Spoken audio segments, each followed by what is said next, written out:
Good morning, everyone.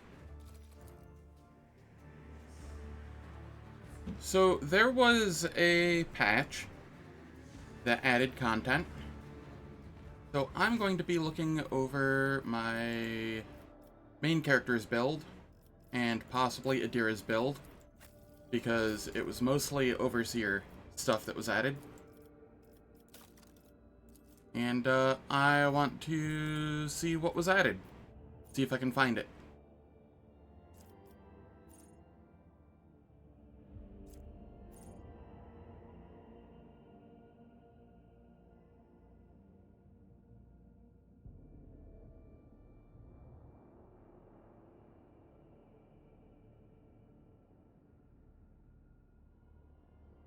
Whenever a familiar's ability is used on an ally, can be the Overseer. For one round, that ally gains +5 bonus to characteristics considered to be key characteristics of the familiar. Eh.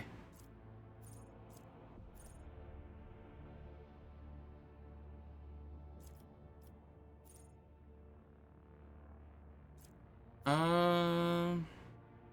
Okay. Whenever an extra turn is granted in a 4-cell radius around the Servo Skull Swarm, until the end of combat, its Overseer gains 3 Fellowship and has their damage increased by plus bonus damage percent.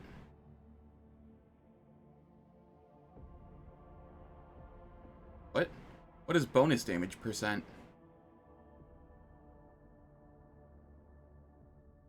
I feel like they put something wrong in the code there.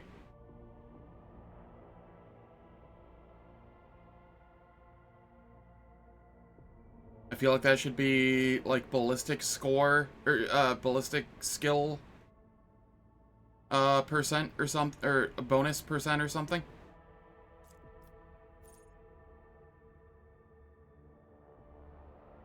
That looks like it's probably broken. That's fine. It'll get fixed soon enough.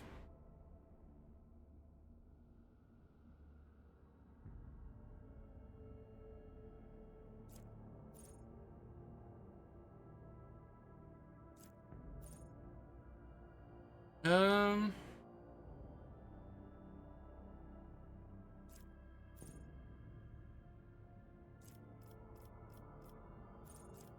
Is that really all that was added there? Not a lot, gotta be honest. Nothing that really looked key. I know some stuff was added to its base features as well. So...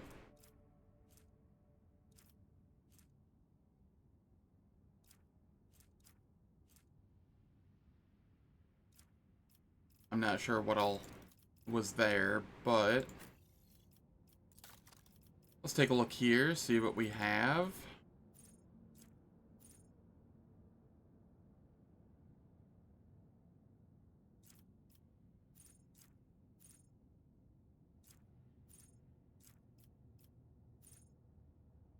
Hmm.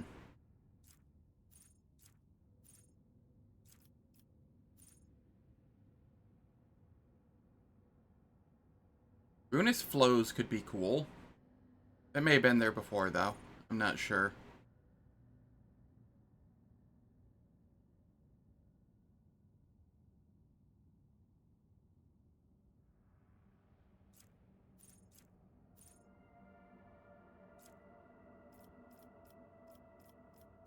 Alright, it looks like a lot of the stuff was added to the base of the creatures, not anything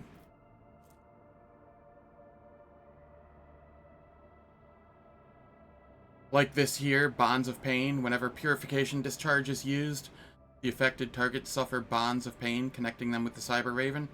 Anytime an enemy can only be, I think. When this creature suffers the next instance of damage,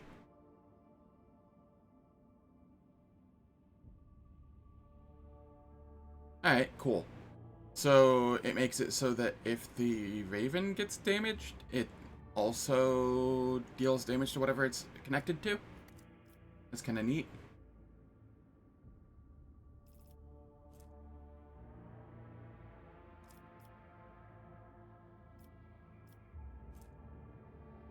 I know a lot of stuff was added to the Eagle as well to help try and buff that up. Alright, things we want to do here. Do I have any dialogue with Solomorne? I think I depleted it all already, but let me go double check.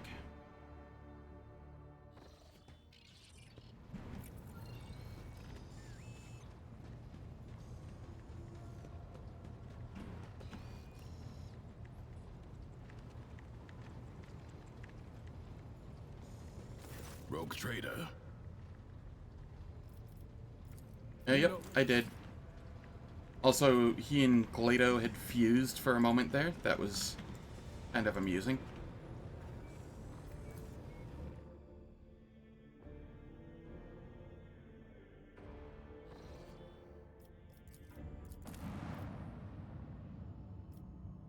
So let's go to the throne room here. We want Solomorne with us.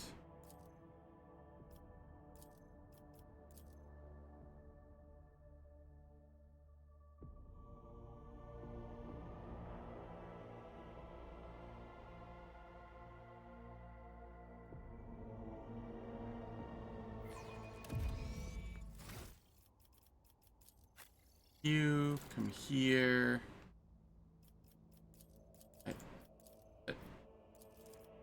There we are.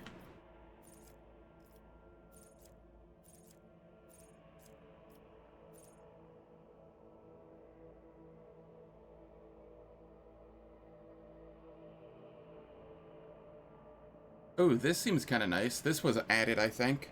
Whenever the Cyber Mastiff hits the apprehended enemy or an enemy adjacent to the protected ally, it gains +1 to its key characteristics. It stacks and lasts until end of combat.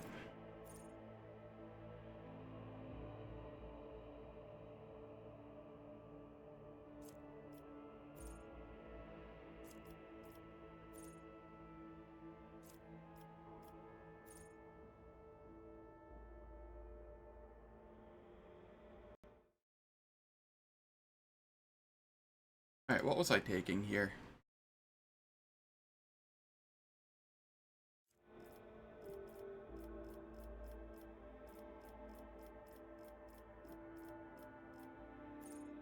We can get Law and Order so that the Arbitrator's attacks made on others' turns deal 13% more damage. And then we go Public Sentencing. Whenever an enemy adjacent to the Arbitrator fails a willpower test for the first time in a round, that enemy provokes an attack of opportunity.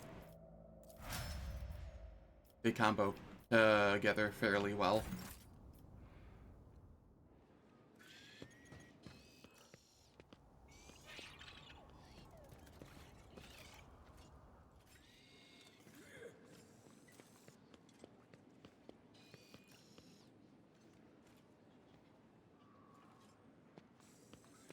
Where is...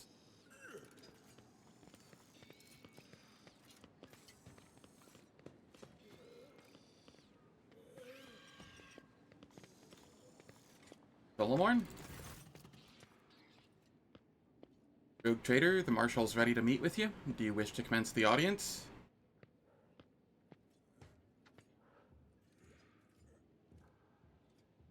I would prefer to know first exactly what it is the head of the Adeptus Arbites in the Expanse wants to see me about.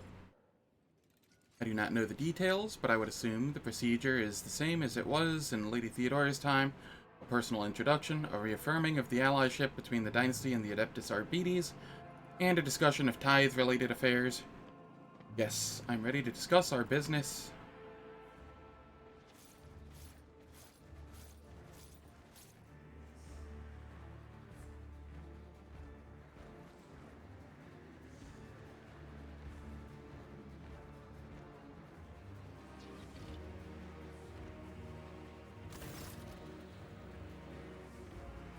Two markedly distinct figures approach your throne. Marching in front is a man clad in Adeptus Arbites armor. He carries his helmet in the crook of his arm, but his stern facade serves him as well as any visor could. He bows to you sharply. Marshal Strax of the Adeptus Arbites. A dry shadow follows after the Marshal, an old woman familiar to you and likely to generations of clerks at the Administratum Palace. The ampleness of her robes gives the illusion of that the Master of Seals is hovering rather than walking. Prefect Inscribia Voltur, aka the Master of Seals. The woman bows. Rogue Trader Von Valentius, I, Prefect Inscribia Voltur, greet you on behalf of the Adeptus Administratum. I will now begin the due procedure of official address to the ruler of Dargonus as formalized by Amendment 4N-/10 to Law SK-941. May your name be wreathed in glory for centuries to come. May your fortunes ever proliferate. May the God Emperor bestow upon you a duty worthy of his chosen. Her monotonous droning is making you weary, but it seems she intends to go on for a good while longer. Get comfortable and listen to the end. The prefect resumes her elaborate formula. You notice a few poorly concealed yawns and frenzied blinking among the crowd. The speech drags on for another 5 minutes, but you pass this test of fortitude honorably. At last, the prefect's address comes to an end.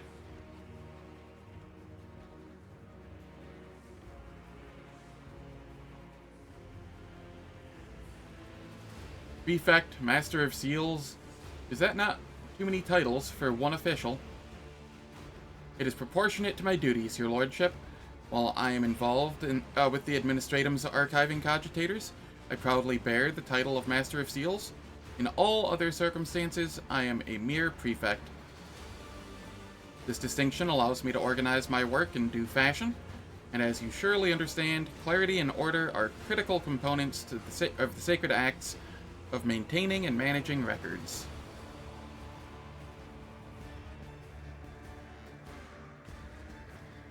I do not recall seeing you at court. What are you doing in my domain?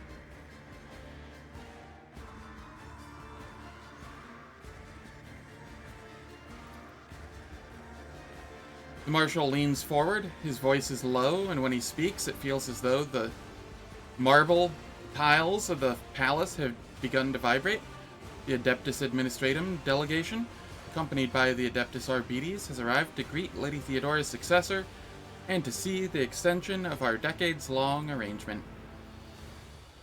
If I may continue for you, the prefect steps forward, dragging her feet slightly. As per the decree of Theodora von Valentius, Ord 37, 3N, the representatives of the Adeptus Administratum and the Adeptus Arbites are sanctioned to use the Palace of Justice, oversee tithe collection in the protectorate, and review any and all cases of tithe avoidance, tithe exceedance, and other irregularities. These rights have been formalized in numerous pacts and statutes under the main decree.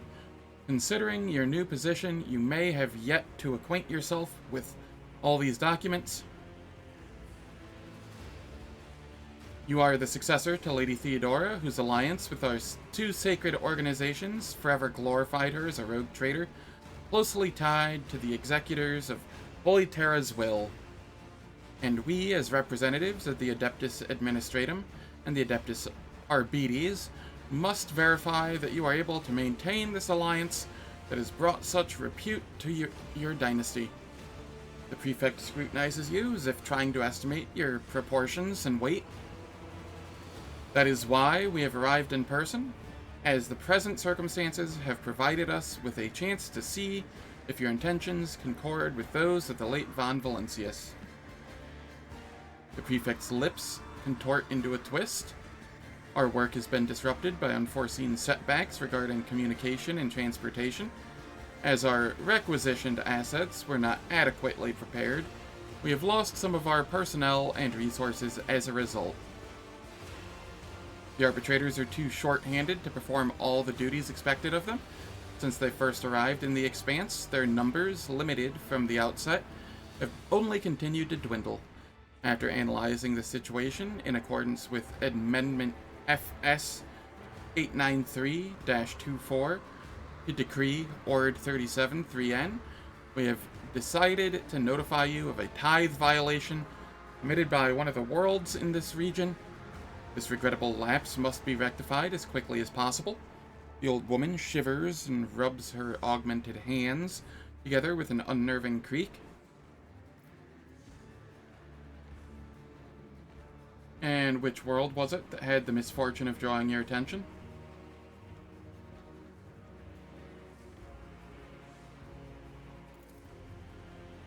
Thassera, a feudal world, far from the main routes that was bereft of the Imperial's light, then rediscovered less than 2 centuries ago.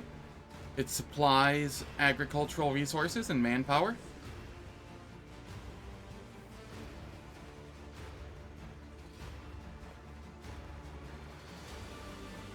If one of my governors has missed a tithe payment, I will simply have them hanged and the debt collected.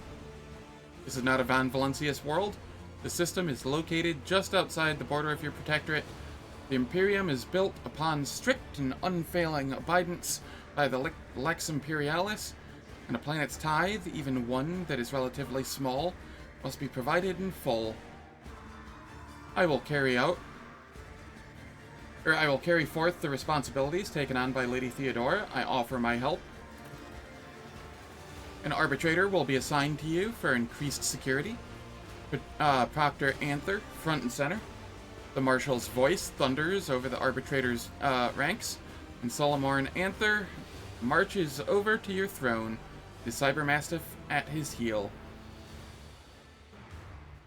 Thank you for the for your support. I will go to Thassera as soon as I can. The Emperor protects. The Marshal makes the sign of the Aquila in a motion so sharp that you can practically hear it cutting the air. The Prefect adjusts her ocular lenses with a weary sigh, and once again, no specifics given, of course, and my reports, nobody ever stops to think. She quickly catches herself and offers you a bow.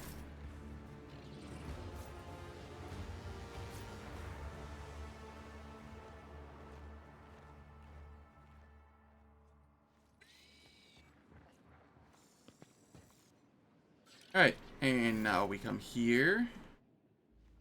Your Lordship, I hope your stay on Dargonus will be beneficial to your physical and mental state. I understand the heir to the Protectorate must have his hands full, but one shouldn't forget to rest. What about the meeting with the navigators of House Orselio? Clementia immediately focuses on the data slate in her hands. Allow me to report. The esteemed navigators of House Orselio have taken residence in the guest estate and await a meeting with you. How would you like me to receive them?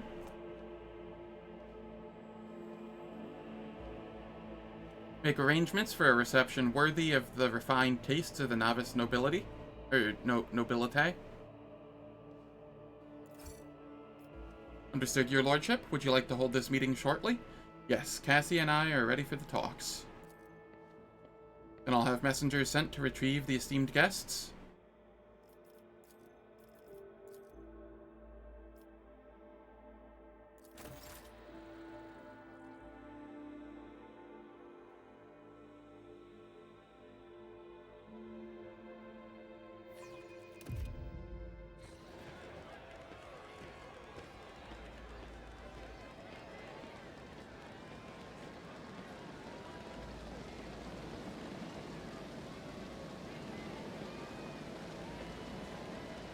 Regent Aaranto, Orselio's esteemed delegation, the rogue trader and the Von Valencius Protectorate welcome you. Come this way, please.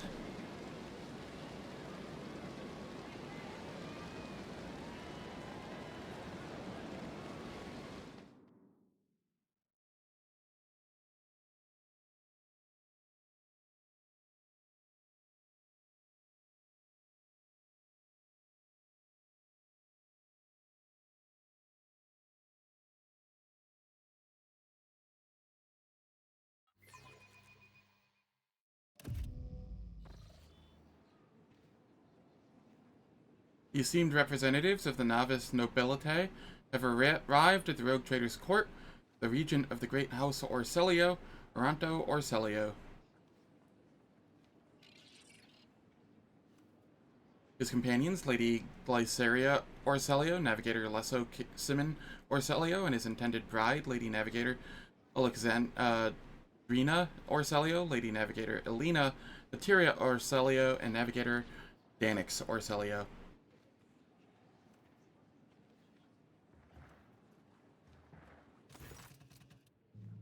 A tall, wizened old man proudly stares at you with milky, unblinking eyes. Loose skin sways with his every move, as if the navigator's flesh has detached from his bones.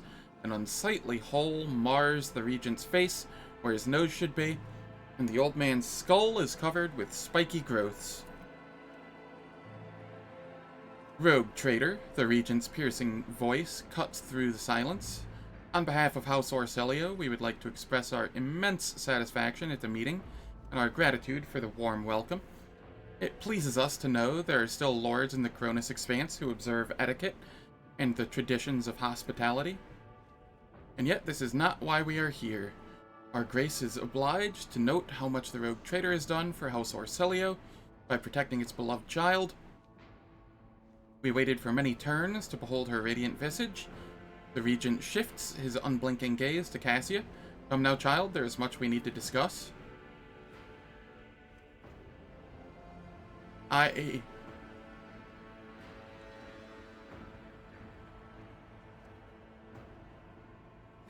Cassia steps forward, but then stops and looks at me. As long as the Lady Navigator remains under my protection, I will speak on her behalf.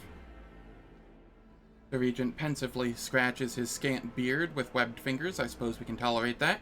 After all, it was you who rescued the child. If so, tell us what exactly happened on Uric 5. The renegades among your people seized control of the station and tried to kill the Lady Navigator. They didn't get away with it. Regent Aaranto nods slowly. In that case, House Orselio is deeply indebted to the rogue trader, and we are willing to reciprocate such a magnanimous gesture. We trust that a treaty of friendship and alliance underpinned by the transfer of several artifacts of exceeding rarity will suffice. Now come, child. It is time we departed for your new home, so that we may finish what we started. He stretches his withered hand, covered with translucent, leathery membranes, toward Cassia. Cassia, I would be honored if you decided to stay. Unthinkable.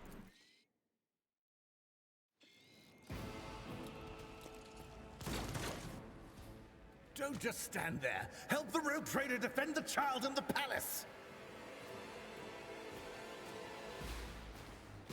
Down with Tisiphone's tyranny! Kill the girl!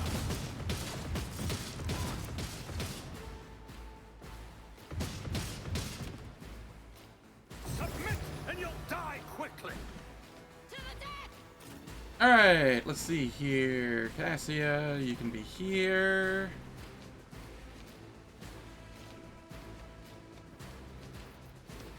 I will be here.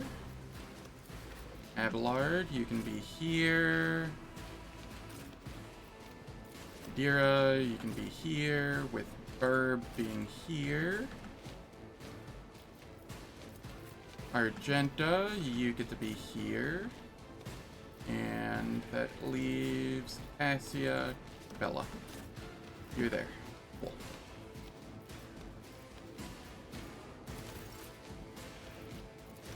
And here we buff me. If you insist, Lord Captain. Give me a turn. I throw this on someone random. Nothing I can't do. And then propagate buffs. But not before advanced tracking on a Medicae signal. I'll pass. Already done.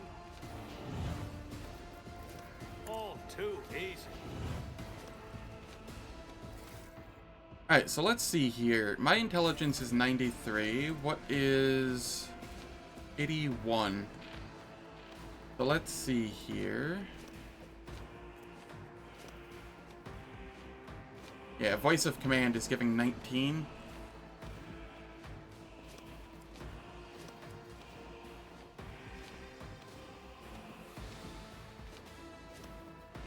Lady Navigator Elena.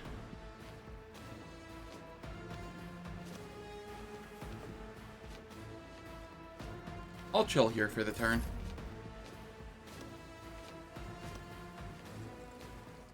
And I will move here.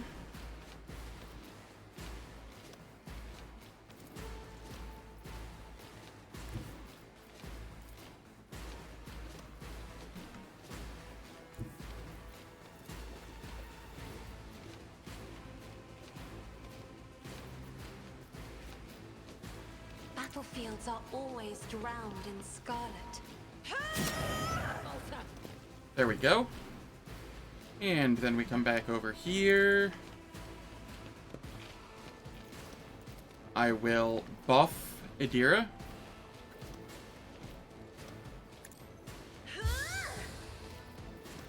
And then give everybody armor. Well, almost everybody. If I may.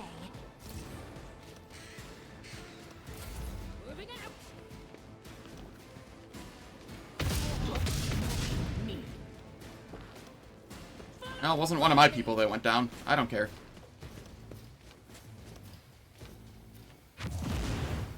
Oh, that was a gross stun grenade.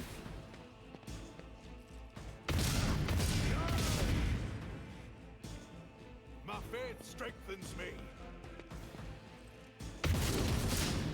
My patience has failed me.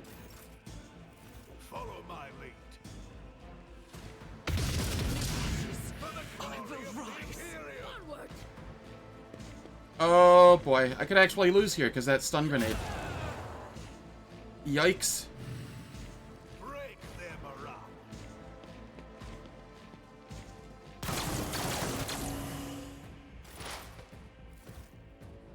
Follow my lead.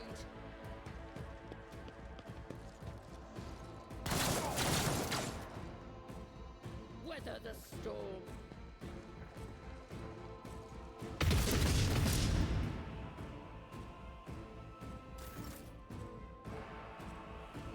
Alright,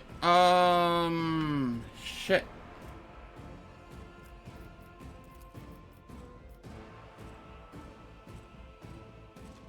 Hans, you're just stunned. Annoyingly. There's no easy way for me to get rid of that.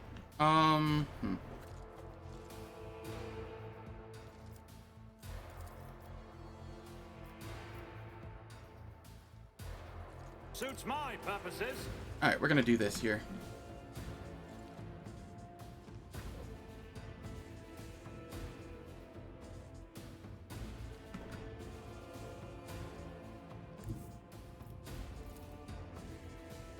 No, apparently not.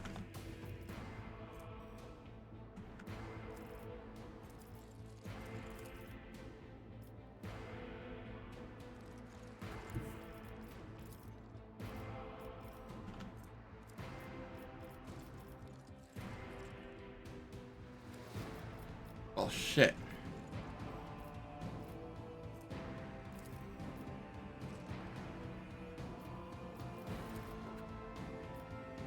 I am a navigator, not a servitor. I'm not Waking accustomed nightmare. to being ordered around.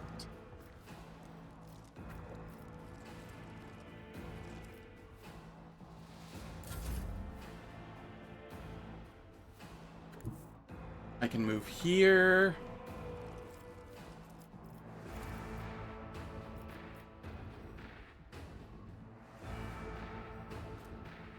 Oh boy.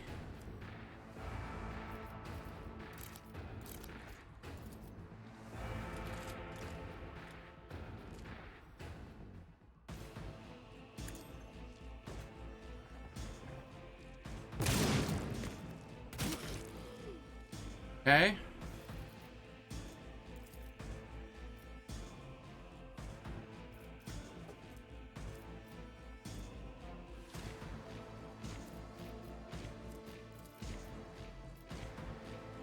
Not a problem for me.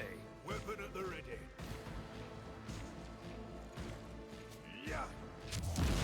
I do not appreciate that at all.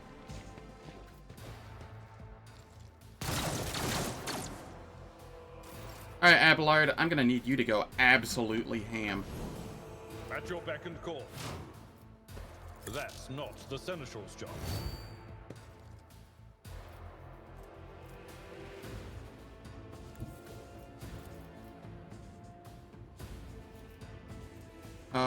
Let's see. Sworn Trial and enemy. tested tactics are the best ones.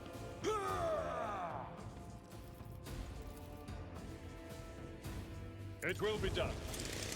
An exemplary strike.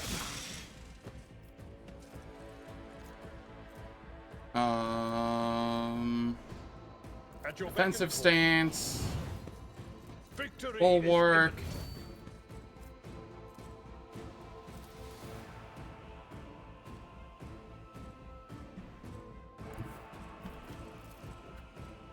A tactically sound Taunt approach. everyone. I will do my duty. And take this one out. To dust. I took care of this one. Follow my lead. Alright, Abelard should be able to carry this, even if everybody else just outright loses.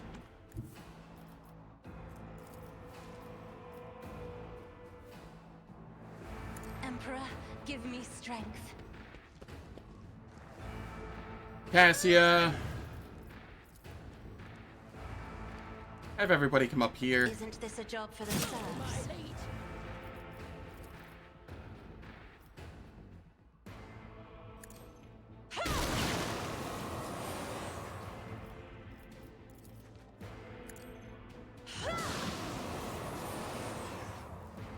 There we are.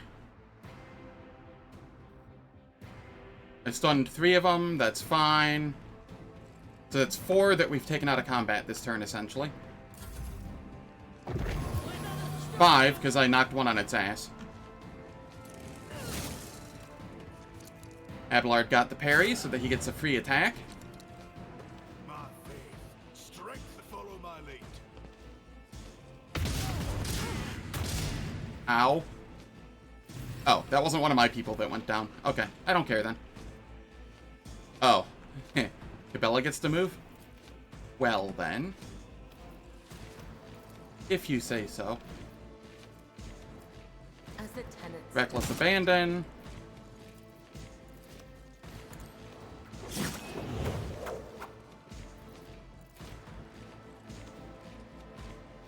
Trust. Blood oath. Aim for the heart next time. Where it hurts. I shall live. Brings me no pleasure.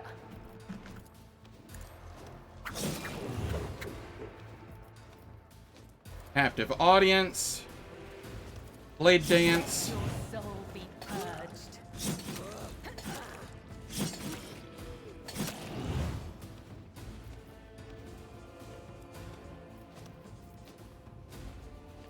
And then As honor we orders. poke.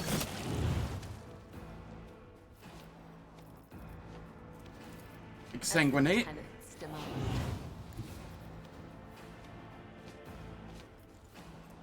Into Blood Bring Oath. Mercy and retribution. I will not die in dishonor. Trust me.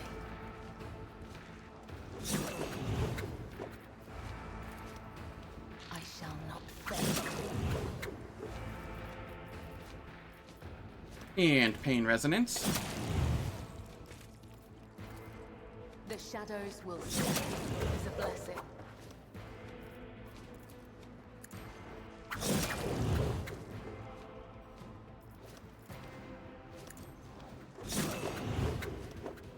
Bella's just going ham over here. Break their morale.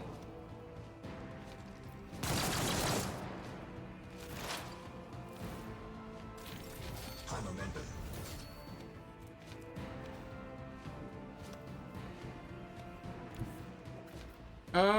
Let's see.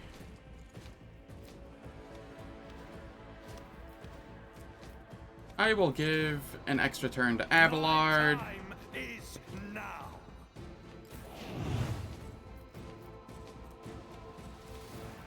Indeed. where we Wall of Rockcrete, It will be done. endure, sworn enemy here, defensive stance, Victory is bulwark, imminent.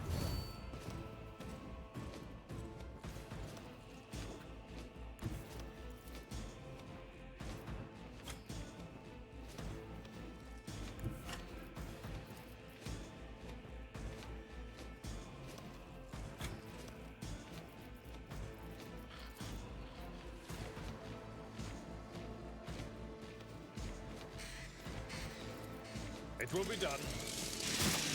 One fewer target.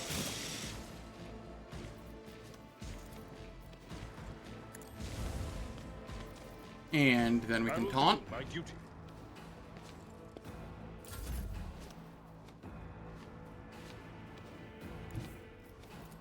Nothing I can't do.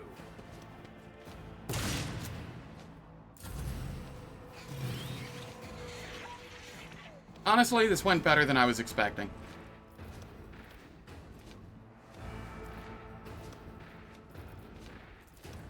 Feckless Rush. And then we come over here. And Devastating Attack. Into Concentrated Fire.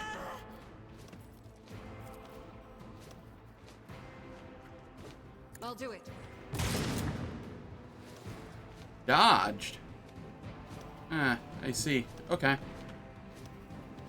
In that case, I will come over here.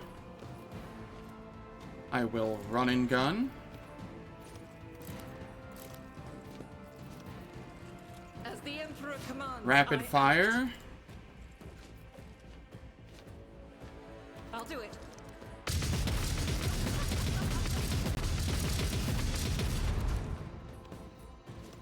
As the Emperor commands, I act. Doubt is for the weak. Faith without deeds is worthless. I must not falter. Alright. It is Abelard's turn. It will be done. Easy. Those stun grenades gave me pause for a second there, though.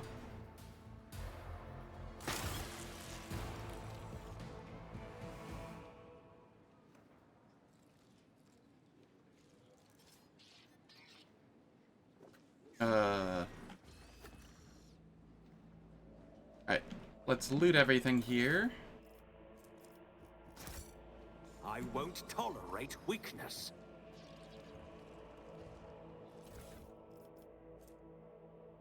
Minus a toughness resistance test with a minus 40 penalty.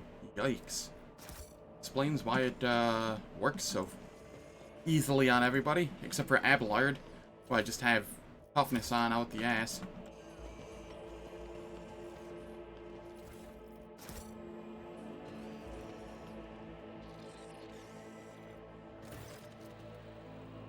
Mercy, the Lady Navigator, covers her face with disfigured, scaly hands, each with an extra finger and conjoined phalangeal bones.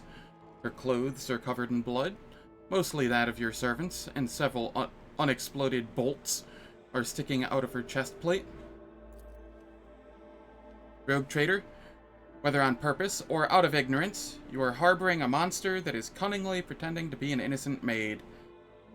Spare me, and I, Elena, Hetaria, Orselio will swear to tell you the whole truth about the madness that is devouring House Orselio like a malignant tumor. Do not let the regent deceive you with honeyed lies, lest the cursed child ruin your protectorate as well.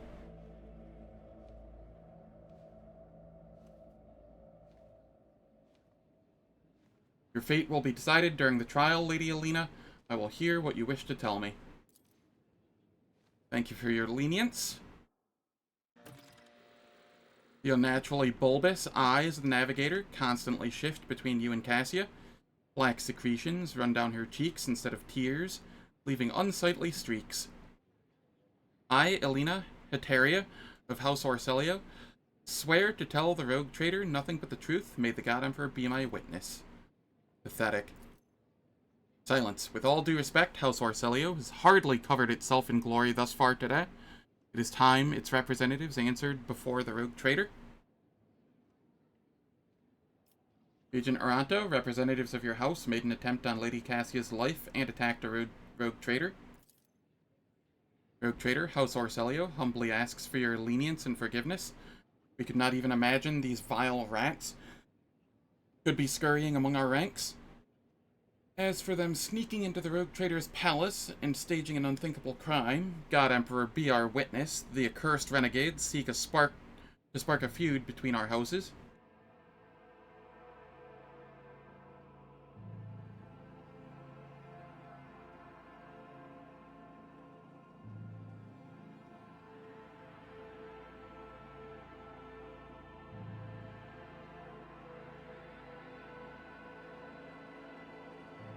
I believe you, Regent Aaranto.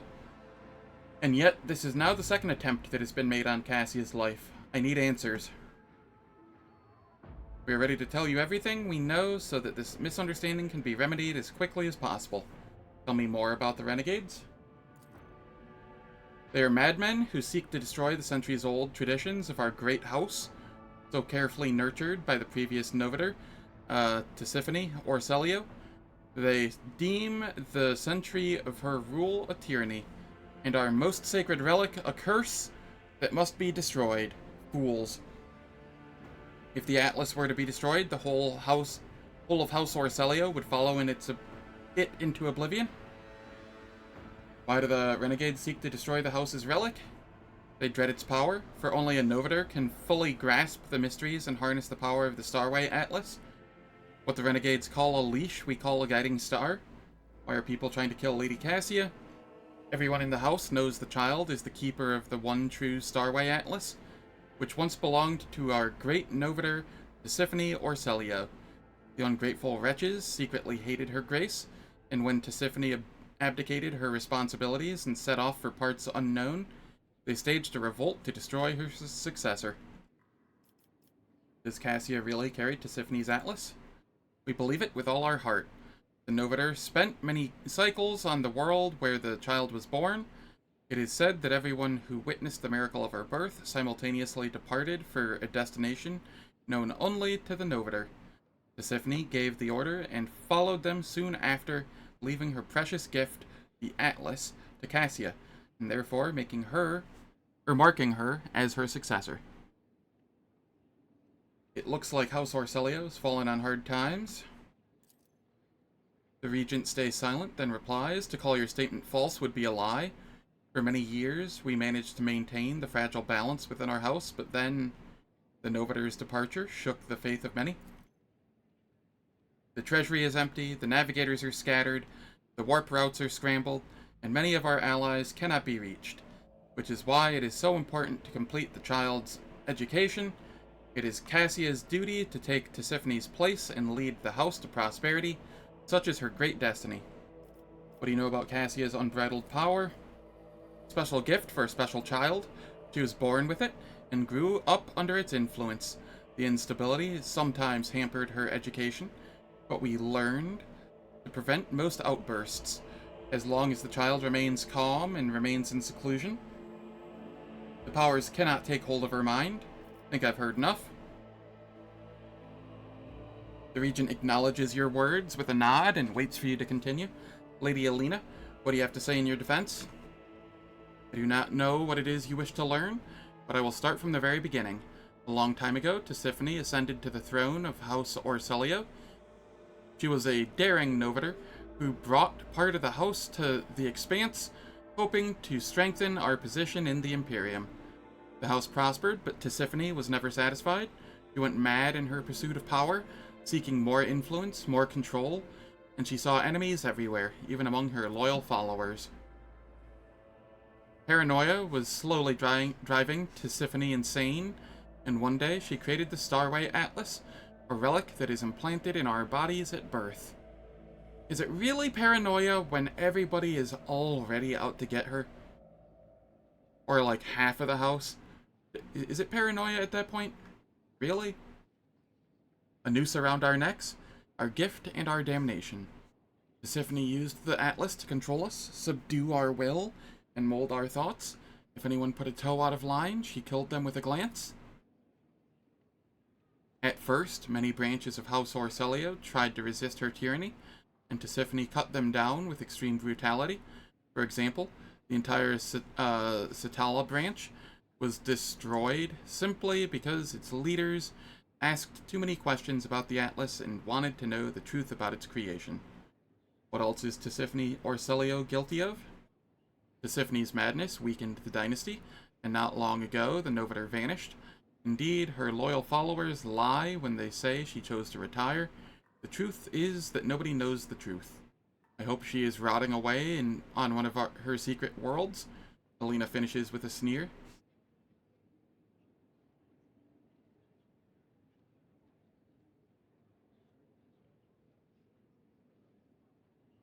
I understand Tisiphone's transgressions, but what does any of that have to do with Lady Cassia? Tisiphone passed her Atlas on to her successor before fleeing the house to a newborn child. We could not surrender the throne to the tyrant's creature. Tisiphone was cunning and treacherous. She must have hatched the entire plan beforehand. Her disappearance, the child, the transfer of the leash. We feared that one day she would be reborn in Cassia's body, and we could not let that happen. You called Cassia a monster because of Tisiphone's Atlas? Largely, yes, but there is more.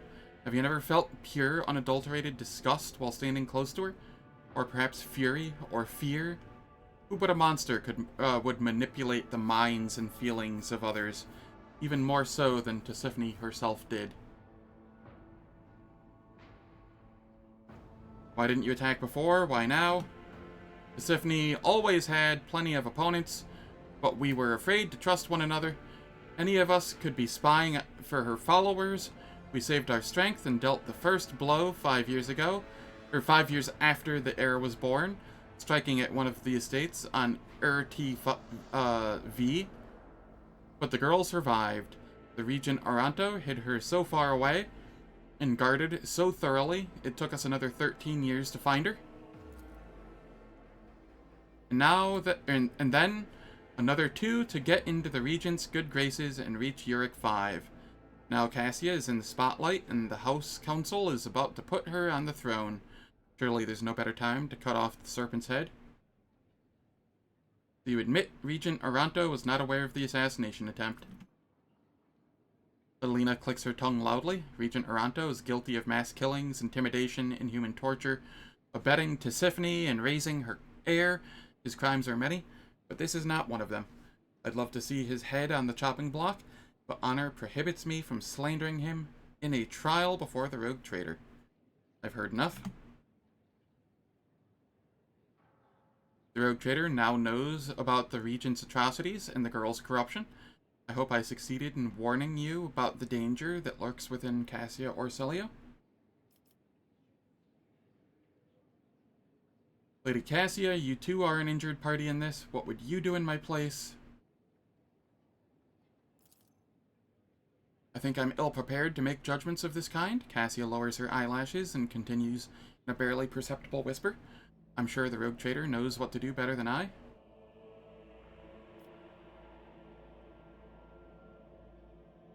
I'm ready to deliver my judgment. Cassia watches you closely, holding her hands in a gesture of prayer.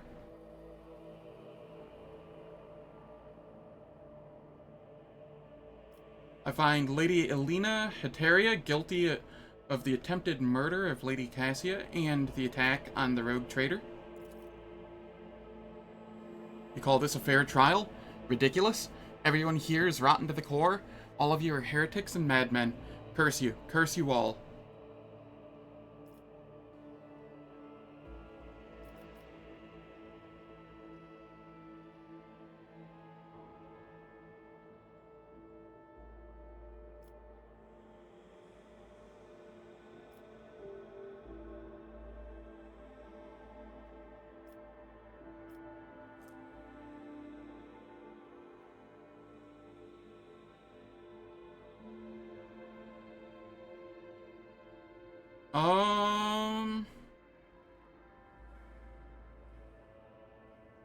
I don't know what this option does.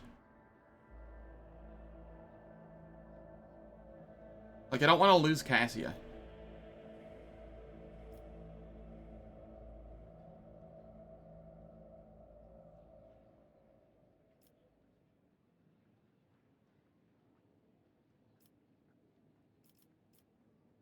I sentenced Lady Alina to 2,000 years imprisonment in the dungeon of the Von Valencia's dynasty. Lady Alina burst into hysterical laughter that is now utterly bereft of reason. Rogue Trader, allow me to ask what fate awaits the esteemed regent and other members of my house. I hereby dismiss all charges against Regent Aaranto. It pleases us to know that the enemy's schemes failed to harm the relations between our dynasties, but tell us, what future awaits House Orselio and the Von Valencia's protectorate?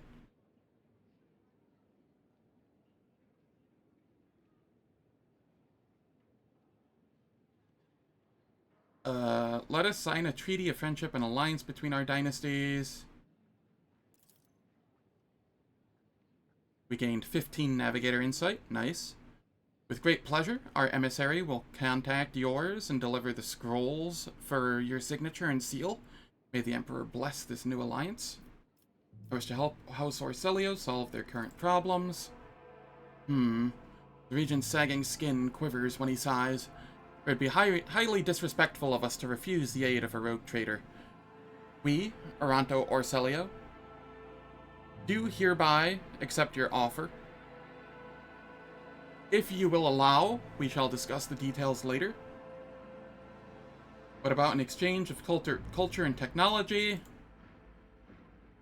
Theodora von Valencius was a very open-minded woman, but the sagacious Tisiphone did not support many of her endeavors, and neither should we. We are afraid House Orselio will have to refuse the rogue trader's offer. I would like to discuss the Lady Navigator's future now.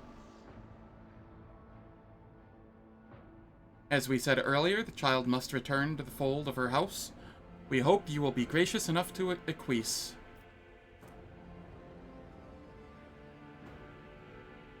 I'm going to try this persuasion here. There are traitors in your midst. Would the Lady Navigator not be safer under my protection? There's a pregnant pause. The Regent stares at you as if trying to peer through the skin, muscle, and bone to see the darkest corners of your heart. You are not wrong, rogue trader. If you are willing to take care of the child while we deal with our problem, so be it. Though House Orselio may have suffered the pain of a schism, only we can protect the child from our brethren and lead her along the paths of enlightenment to the Novator's throne.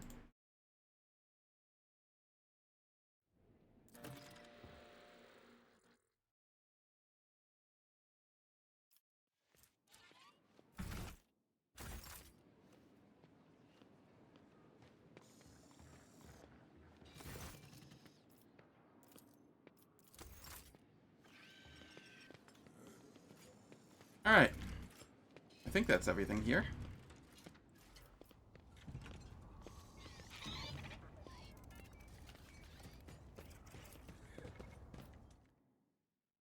That's not what I meant to do.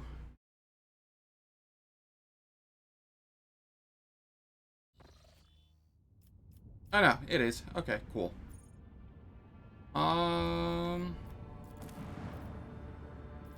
And there is nothing more to do here at the moment.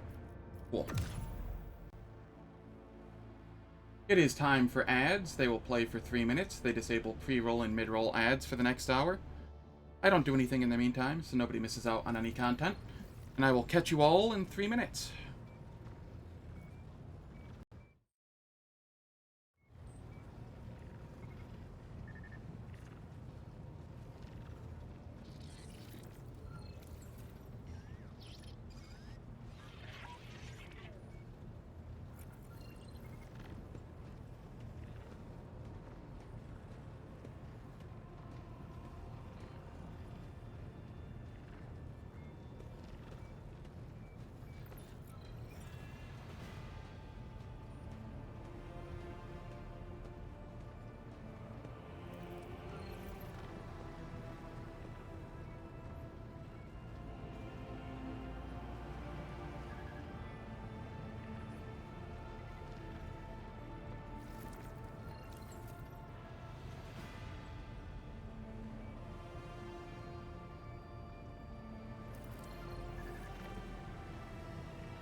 Alright, the ads are finished. And we can do dialogue. Both Solomorne and Cassia, I imagine, have dialogue. Solomorne has fused with Galedo again. Rogue trader. Nope, You know- nothing to talk to him about there yet. Cassia, do you have anything to It say? is so fortunate you have come. I admit I was seeking you out myself. After the events on Dargonus, it felt like an anthracite grey mantle had dropped on my shoulders. I spent a long time thinking about our very first meeting and what happened next. I cannot wait to shake off this dreary color. You All right. are the only one who I trust to hear this confession. The thought of being Novator both frightens and sickens me. How can I manage an entire house if I cannot even control my powers? I am just grateful to you for always being close and guiding me to the right path. Thank you, Rogue Trader. It will be an honor to keep guiding your vessel through the Sea of Souls until you decide otherwise. I hope you're feeling a little safer now that Elena Orselio's been executed. On the contrary, Lord Captain. The mere thought of what happened tightens a grey-blue slip noose around my throat. To realize, again and again, how fervently your subjects hate you. I am sorry, Lord Captain. I should not have darkened your colors with my own struggles. You did not mention the Starway Atlas when we met. I would never reveal this secret to an outsider. But you have come to my aid more than once already. The Starway Atlas is a sacred artifact of House Orselio. It helps our navigators chart a course through the warp. This crystal, the Atlas, has been inside me for as long as I can remember, giving me strength. But the others... I noticed the renegades in the palace were choked by ashen ghosts of despair when we met face to face. I swear the ghosts were reaching for their atlases. Let's see. So the Atlas is some kind of crystal that's implanted in the navigators of House Orselio at birth. But my Atlas is much more powerful than the others. It's the Atlas of Tisiphone herself. That is what people have whispered behind my back my whole life, although no one knew for certain. But I always suspected. I simply did not wish to admit it to myself.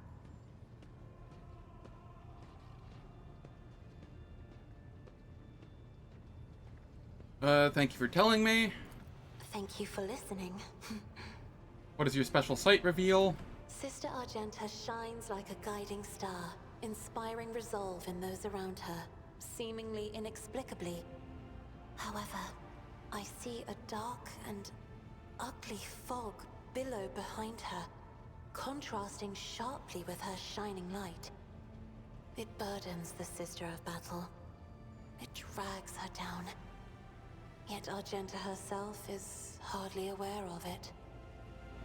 Alright. Seneschal Viserion is among the few whose colors are a pleasure to look at. Whenever the Seneschal speaks, heavenly crystal clarity spreads around him. And whenever he is angered, dark blue clouds condense over him. And in his rare moments of joy, a pure gleam of sunset pink caresses the souls of those near him. Out of your entire retinue, Lord Captain, he is the only one I would trust with my life. Reading Alright, Xenos' let's see. colors has always been a grueling challenge for me. The boundless palette of colors Iliad emanates is too painful to look at. Her hues are bright, blinding, unnatural, and very, very dangerous, Lord Captain. I would never entrust my safety to a being that screams so loudly and clearly of its alienness to human perception. Jai is like a gem. The brighter people shine around her, the clearer her faces reflect a myriad of colorful gleams. They are all parts of Jai, but no single one of them is her. I cannot discern her true colors through the veil of her motley shawls. I peel off hue after hue, only to find a different color underneath every time. Idira's emotions are like a maelstrom, bright, unbridled, enveloping her form like a wondrous kaleidoscope of colors. And as dangerous as a twisting warp storm. The riot of colors hides the truth from my eyes. What exactly is driving this woman? Is it her own will, or is it the Immaterium, Lord Captain? Alright. Kibellah is bathed in crimson as bright as fresh blood, and its sight is all the more striking in the embrace of impenetrable darkness. And yet, there is no malice in these heavy shadows. They are impartial, morose, uncompromising, and ever consuming what weak flashes of other colors there may appear. The canvas of Kibellah's soul has become a battlefield. I see sparks of acid green doubt giving rise to new shades of regret, pride, and cruelty. They are ruining her former palette of anthracite and scarlet, mixing into ever more murky and frightening colors. Why does Solomorne not get a color palette? What? I haven't...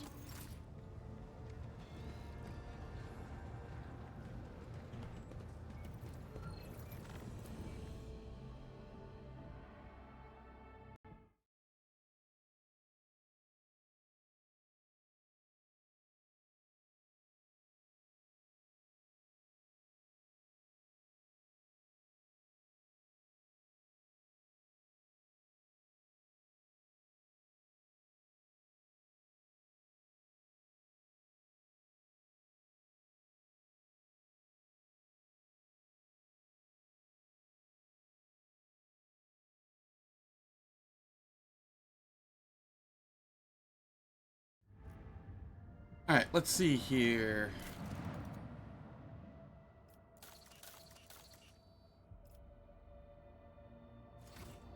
There was something I wanted to do,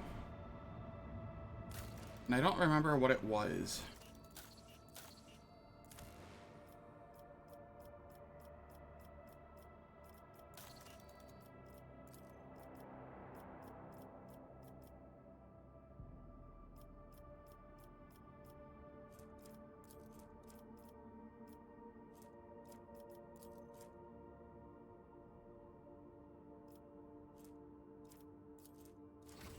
I remember what it was I wanted to do. I wanted to look at my contract. I have lots of Xenotech. So I could get rid of some of that for some profit factor. This is adamantine.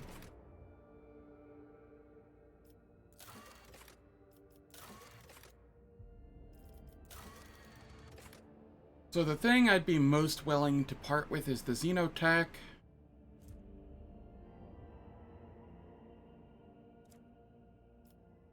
I'll do it. I want a little extra profit factor, sure.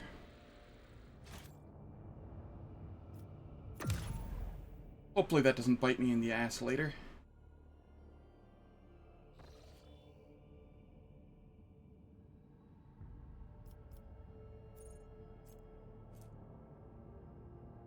Oh, nice. Convenient. The place that I had made a warp to earlier has the quest that I want.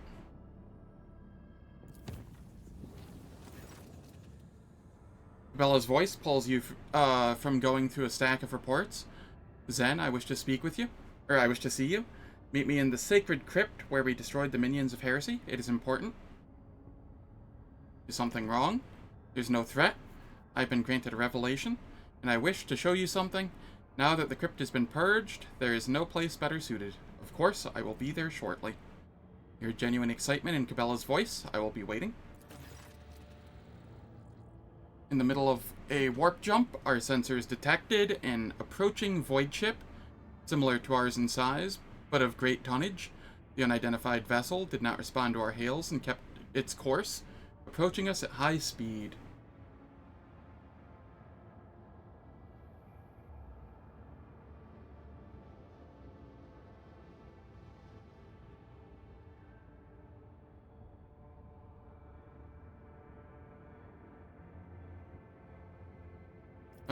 Fire upon the unidentified vessel.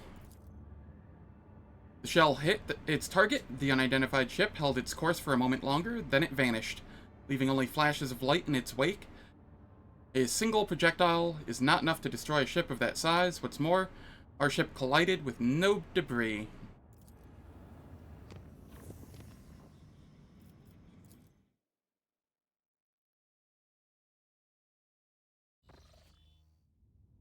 Lord Captain, we've received a Voxcast from the Thassera. The signal quality is rather poor, but the meaning is clear. The world is expecting your lordship's arrival. Great festivities have been arranged, and a delegation led by the planetary governor is ready to give you a welcome worthy of an honored guest.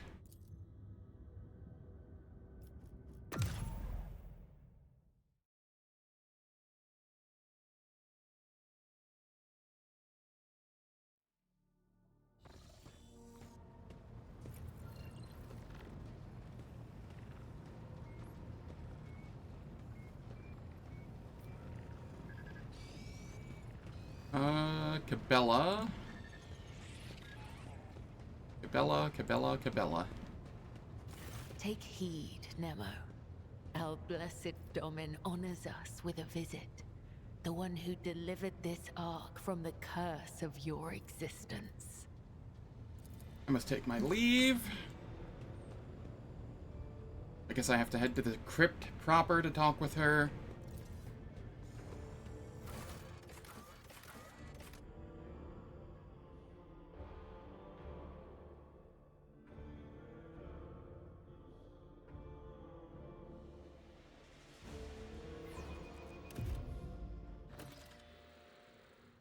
Bella bows her head in a short greeting. Her eyes practically glow with anticipation. Within these walls, under the spectral watch of the dead, in the land that our deeds have cleansed of pestilence, I wish to take you on a journey, the ritual of finding light. She slowly brings a hand to your face and touches the corner of your eye. Sight is your ally and your foe, for it exists only to perceive deeds and be oblivious to its intentions. I will teach you to see without eyes, as I was taught once. Will you permit me to sew your eyes shut and guide you through the ritual along a thread unseen? Sew my eyes shut? Forever? No. My stitches will be precise and my hand careful. Once you've passed the ritual, I will unseal your eyes and no harm will have come to you. I am ready. In the gloom of the crypt, the needle in Kibellah's hands could be mistaken for the flash of one of her blades. Close your eyes, Damen Zen, and humble your breathing in a silent prayer to the Undying One.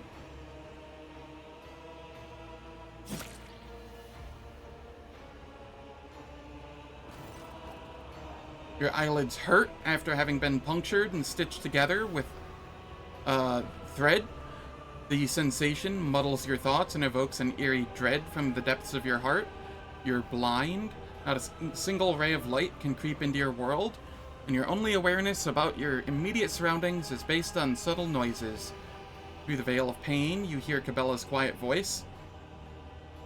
We accept his blessings with a single purpose: to serve him in our unity, stronger than any chains. Come to me, Damen Zen. The sound of my voice will show you the way. If you can unfetter your heart, focus on her voice. You push yourself out of the depths of pain, submitting completely to Kibellah's voice. A moment later, it starts to become louder and clearer. The disturbing pain does not disappear, but now you know where to go, and you follow your guide. Suddenly, Kibellah's voice seems to multiply, as if every word were being spoken by several copies of her in unison. Along the threads that form the web, along the rays of the star whose heart turns ice into flame, along the tracks we've left for one another, we shall come together in a unity that will become our revelation. In death, which grants true sight, in death, for which all are fated, Your knees buckle. The anxiety that has been with you since the beginning of the ritual now clamps around your throat like a collar of steel. Push through the feeling of suffocation. You muster your strength and renounce the phantom terrors, your weakness forgotten. You follow the guiding thread that shines through your mind, the thread of Kibellah's voice. All who rest in these halls do so as a reward for the deeds they performed in his name. May the end of our journey be as glorious as that of all who came before us. Kibellah trails off. Eventually she adds, softly and quietly, "Take my hand. Thus shall we walk into the halls we are destined for."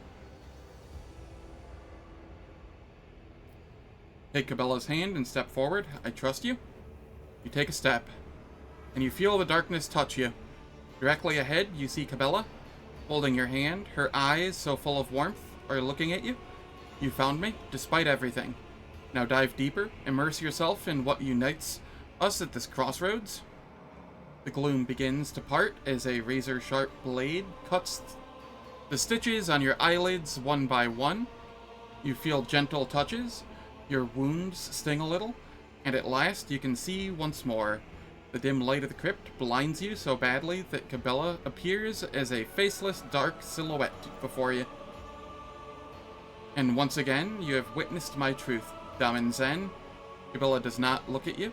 Her gaze seems to be directed inward, or perhaps nowhere at all. Light has been found. We have passed another circle on our way to the truth at the heart of our bond. I saw a glowing labyrinth, like the one you traced on the officer's deck. Kibellah takes a deep breath. You saw it? Then you're walking down its winding paths, together with me? You must have truly come to know me, if our minds have touched so. She frowns. I did not expect your trance to extend so deeply. I must think about this. You were different just now, more feeling.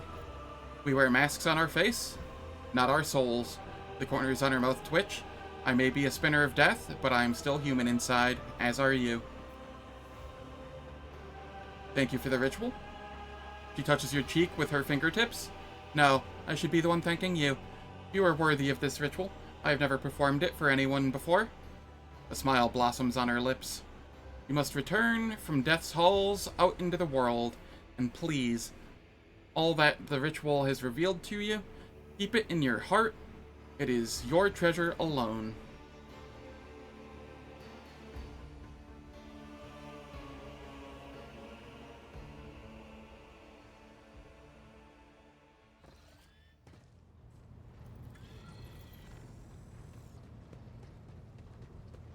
Oops, wrong way. We want this way. I want to go talk with Kibellah. Take heed, Nemo. Yeah, okay, she has nothing new to say. Okie dokie.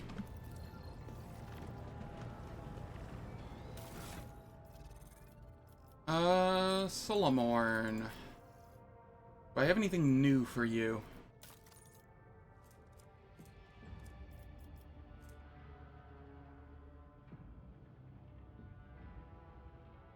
I think I had another...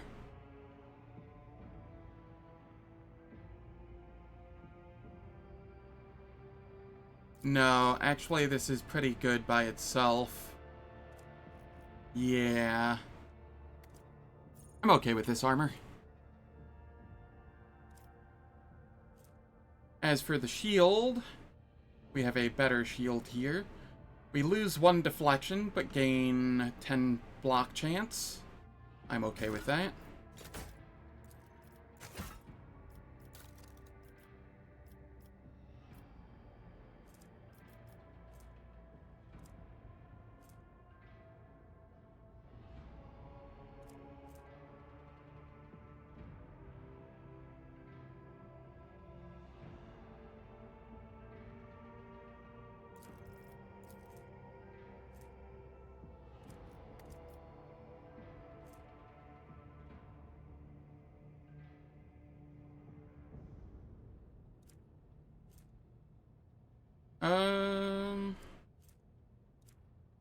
Yeah, I think the stuff here is fine. I kinda want there to be another item here, but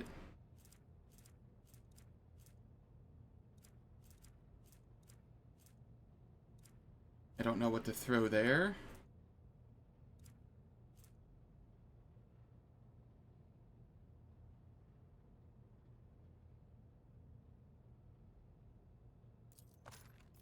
I can just throw that there. That'll be fine.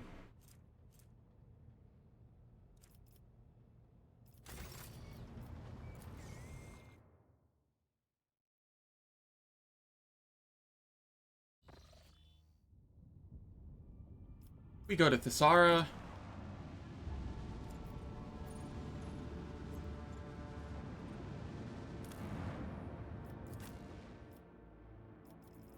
Yep, no Kibellah. We get Solomorne instead. That's fine.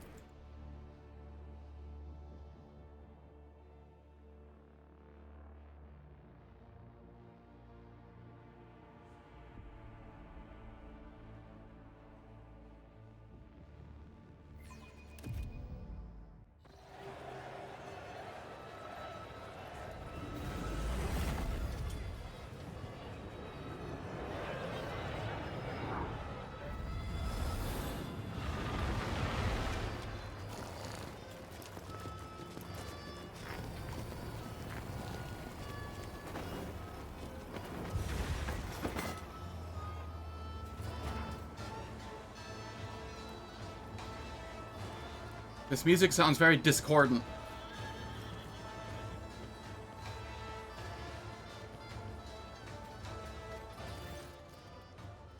A richly dressed man riding a sinewy horse breaks off from the procession. When he approaches, you immediately notice a strange detail. The man's face is pinned to his head with precious fastenings that stretch the skin across his skull. Celestial guests, there's no higher honor for us than to extend our hospitality to such noble eminences. His Celestial Highness, the Rogue Trader, and an illustrious judicator of the Imperium. All of Thassera clamors, trembles, and cheers. Ruoldo, the fair-faced governor of Thassera, at your service.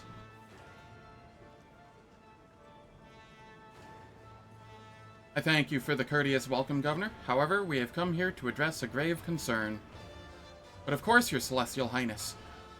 It would be my pleasure to discuss whatever topic you have in mind. That said, you have had such a long and perilous journey behind you. Like any self-respecting host, I must first propose...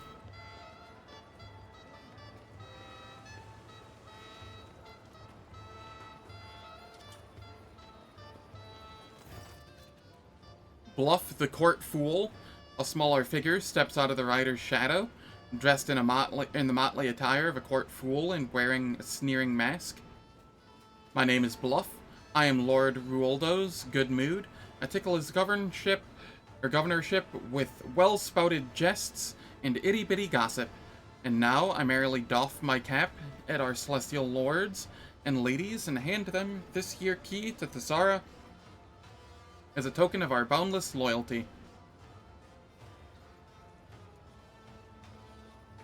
Wave in Abelard's direction. Seneschal, you take it. I do not wish to soil my hands.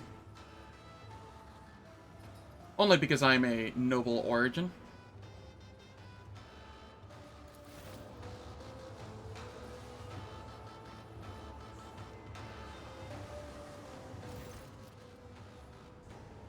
Abelard, wearing a grim expression, accepts the gift in your stead, though comically exaggerated gestures, through comically exaggerated gestures, the fool displays his grief at having been unable to hand you the key directly, then steps back into the governor's shadow. Being the paragon of grace that he is, would my celestial lord perhaps also deign to feast his ears on the latest Thassarian gossip to go with my gift? Tell me your gossip, then.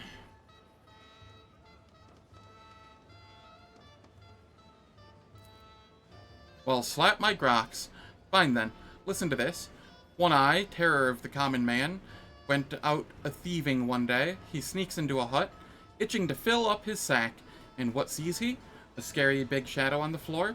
He turns around, and right behind him, a giant, a monster, with hands like imperial columns. It grabs him by the throat and starts beating the air out of him like he's a ball of dough. Turns out he's popped by Murgith's place, and she used to work the bone mill no worse than 10 men could when she was young.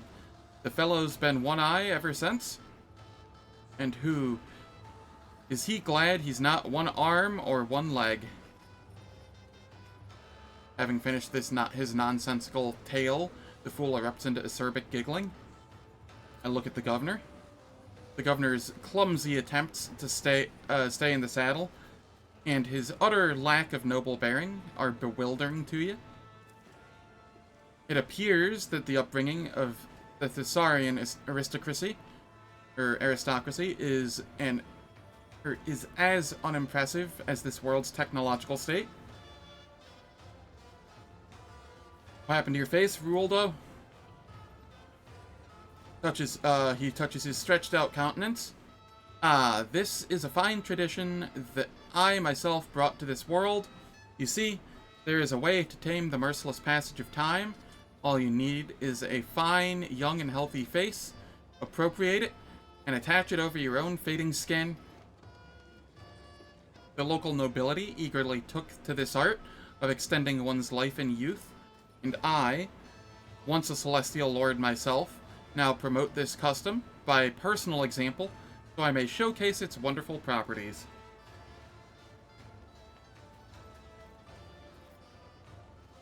You put on other people's skin out of a desire to look younger, you will declare this vile practice banned today.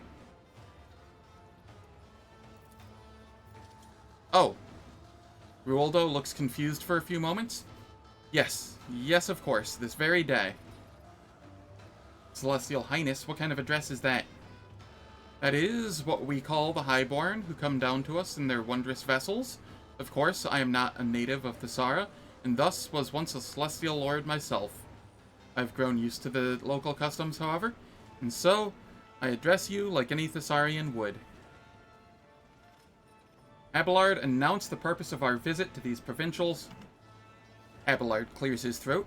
His lordship, Von Valentius, inheritor of the greatest protectorate of the Cronus Expanse, and bearer of the sacred warrant, has graced Thassera with his presence in order to discuss matters pertaining to this planet's tithe.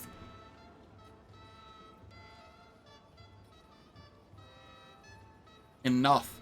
According to data protocol, Calixis Sigma UX 11-4, this Mu-class planet type, feudal, estimare rating, E874, with an assigned tithe grade of Solutio Extremis, has not provided its due tithe in full amount. A planet's estimare rating reflects its strategic value to the Imperium and has the form of an alphanumeric code that ranges from A0 to Z1000. So it's not very strategically relevant.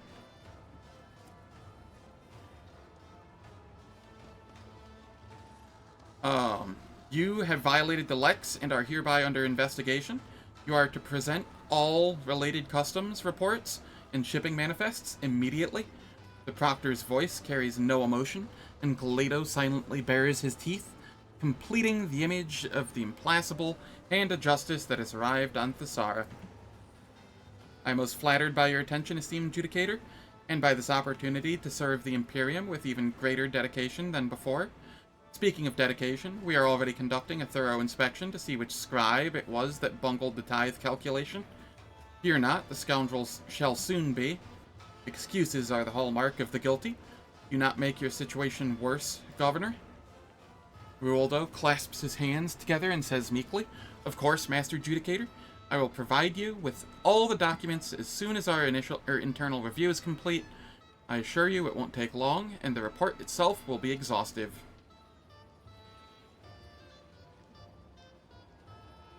I believe there was minimum value, maximal tax rate. Not very diligent with their bribes, I assume. Yeah, pretty much. I think it's more minimal value, strategic value, because they're a feudal world, so they have, like, no technology, no ability to really help with space conflicts or anything like that. But the maximal tithe is because they produce agriculture and such, so they're able to extract food from them, which is valuable. Their sole value is their tithe. I believe there is something else the esteemed governor wished to say. Thank you, your celestial highness. We know your journey here must have been an arduous one. And by the way, how's it going, Schlup? Hope all's well. As a sign of our appreciation, we have prepared a veritable constellation of enjoyments in your honor. We humbly invite you to taste our amasek, along with our finest dishes. And may you likewise savor some of the local entertainment. One of the court ladies will accompany you, so as not to let even a single word or wish of yours linger.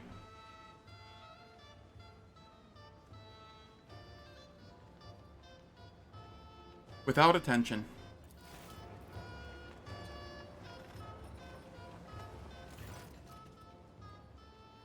If anyone wondered why I paused on the last two words there, I had suddenly become very aware of some flickering light down in this region. And my initial thought was, I'm going to lean in and make sure that, you know, nothing's wrong with my monitor. And as I leaned in, I realized, hey, there's two candles here. Sometimes I'm a moron.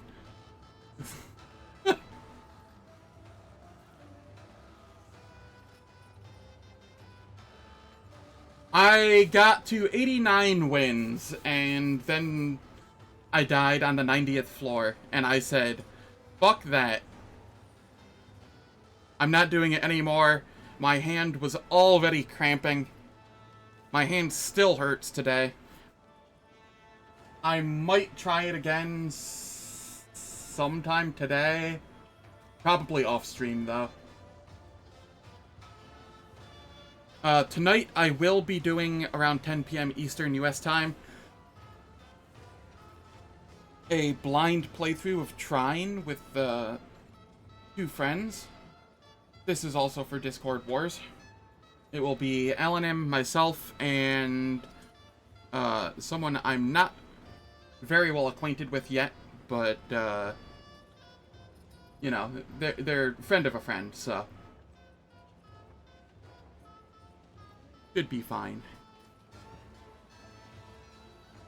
Yeah. StarCraft, like, 90% of, So, it was my right hand that was using the controller for the most part, and it was R1, so my index finger, that was being used. StarCraft is like 90% right clicks and hotkeys, so that's my middle finger on my right hand, which wasn't really hurting too much, and my left hand for the hotkeys. So, StarCraft is a non-issue.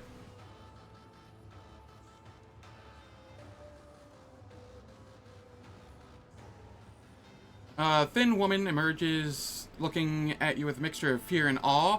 Her diminutive figure is practically drowning in her velvet and silk dress, and a resplendent necklace of blue stone adorns her neck. Maeve, my celestial lord, at your service.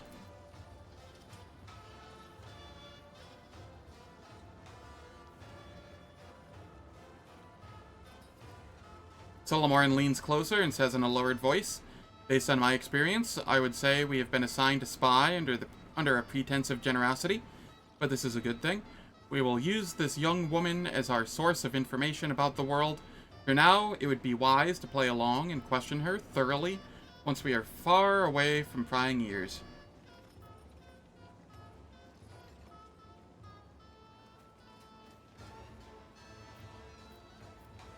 Your face is your own. Why is that?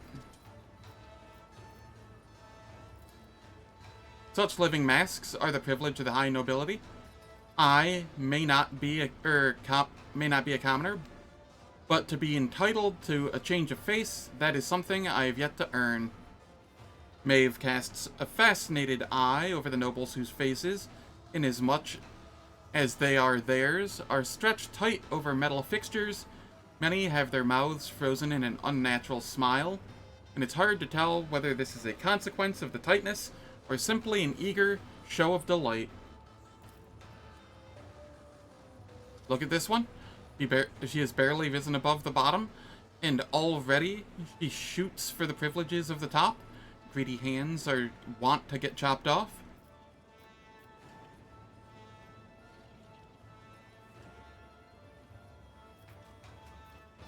What an exquisite necklace. I think it would look better around the neck of your celestial lord. Maeve gasps with trembling hands as she removes her necklace and offers it to you with a curtsy. Lord Rualdo generously gave it to me. This stone is a Thessarium shard, the rare crystal on our planet is famed for. Truly, my celestial lord is more deserving of such a gift. When the wearer triggers perils of the warp, they gain 15 temp wounds and do not provoke attacks of opportunity till the end of their turn. Yikes. We can almost guarantee demon summons for extra XP if we wanted to farm that way. We do not.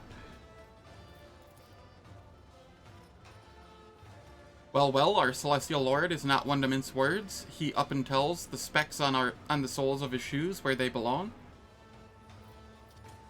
Very well, I would like to see what this place has to offer. I can tell by what I'm hearing that our executioner has already lit up the Phesmophorus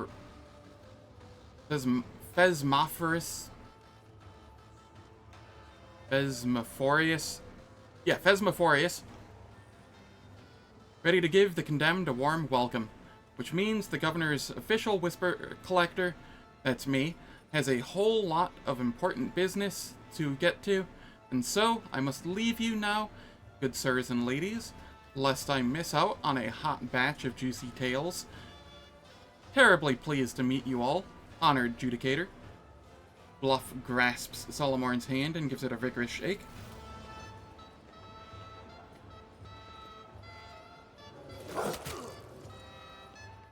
Good Galado. Before you can even blink, the Cyber Mastiff beside him sinks his teeth into Bluff's forearm, jerking it back and forth in a fury. The attack lasts only a moment, but when Galado lets go, the fool's limb is already torn to shreds. With a cry of pain, Bluff leaps away and melds into the roiling crowd. Solomorne ruffles Galado's neck and turns to you. Feudal worlds are rarely known for their bureaucratic precision. Reconnaissance on the ground will tell us more than any report hastily scribbled down by these blockheads. I suggest we attend this trial and see how the laws of this planet are enforced.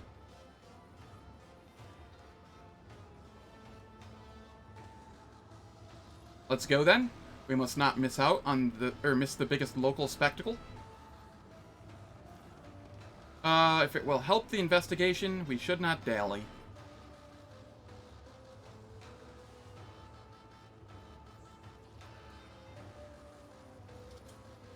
We have plenty of... If it will help the investigation, we should not dally. I'm pleased to see that you prefer to continue our mission over the idle pastimes of this world. Solomorne looks at the crowd, staring at you in wonder and trepidation. So, Celestial Lord, your coming is a historic event for these people. They will be watching your every step, and your actions may well transform their lives on this underdeveloped world.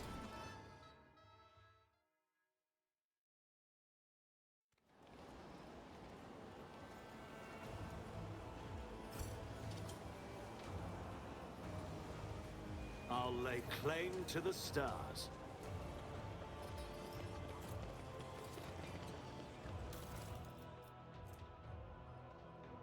Chronicle of Fates by Gorgeous Fault.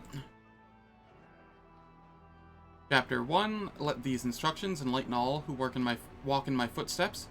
He that holdeth the key permits none but his most faithful to change their fates. And I, the eminent Gorgeous Fault, I have no right to fail him.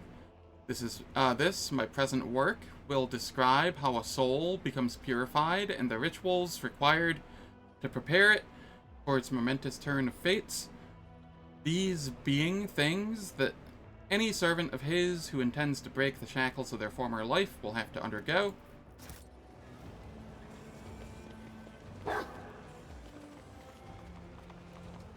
This is the chapel where we pray to the Emperor, the holder of the key of all destinies. The bell in its tower can ring so loud it makes your ears pop.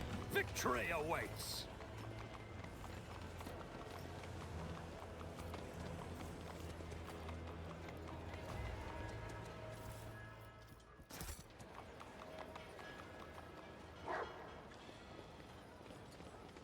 I'm still new to the art of exploring.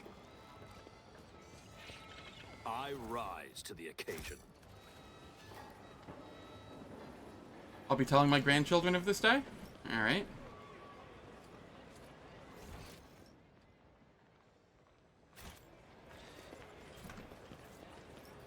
Stop!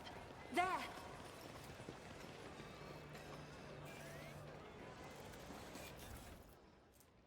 Chapter 3, The Chronicle of Fates. The sacrament has been performed.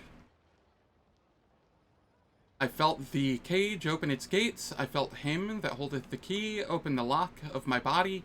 At first, I found it hard to breathe. It was as though the inside of my body was lined with vice that was not my own. In my mind's confusion, I cannot tell what moon life it is, or which chapter of this book I am presently writing. But the greatest one is all-knowing, and every turn of fate has been chosen by him in advance. Thus, if my new fate tries to resist me, I shall bring it to heel.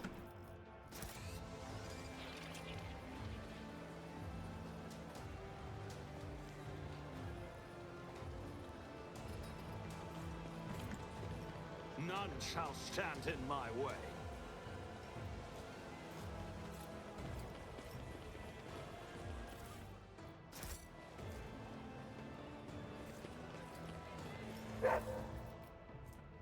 Chapter 2. It befits any servant of his to thank daily the Emperor, him that holdeth the key, for the lot given them in life, as I have thanked him with my writings for thousands of moon lives. So, too, do I thank him now with the fetters that are preparing my soul for its new destiny. The rules of this service are simple. Day after day, I reverently carry with me the glass fetters, not daring to break them. Some believe that merely keeping them by one's bedside is enough to perform the sacrament. This is a lie perpetuated by the slothful and the faint of heart.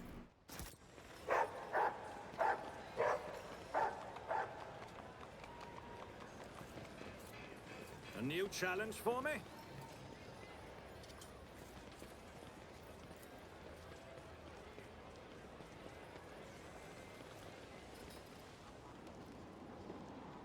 I see.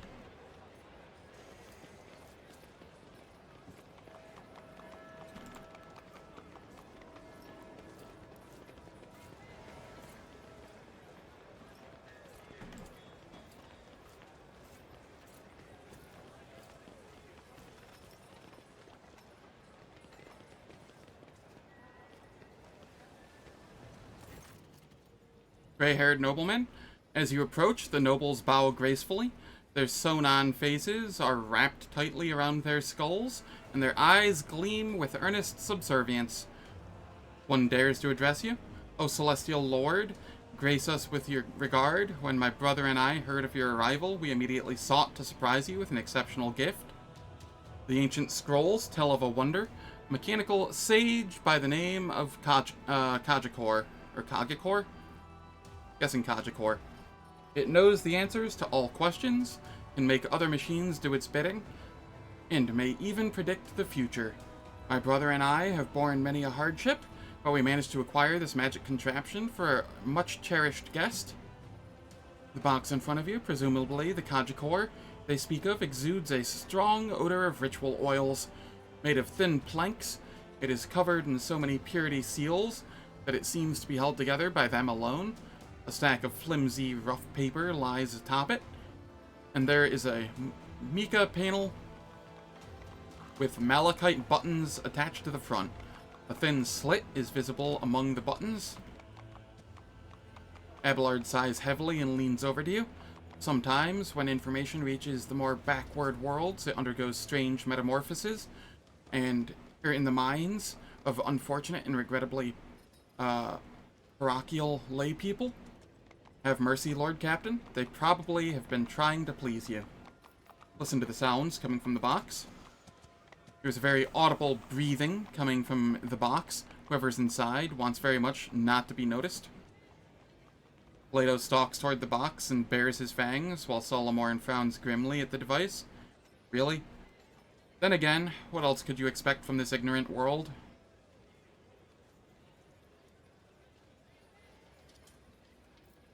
Unseal the box and let this poor soul out at once. Who? What poor soul? I do not... The young nobleman addressing you withers under the scathing gaze of his partner. As you command, my celestial lord, forgive us.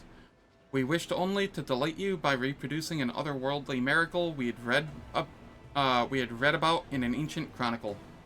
You're nothing but a pair of dim-witted lickspittles, but mere stupidity hardly warrants an execution. Get out of my sight. We did not mean to offend. We only wished to please.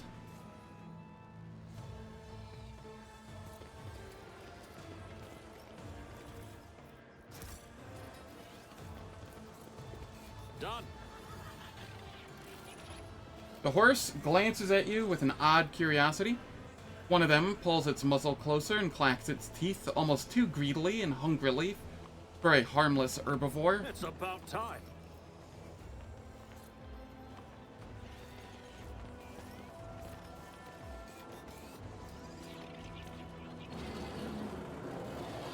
Good Glato.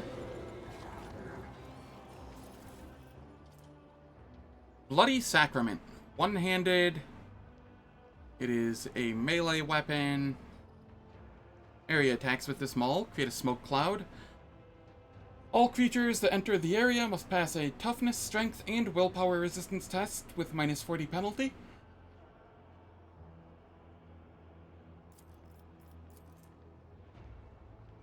Interesting.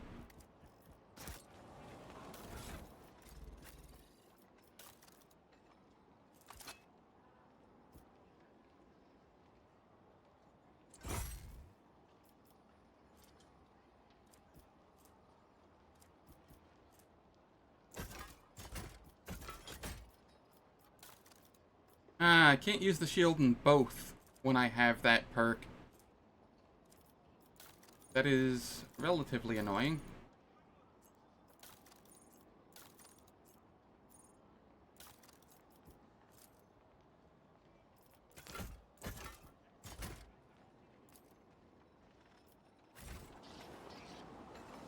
That's fine, though. The odds I ever use that are very low. I did fine. It's just kind of there for if I do want to use a melee.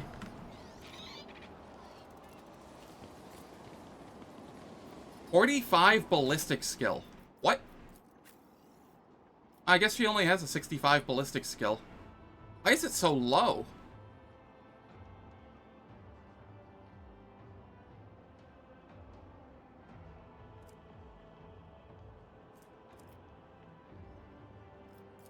That feels incredibly low.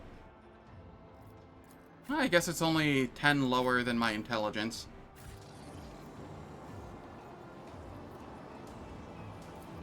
Never doubt me.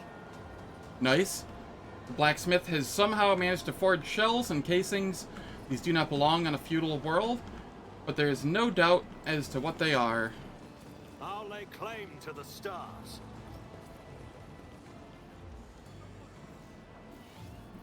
I tire of idleness. Let's move.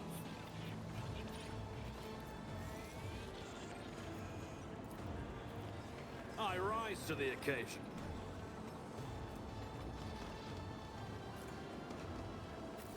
Alright, judging by his attire, the man was of high social standing. Someone has carefully and skillfully peeled the skin off his face.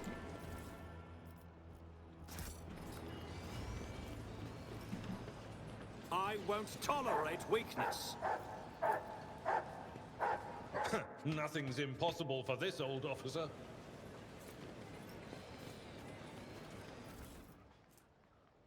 Immaterium Shroud. The Cyber Raven gains 15 willpower.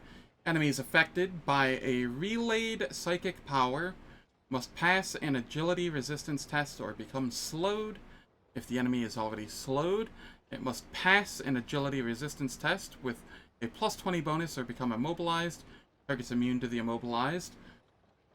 Suffer warp damage equal to 5% maximum wounds. Neat, but I'm not going to be using that one. Who's there? Is that the Celestial Lord himself? You shouldn't have come here. Fates become tangled in this place. And faces change. Who knows if by nightfall you won't have lost yourself? Just a piece of advice, beware the shimmering blue, or else you'll end up like Gorgeous Fault.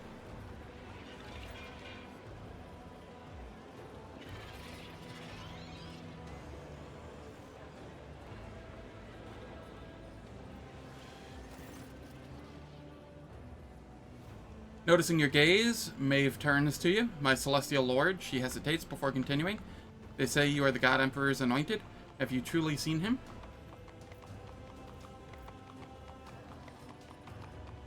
Alas, no. Our God Emperor resides on Holy Terra, many light centuries from here. To behold him is a privilege denied to all but a few. Maeve lets out a forlorn sigh. I wish I could see him. But I'm sure his splendor is so dazzlingly bright that one glance upon his visage is enough to blind a person on the spot. Oh, pardon me. You probably wanted to ask me something, didn't you? Solomorne casts a quick glance around as if looking for someone and then nods at you confidently. How do you find living in the at the governor's court? I dare not complain, my Celestial Lord. Lesser nobles, such as myself, sometimes receive punishment for angering our lords, but that is good in a way. I think it makes me cleaner and brighter on the inside and helps me to better serve the God Emperor, the holder of the key to all destinies. Maeve makes the sign of the Aquila and turns a reverent gaze upon you. You called the Emperor the holder of the key to all destinies. Why? Forgive me if I've said something wrong, my lord. Future Antiochus said that the God Emperor holds the key to all destinies in his celestial hand. He himself sits at the very top of the great tower of humankind. From there, gazing out over the worlds and stars of his domain, he sees all, knows all, and a bloody tear rolls down his cheek when he reads our shameful thoughts and deeds in the annals of our lives.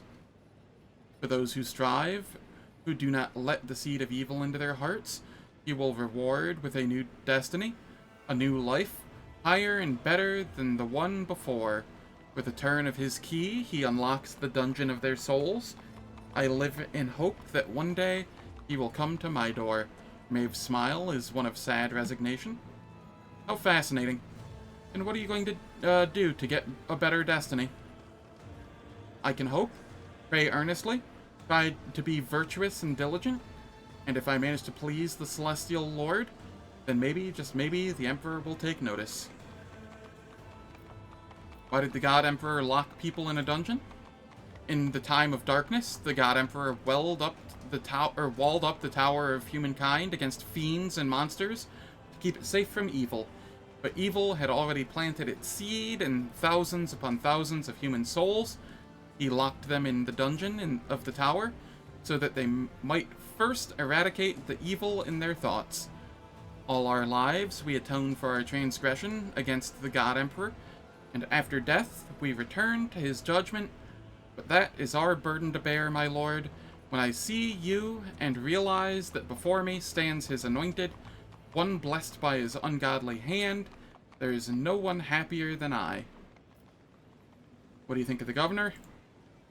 Oh, he's a wonderful person. So considerate and generous. But of course, his venerable age has taken its toll. He behaves oddly from time to time, but we all have our quirks, don't we?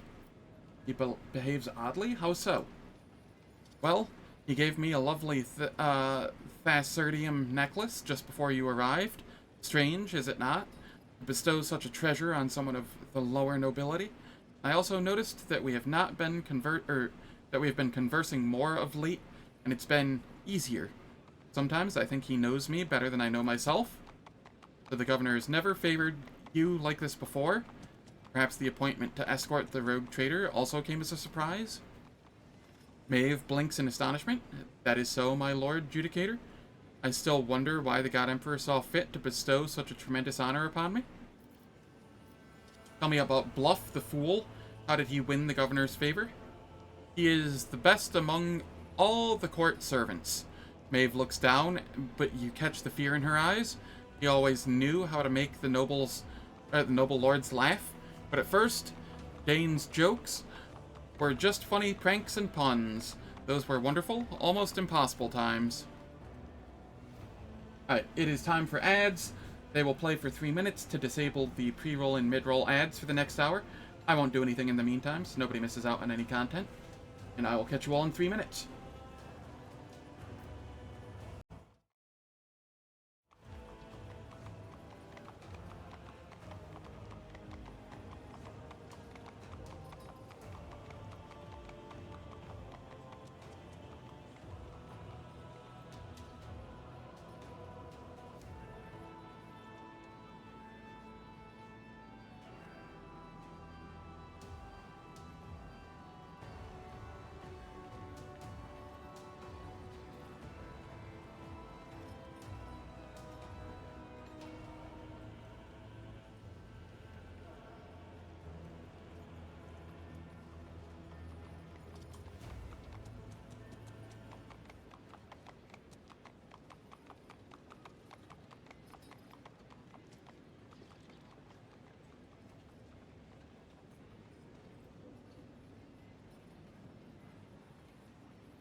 Alright, the ads are finished. Just give me one moment here.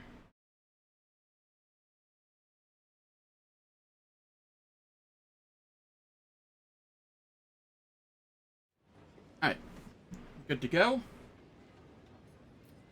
Something happened and Dane changed, did he not? That is his name, yes. Yes, he seemed to retreat into himself all of a sudden, and he started snapping back at people, saying sarcastic, scathing things. His jokes were simple before, but now there's always a nasty bite to them, and he started exploding at every little thing and ordering me about. My own brother. Having said all this, she freezes in fear, turning white as a sheet. Apologies for my lack of restraint. For a brief moment, a deep wrinkle cuts across Solomorne's forehead. So your brother's not his usual self? This world is a tangled web indeed. Since you are here, show me how the Thassarians entertain their nobles. What would you like me to do, my celestial lord? I was taught how to dance and sing.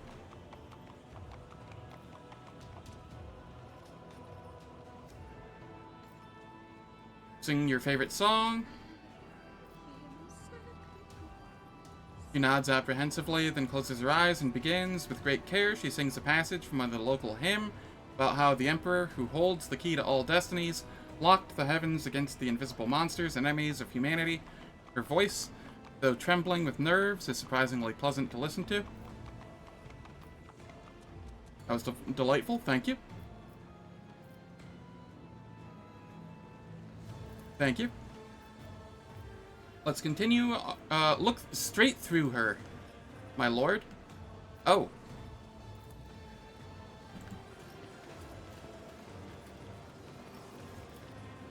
Compared to naval service, that was barely a Victory challenge. awaits.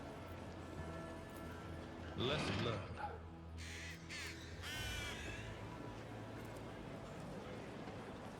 You would end up fatigued.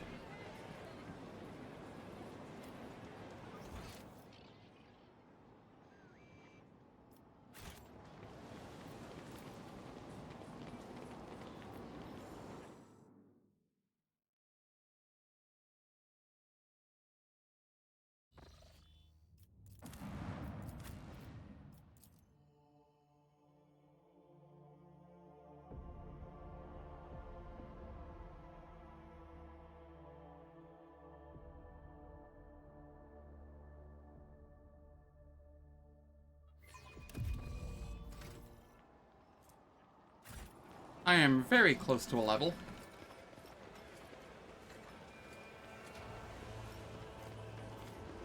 Let us see what I found. Uh-huh.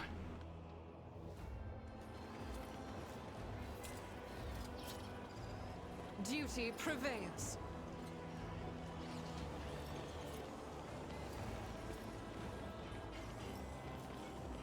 A new challenge for me? My warp sight reveals something.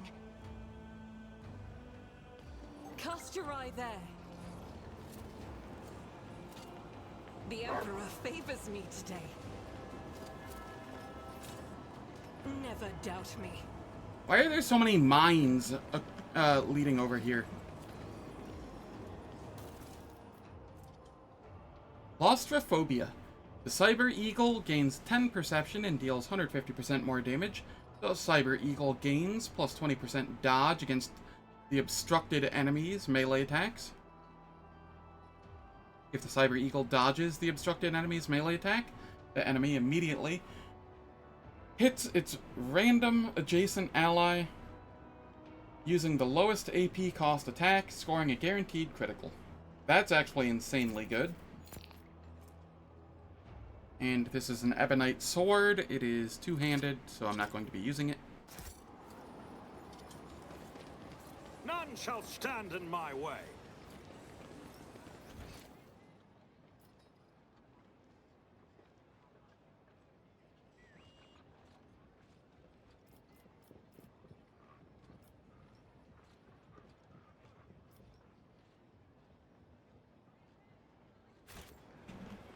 Alright, so how do I get up here?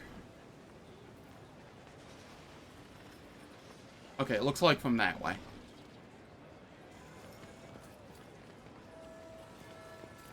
I'll lay claim to the stars.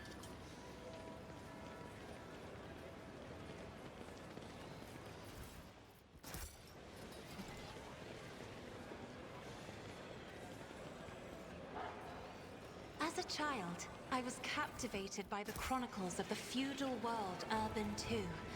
Knights clad in shining armor riding their fine steeds, battling enemies of humanity, and holding feasts after their victories. But this world has only gray and mud. The same is true for many worlds in the Imperium, Lady Cassia. You should accustom yourself to that fact.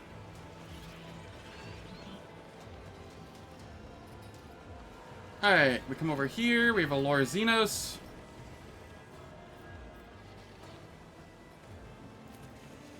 Done. There's something not right about number 4. It doesn't know commands, just does whatever it wants, so they locked it up to keep it out of trouble, Your Celestial Highness. Salivating profusely. The Lacerixes watch the food disappear into people's throats. Judging by their protruding ribs, the beasts have not been properly fed in some time.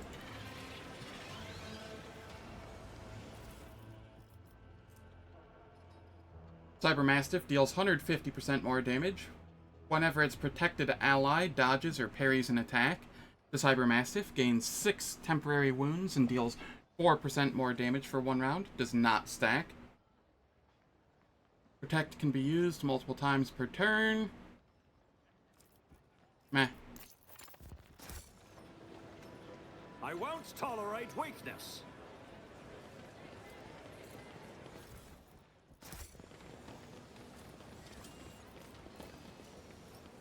An expected result.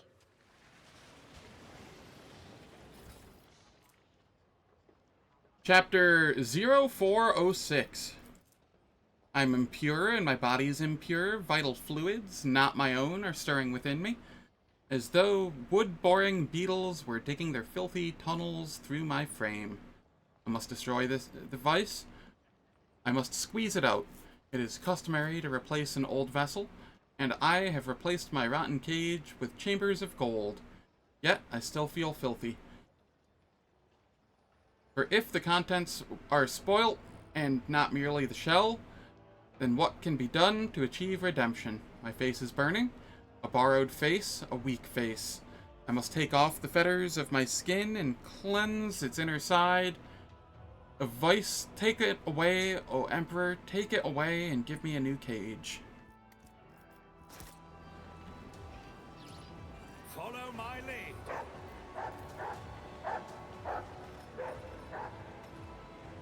Judging by the deep scratches, there used to be a makeshift bridge here. If you put something in its place, you can try to cross to the next roof. The rusted sheet of iron could easily reach the other side of the roof, but it is unlikely to hold the person's weight. There is no doubt that this piece of iron is sturdy enough, but it's woefully short for the bridge.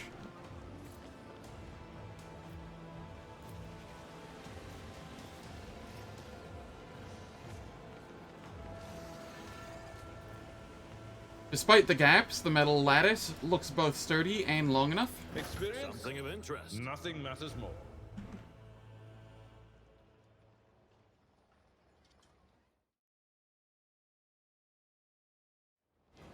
Victory awaits.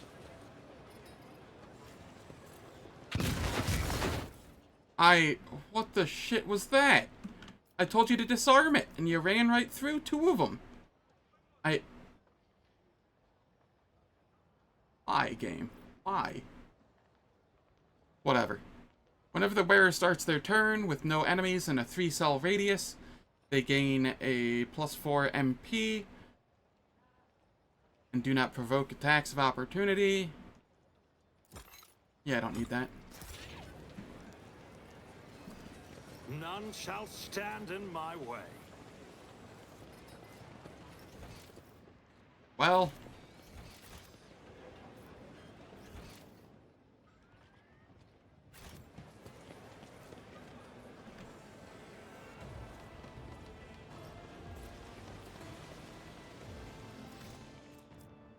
shame. That would have got me real close to the level. Nothing's impossible for this old officer. Alright, back to the ship we go again. Because people couldn't figure out how to stop and disarm traps I told them to, instead of walking through them.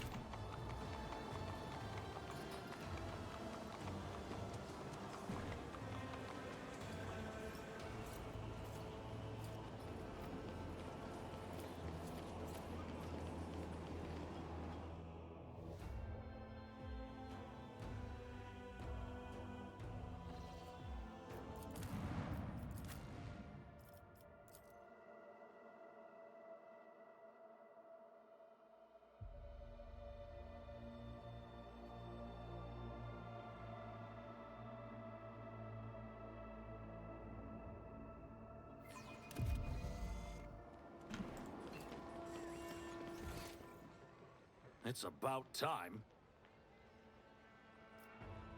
Alright.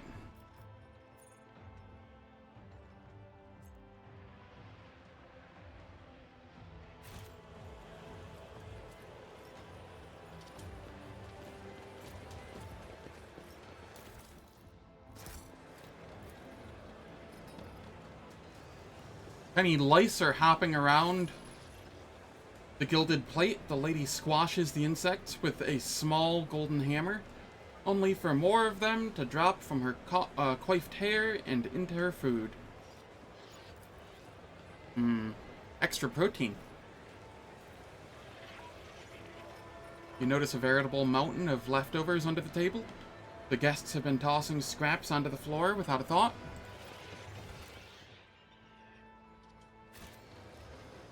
A new challenge for me.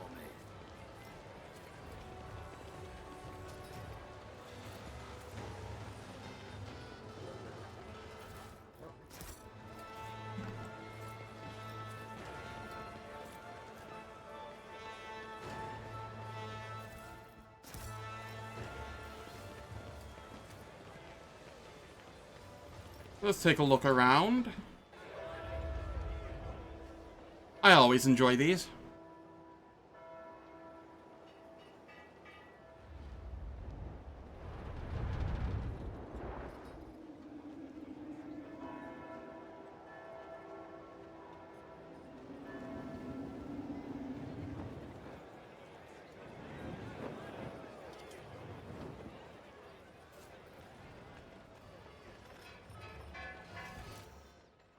Alright, let's see here. I won't tolerate weakness.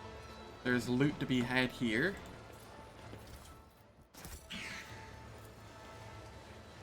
Does not escape your notice that a few leftovers from the plates disappear into the servant's filthy apron.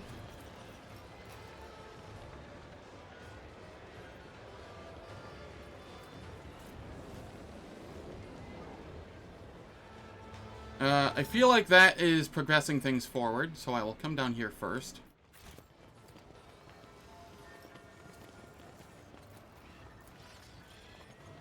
I did fine. Armor of Iron Will. Whenever the wearer blocks an attack, all adjacent creatures must pass a toughness resistance test or suffer 1 stack of Perplexed.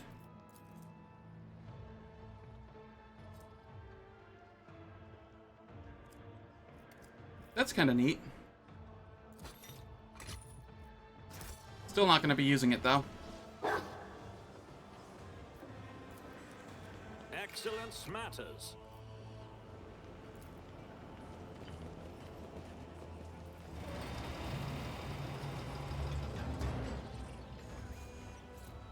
Oh, neat. Okay. So it just goes down there.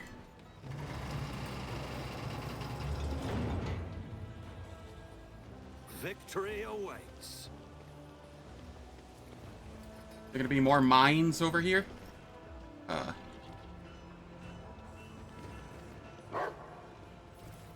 Nope.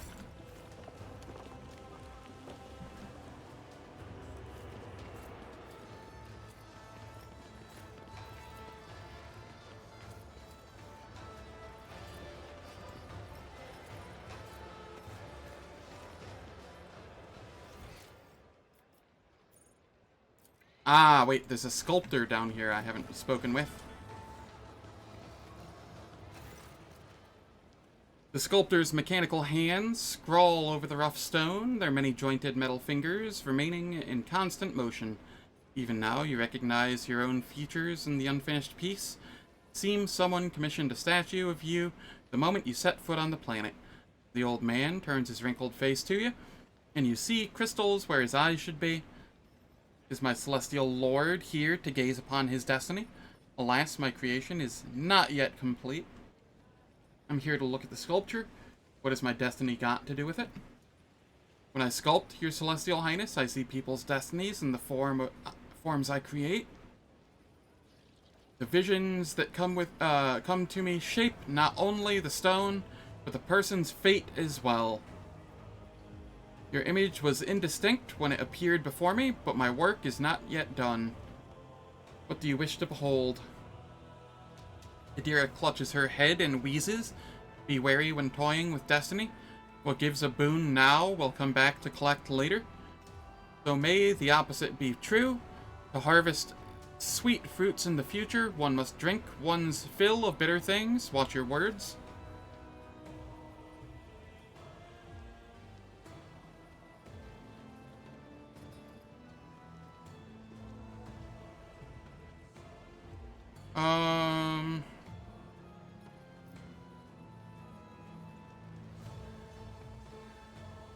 What gives a boon now will come back to collect later. To harvest sweet fruits in the future, one must first drink one's fill of bitter things.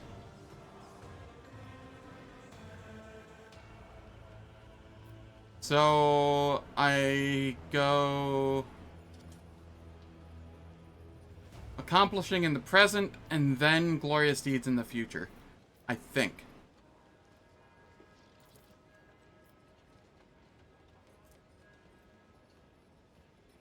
Nope. I misunderstood that. Okay, that's fine.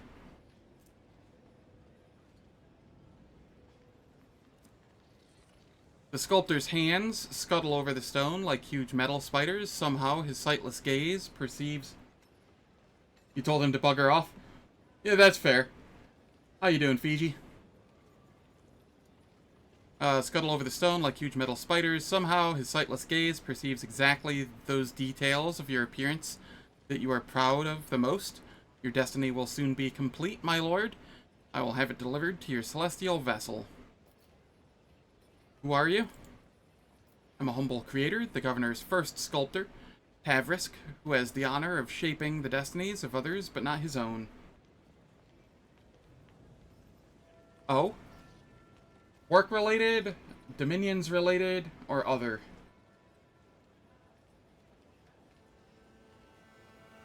Tavrisk the sculptor turns his head to you, but you see no pupils in his crystal ocular augmetics. Yes, that is fair. I do not understand. Are you a psyker? My lord governor calls me a foreteller and creator. Others a wicked sorcerer. But there is no cause for concern. My abilities are sanctioned, and I am pure before the Emperor's celestial eye. He gestures at the tubes on the back of his head, as if to prove the truth of his words. What can you tell me about this material you're working with? This is Thassera, a fascinating stone born from the bowels of this planet. Like any other kind, it bends and melts beneath the sculptor's tool, but for the sculpture to come to life, in earnest, they must put their very soul into it. One of his hands emerges from behind the statue and gently touches his head, seemingly of its own volition. The soul, however, obtains calluses the more the sculptor works, and mine has long since become covered in scabs. Lord Captain, all that about the soul? That wasn't a metaphor, you know? This one channels his own mind through the stone, and then sees what comes of it. You should be careful around this sorcerer. I don't like how many whispers have taken a fancy to him. Sidewalk sale memes today. Gotcha. Got an appointment with a doc. Gotcha, gotcha. And you've initiated dialogue with the monkeys. Ah, yes.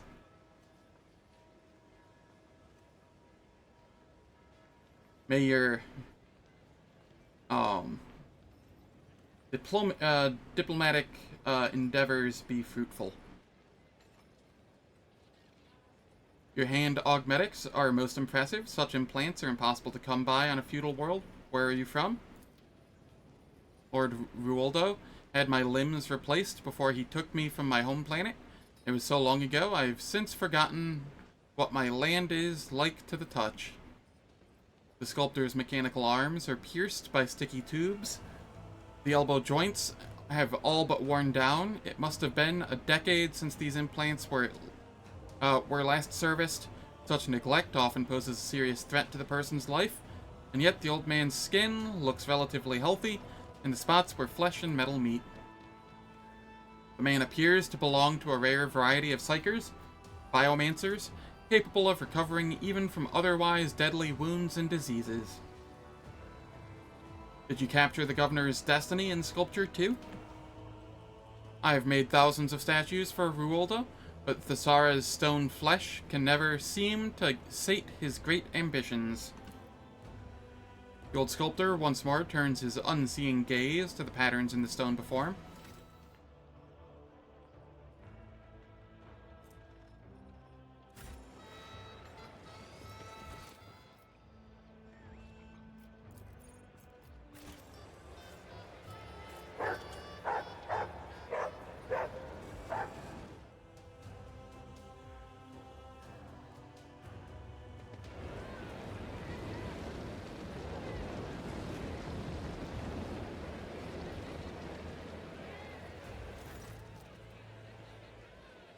You see a man with a cruel grimace on his face and hands disfigured with burn marks. Behind him stands a ghastly-looking mechanism, adorned with polished skull of gigantic proportions.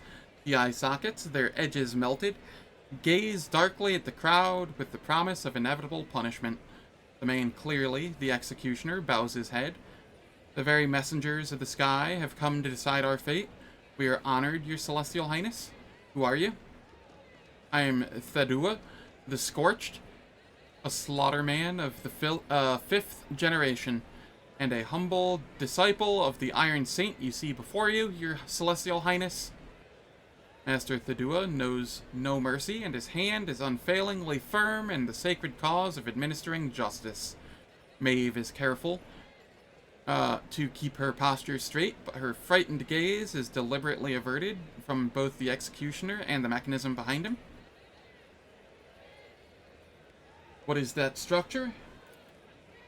This instrument of punishment is a personification of the great Thesmophorius, the martyred, who accomplished the legendary feat of slaying 300 heretics. As is glorious tradition, all mutants who affront the Emperor's gaze and stain the face of Thassera must enter the Saint's iron embrace. Whenever justice is served, hundreds flock to the Thesmophorius, eager to witness the magnificent spectacle. You have just confessed that your semblance of justice serves not as a demonstration of lawful authority and deterrence to your subjects, but as entertainment. Solomorne utters the last word with disgust, as if there could be no fouler profanity. Who is inside right now? Another heretic who violated the holy laws of the Thassera. And since his body is already turning to ash, such will be the fate of his name as well. Be scattered to the winds, that it may never again defile the lips of any who live upon our sacred world. Never again defile the lips. Maeve looks ready to faint. He seems both terrified and nauseated by this sacred rite that has drawn so many onlookers. The law of the Imperium punishes those who deserve it. Was the last of the accused? Was that the last of the accused for the day?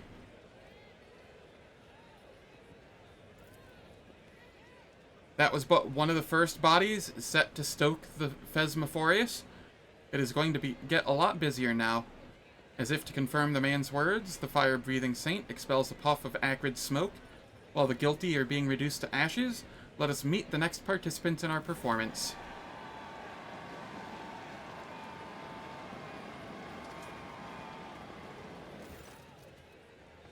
Two people, or something resembling people, are pushed onto the stage. They are mutants, hideous parodies of humanity, forever tainted by the imperfections of the flesh.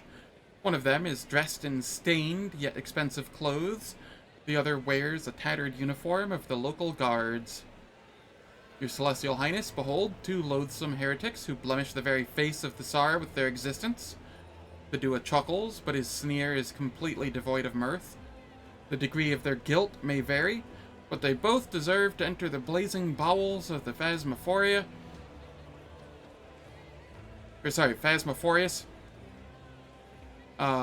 For fear, for the worst of their transgressions distorting the sacred face of humanity. But since fate has graced us with such lofty visitors, I eagerly cede the right to punish these miscreants to you, your Celestial Highness. Agreed. Contrary to his honeyed words, the executioner's voice betrays his poorly concealed displeasure. Cassia purses her lips when she notices the onlookers staring at her hands, eyes, and neck. Many point their fingers shamelessly in her direction. Others spit at their feet in disgust, her chin raised high. The Lady Navigator adjusts her forehead adornment with clawed hands. She squares her shoulders, lets out a breath, and glares at the crowd with condescension.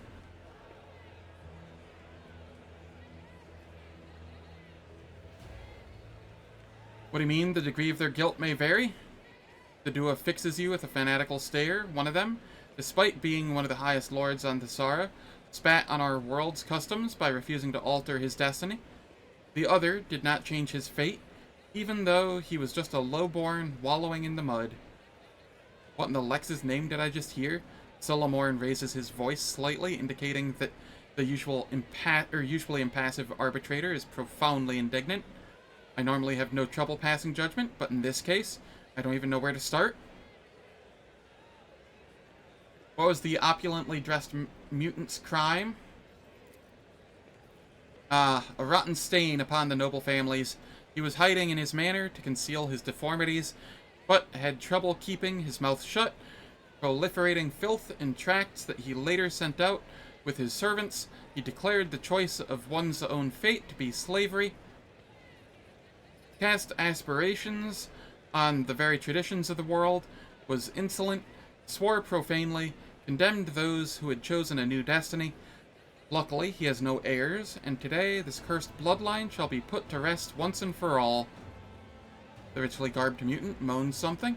You notice stitches on his disfigured face. The zealous servants were evidently in a hurry to silence this condemned man early and sewed his twisted mouth shut. What did the mutant in guard's uniform do? A thief, a brigand, and a murderer. There is no way to list all the crimes lying upon this freak's conscience. However, his willingness to change his destiny against all odds merits this mutant at least some honor. Despite his feeble-mindedness and simplicity, he had enough sense to obscure his countenance with hoods and helmets until he made his way from beggar to guard.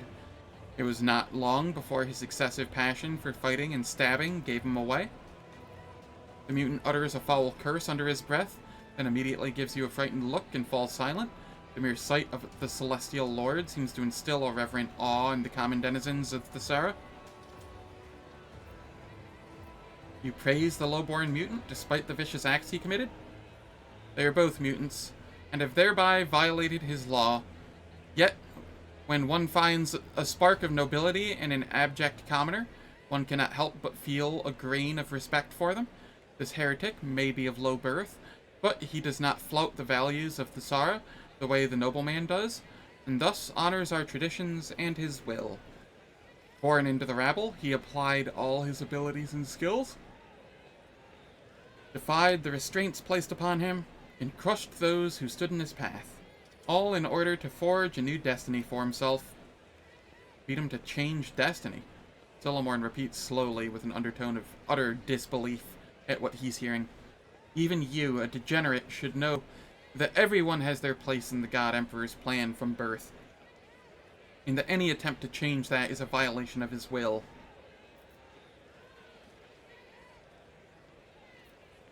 What do you say, Maeve? Which of these two deserves to die? Maeve's gaze darts fearfully around while visibly avoiding the doomed mutants on the platform. I am of too low of a birth to take on the burden of being a judge, my Celestial Lord. I'm ready to announce my decision. The word of a distinguished guest is law. We are all trembling with anticipation. Maeve seems to have reined in the emotions that were overtaking her, and she casts a timid glance at you as she awaits the verdict. The mutant commoner must be sent to the furnace. The nobleman is to be set free. The furnace? The furnace? All those scandalous misdeeds in one heretic will make, oh, such lovely sparks. Behold the star fall.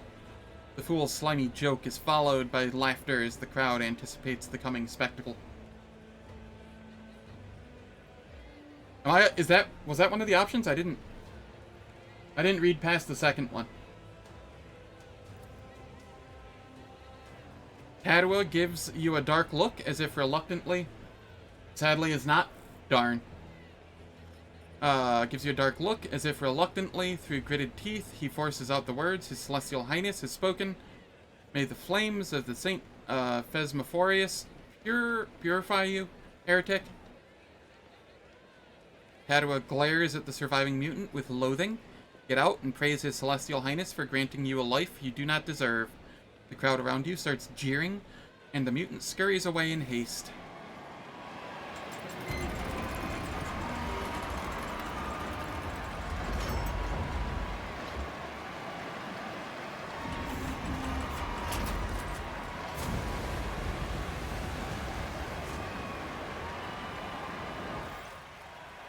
Cassia turns away, covering her eyes and nose with a shawl.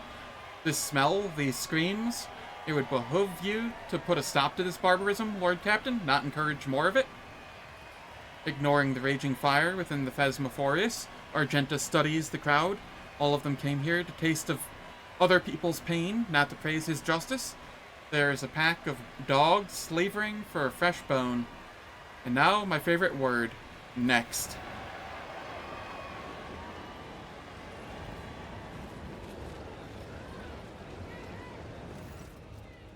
A pale, bony creature, barely able to move its legs, enters the stage in place of a mask. It turns a horrific medley of features toward the world. This ugliness, however, is nothing like that of the previous convicts. The thin, squeamishly twisted mouth is fused to the cheekbones.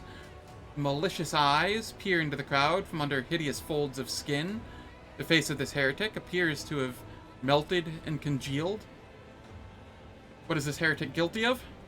The executioner does not answer right away, but makes you wait for a moment. His crime is more grievous than any this scaffold has ever seen. He was granted a new destiny, but chose to defy it. He turned away the greatest gift that can be offered to the loyal sons and daughters of Thassera. The wretched man's gaze drifts over the crowd until his piercing eyes meet yours. His head twitches, and his face contorting in a monstrous grimace. Shut up before it gets in. He whispers in a sudden frenzy, I won't give up, I won't give up, or give it up, I won't. Oh no, no, no. We didn't come here for you to stay quiet. Squeal now and squeal louder. The crowd takes up the fool's outburst and begins demanding more screams. A windowless, doorless house. Adira is standing still, her eyes glassy. The master is gone, and only beasts remain. Where's that blasted court fool? You glance at the crowd and suddenly see the fool prancing and flitting among the gawkers, clearly trying not to be spotted by you.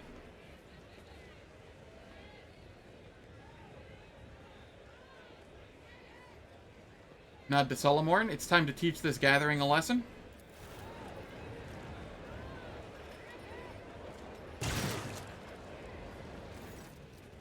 Without uttering a word, the arbitrator draws his weapon.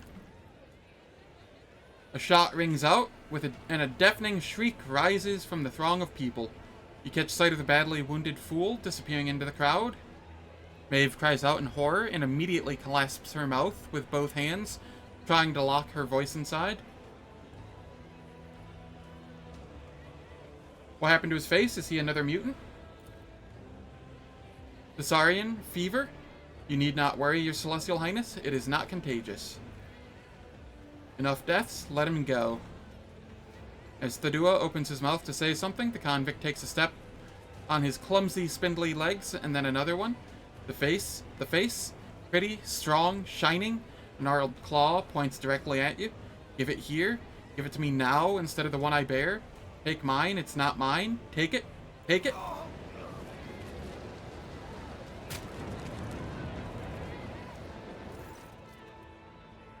The madman raises his crooked fingers to his face and sinks his nails into its sagging flesh. Shrieking with what sounds like relief, he tears off a piece of his cheek, then another, and then one more. Falling to his knees, he frantically scratches his own eyes out, smearing blood and clear ichor across his face before collapsing dead on the platform. A sudden rumble draws your attention, like a rock fall tumbling down a slope. The thudding of feet and mad screams overwhelm you. After a moment, you see the source of the commotion. A throng of mutants is charging straight at you.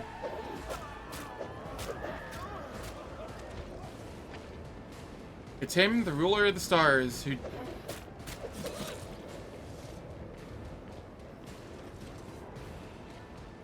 Take a knee and bow before me. I will fight if I must. It's him, the ruler of the stars, who descended on an iron bird.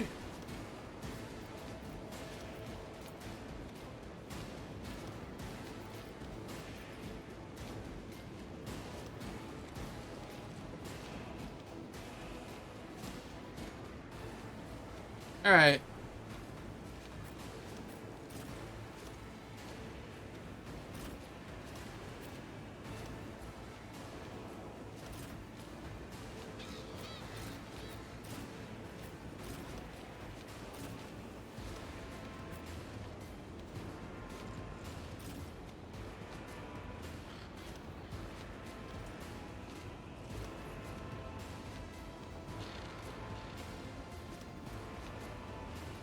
Bloating with the sodium, this creature's body is about to burst. It runs to the target and blows up.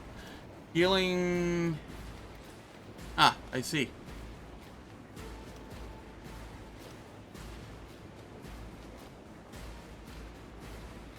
This is fine. They all go after Argenta.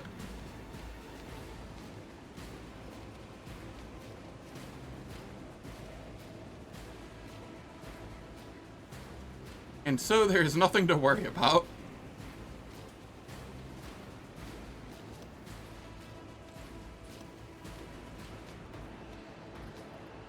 Yeah, nah. I appreciate it.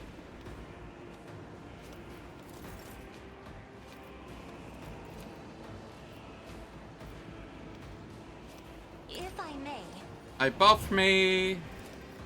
Give myself a turn. Insist, Lord Captain. And I give this to someone random, because it doesn't propagate. Or at least it didn't used to. Yeah, no, still doesn't. That's fine. And then we buff everyone. All too easy. Suits my purposes. Not my specialty.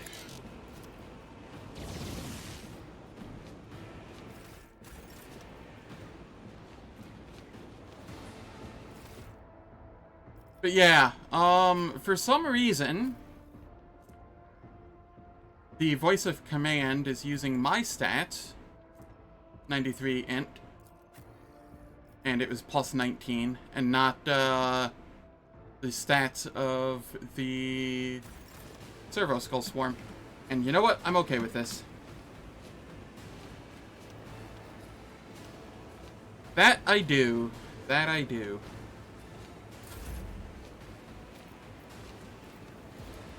Here, Adira can have a buff. I'm not accustomed to being ordered around.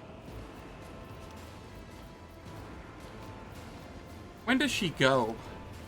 Right after Argenta. Okay, that's fine.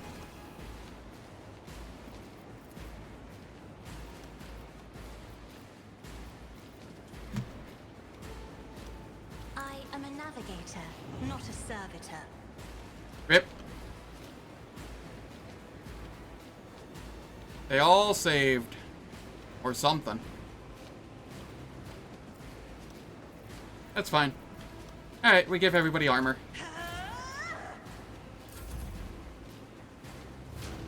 That's the only one I ever use, by the way. It's just the one that gives increased armor. It's nice, large, and I don't have to think on it too much.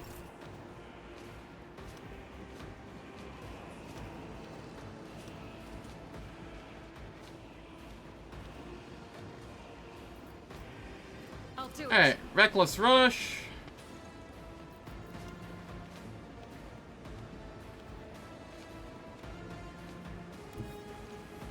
We come up here.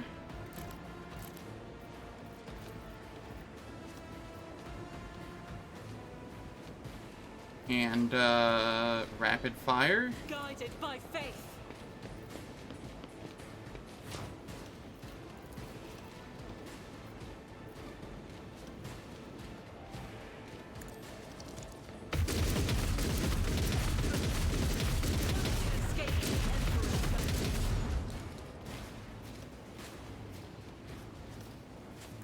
Then we come over here. Swap over to this. And As the Emperor commands, I act. I know, I'm still trying to get higher. Wait, why was it only 8? It should be 9, shouldn't it? Or no, sorry, I'm looking at the... Yeah, it was 9. I was looking at the ammo for the shotgun. I did not sleep well last night. I've not been sleeping well lately at all. Pardon my inability to read UI. Alright, so I move here. Move here. Okay. I stay here. And I concentrated fire. I'll do it. Doubt is for the weak.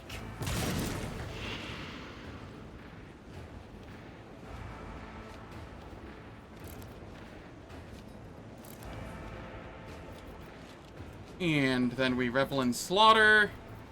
As the Emperor commands, I act. Furious recital.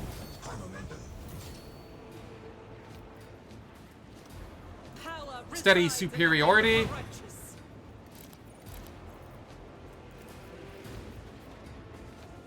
Faith without deeds is never vindicated. You, my Emperor! And then I head back here. The enemies of the Emperor will be undone.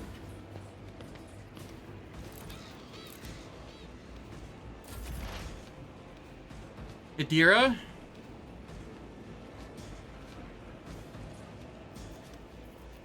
I need you to relocate Burb to here.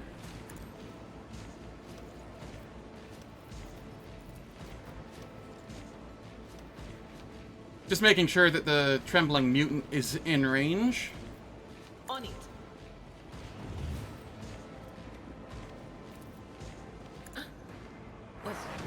Was that you? Or... But of course.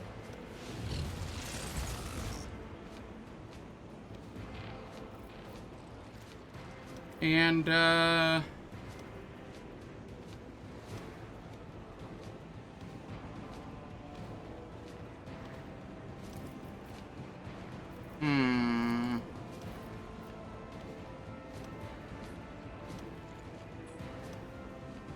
Exactly.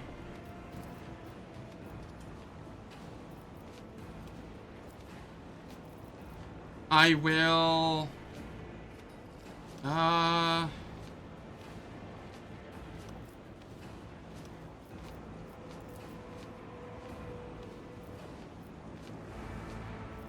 Alright. I've got this. I will strategic adaptation. Damn! What was the command again? All right. Anything else? Farewell. And then I can apply exploit. Will do. And nuke.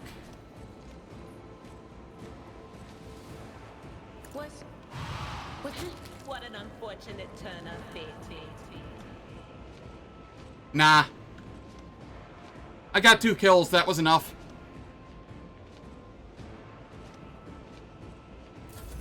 Quick, quick!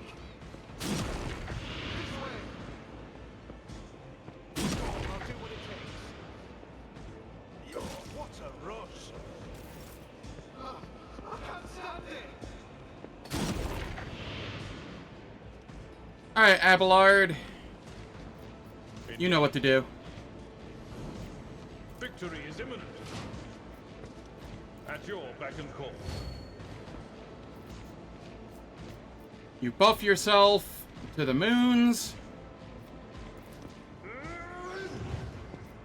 I will do my duty.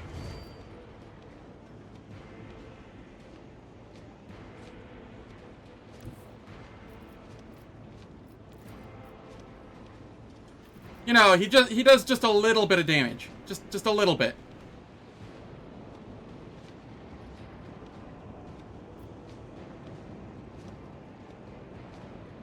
Yeah, that's fine. Follow my lead.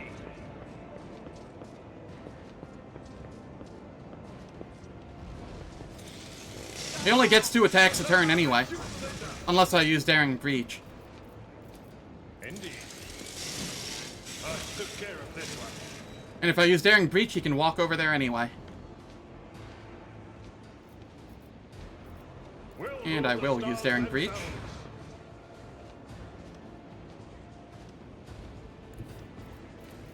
I've seen worse battles than this in my time. What? You are target. I took care of this one. Abelard does not do enough damage. Just saying. At your beck and call.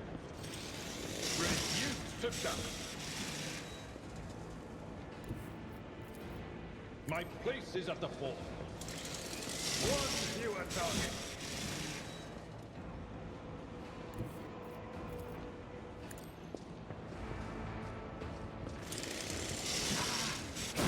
Brace yourself, Abelard. Yeah, whatever. I got parried. Wow. I took care of this one. One fewer target.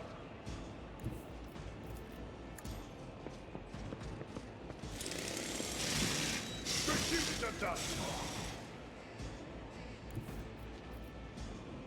Tried and tested tactics are the best ones.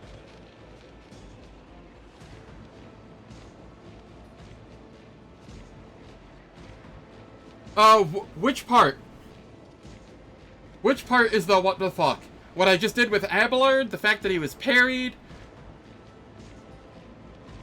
Malpian Shroud gives 19 temp wounds, and the wielder's melee attacks deal an additional temp wounds divided by 2 damage. And then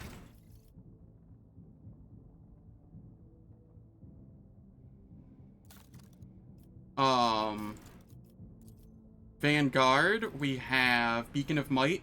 At the start of the Vanguard's turn, before their temporary wounds are lost, the Vanguard gains number of temporary wounds strength for 1 round. So he's sitting at 183 strength. Oh, him moving around like that? I mean, that was just Daring Breach.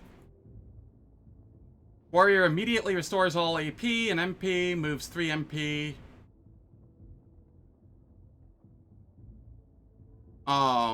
Until the end of the turn. Gains 4 MP for each kill and may use their MP after attacking or using abilities. I'm sure you know, like, half of this, and I'm, like, over-explaining, but, you know, I wasn't sure exactly where the confusion was, or the surprise was, not confusion. So I'm just going over everything.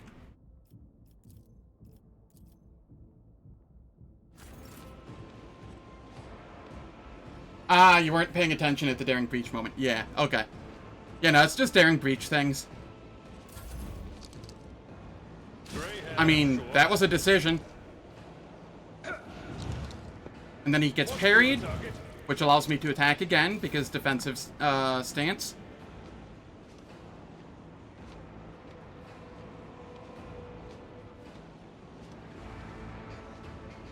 Yeah, just Abelard things, you know.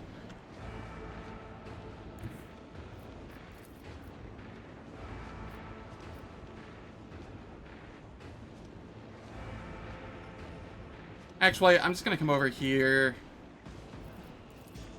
and move, Abelard. Follow my lead.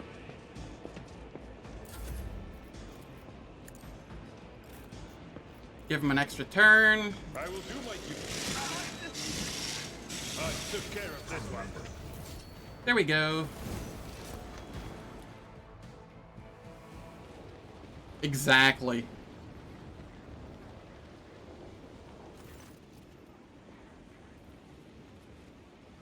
It's kind of sad that I can't actually say for certain who is stronger between, or who is strongest between Abelard, Argenta, and Kibellah on my team.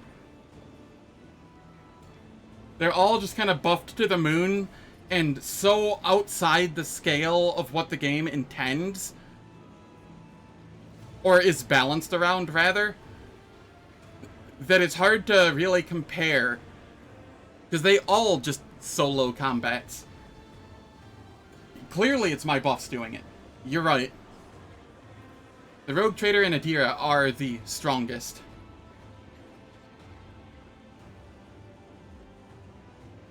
Your Celestial Highness, apologies for my late arrival. I wasted a great deal of time in idle squabbles with that oaf of a treasurer as he was looking for the shipment chronicle.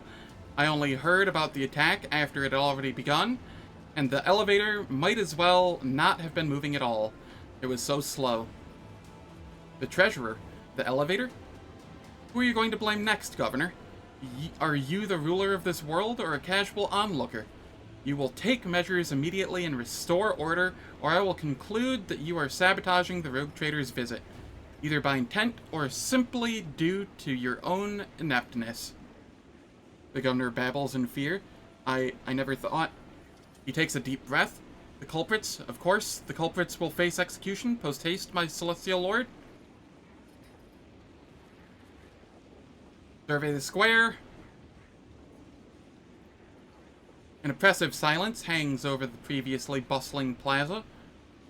The people are taking in the carnage, clearly avoiding looking at you, but still catching your every word. You notice Maeve standing nearby, gazing around her with horror in her eyes. Find those responsible and bring them to me. The condemned mutants broke loose and attacked the townsfolk. It has been a long, long time since anything like that happened. Your Celestial Highness, they must have sniffed out that today is a special day. The executioner's lip curls, split by the blow during the fight.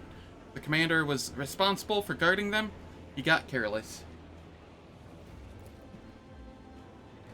His armor rattling, one of the knights steps forward. I am Lucra, commander of the fortress. I can attest that that the ungodly mutants were restrained properly. Is the Phasmophorius? The smoke whipped the brutes into a frenzy? So it's either the commander or the executioner, is it? Then I shall now make my decision.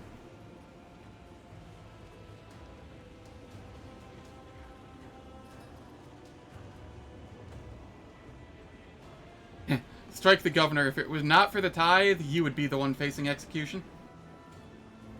It really is. I step foot on it, and I'm immediately met with heresy by them stitching faces on each other.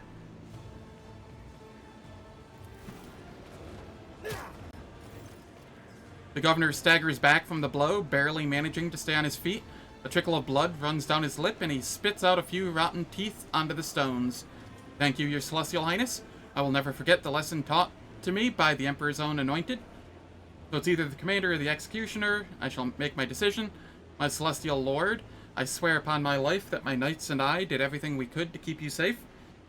Who could have foreseen that the Phasmophorius, after gorging itself on miscreants, would start driving the mutants mad with its smoke? Lies. The Phasmophorius does not taunt heretics, it fills them with terror. To shift the blame of your own failure onto a sacred weapon of justice is a heinous crime in and of itself.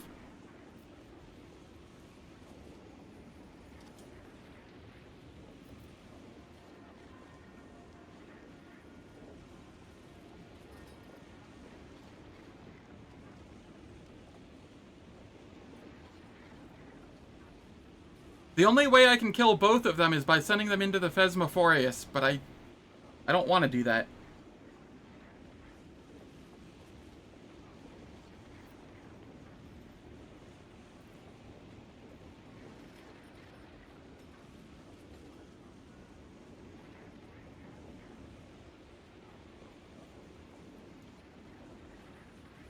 Gotcha. Well, I have time to decide. It is time for ads. They will last for 3 minutes. They disable pre-roll and mid-roll ads for the next hour. I don't do anything in the meantime, so nobody misses out on any content.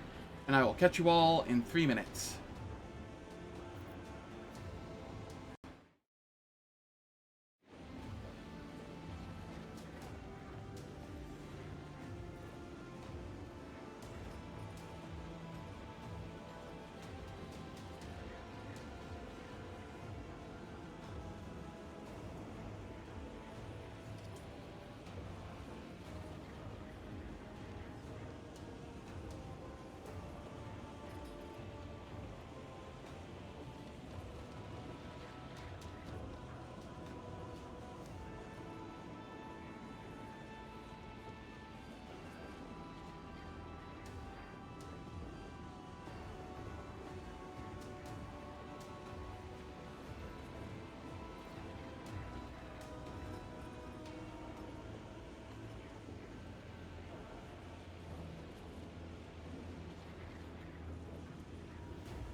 Alright, the ads are finished.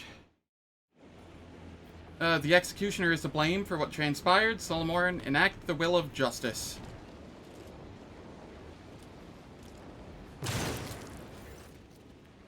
There is no change in Solomorne's expression as he performs the execution. Tadua, the Scorched, expires without making a sound. You are our savior today, your celestial highness, and in gratitude, Please accept this personalized sword from my treasury. Fatebringer. Once decided the outcome of one of our feuds, it killed a rebel leader, and peace has reigned on the planet ever since. So many two-handed swords when two-handed weapons are just kind of meh now that shields exist, outside of the rock saws.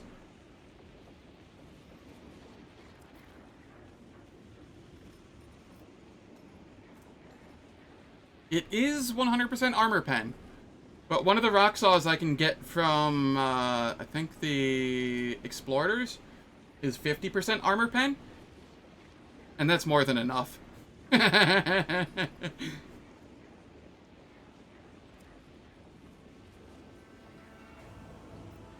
Let's see. I will lose Fatebringer. Solomorne, make a note of this attempted bribery. I have no need for your gifts. Yeah, I'm gonna do this.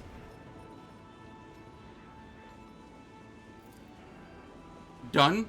Continue in this vein, Governor, and your punishment won't be long in coming.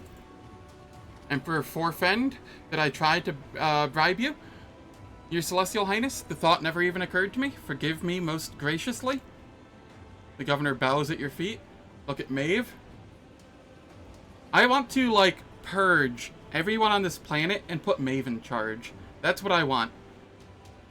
Maeve is the only one that I, like, even remotely appreciate here. Having dusted herself off and resumed a proper bearing, Maeve stares off into space. Despite the shock, her lips are pressed together firmly, and her back is impeccably straight. It appears your celebration is over, Governor. Not in the least. I will not let some beasts ruin everything we have worked so hard to prepare. I suggest we distance ourselves from this place and return to our corner of revelry and peace. By your leave, I will be waiting for you at the head table. Oh God, Emperor, give me strength. Swallowing noisily, the Governor hurriedly departs the scene of the slaughter.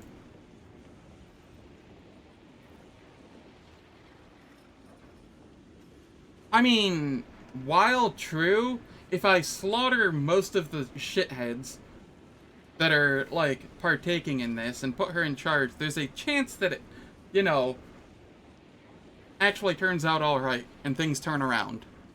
A slim one, but there is a chance.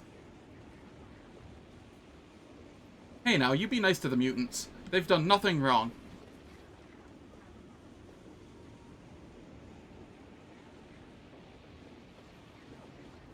It amazes me that that idiot just underpaid the tithe and did not somehow lose the whole planet as well. Solomorne pauses, pensively, watching the Governor leave. Fine, a feast it is. I'm sick of this stench of burnt meat. Let's try a change of scenery. Her face pale, Maeve raises a hand.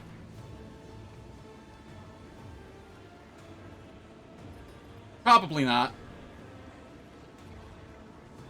Especially since the Thasserite stone or whatever that's at the core of this planet seems to have some sort of Tzeentchian nature to it.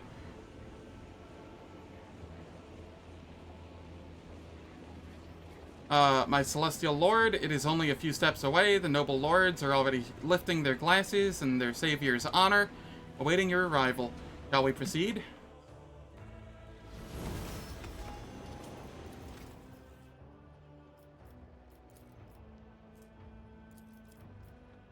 First, we level up.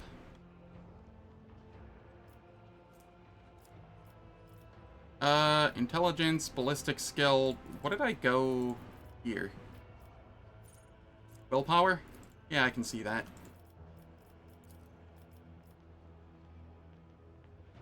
And then here, I go commerce. Commerce. I'm only kind of a skill monkey. Only a little.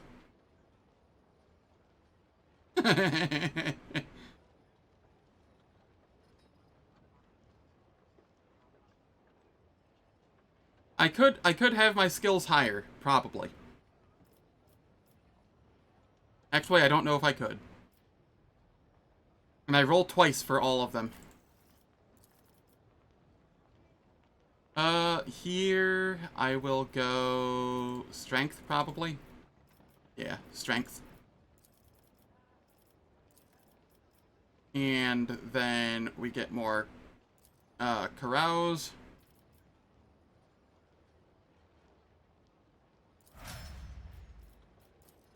I mean, I have a lot of the, items.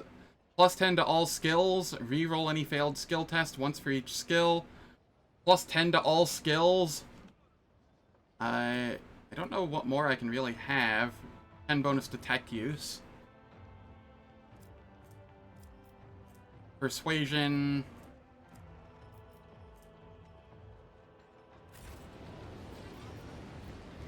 Should I divine our next step? Adira, what am I doing with you?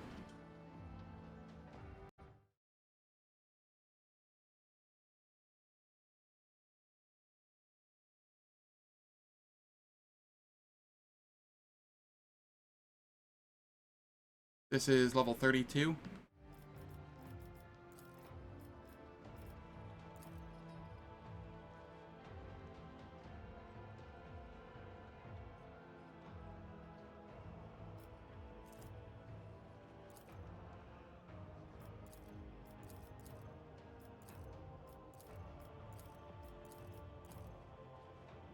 Alright, we'll go awareness.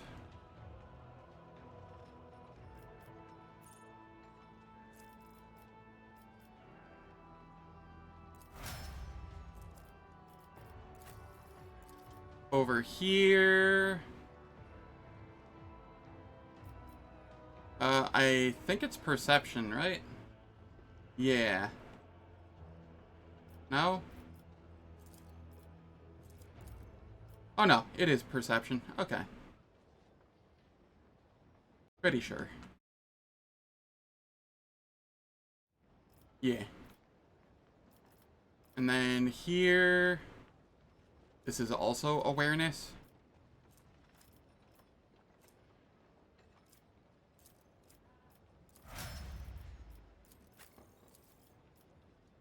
I have a lot of people going into,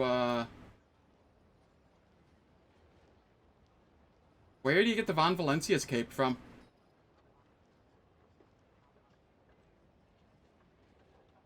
Because if it's the item I think it is, that was a pre-order bonus, and I didn't pre-order the game.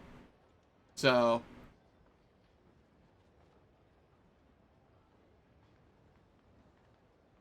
Yeah, yeah. Yep, no worries. Otherwise, I 100% would be. I think I can still get it if I get the... What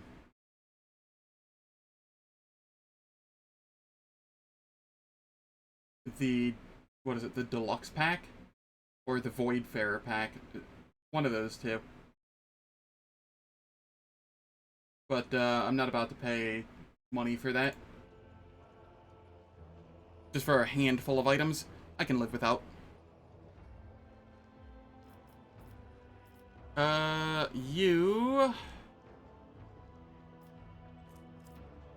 went persuasion, and then... awareness.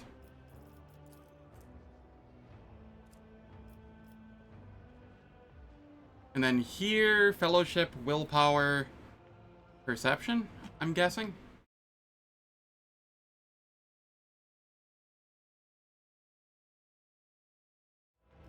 Yes.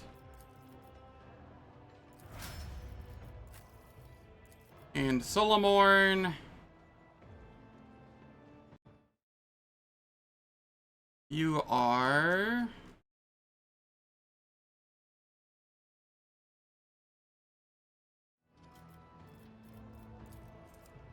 agility, and we've maxed out coercion. I think demolition is your other one? Yeah. Okay.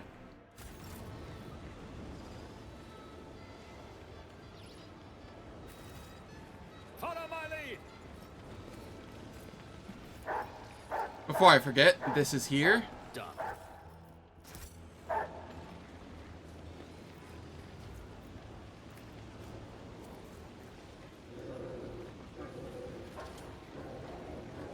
Good, Glado. Radiant Shield. Whenever the wielder blocks an attack, the attacker must pass an agility resistance test.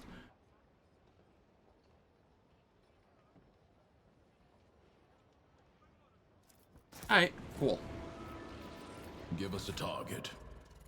So, something I found out, Fiji, is that perk that lets you put a shield in only one slot makes it so you can't have it in both slots anymore.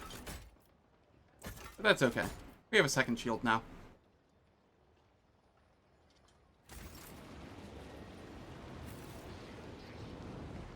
The perk comes with a downside. I'm okay with that, though.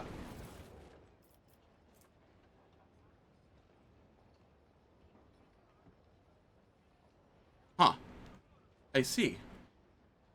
These are interesting shields, in that they have lower than average block chance, but they give parry based on weapon skill. That's kind of neat. None shall stand in my way.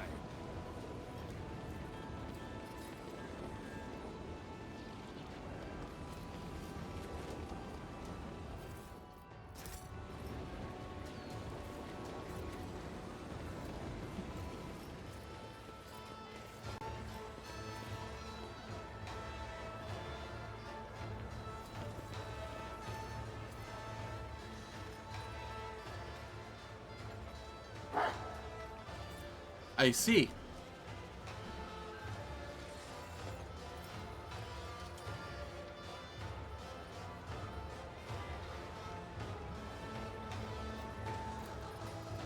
The tables are overflowing with rare and peculiar food. There's enough of it to easily feed dozens of hungry mouths, but the servants are unlikely to get even a morsel of this feast. The governor's hand reaches for the amasec, but flinches under your gaze and abruptly changes trajectory toward the appetizers. Today is a very nervous day, your celestial highness. And when I feel nervous, I eat and drink, and I eat again. That is just the way I am. But, Emperor have mercy, the food today is to die for. Would you like to have some? The tables are buckling under the spread of steaming hot dishes, oozing with grease and exuding tantalizingly spicy aromas. Quite the challenge for an uninitiated stomach, but you have partaken in feasts far grander than this.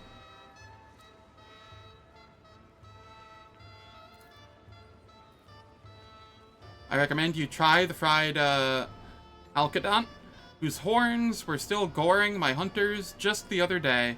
And here we have some five-tailed shrimpieriuses in stewed black eye sauce. These fellows need to be eaten quickly before they scurry off the plate. As for the side dishes, you simply must have a taste of these crispy blabberid shells seasoned with blue glut. This spice scorches your tongue, but follow it with some amasec, and it will feel like the waters of life itself. Defeat the blabberid shells, seasoned with blue glut.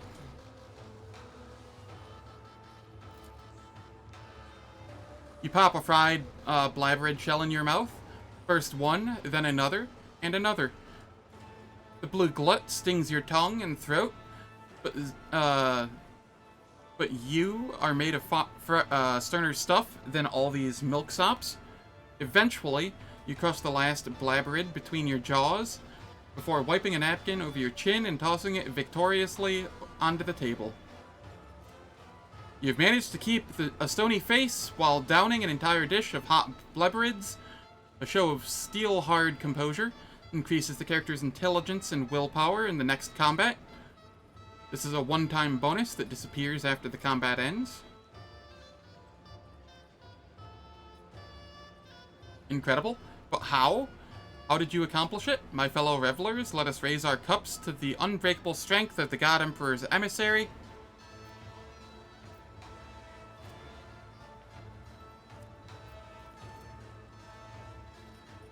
I will attack the giant Alcadont ham. I failed. I have heavy stomach. Reduces character's strength and toughness in the next combat.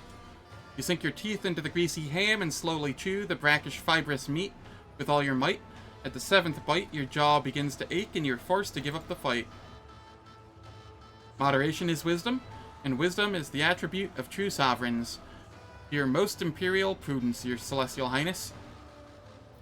Now that we've had some refreshments, let us talk.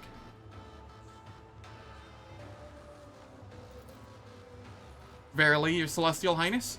He reaches his ring-studded hand for the goblet, but stops at the sound of Maeve's voice. My lord, remember what the physician told you? Temperance is the best cure for your ailments. I fear that you've disobeyed his wishes again today. And now I'm paying for it with a compromised sense of balance and a regrettable inability to admire the disguised imposters. And the hunt is already in full swing. Solomorne leans over to you. Rogue trader, once you've had your fill of the governor, let me ask him a few questions. What is this hunt you mentioned? Rualdo waves a hand at Maeve. Be a darling and tell our guest about our amusements. I'm a little exhausted. Of course, my lord. The imposter hunt takes place every moonlight. Shortly before the event, the servants are thoroughly cleansed of dirt and foulness, combed, dressed in expensive clothing and masks, and invited into the courtyard with the rest of the guests. The nobles hide their faces as well, and then they try to guess who the imposters are. Telling one from the other is quite a challenge sometimes. The governor suddenly perks up again, and that is the best part. I highly recommend you try it, your celestial highness.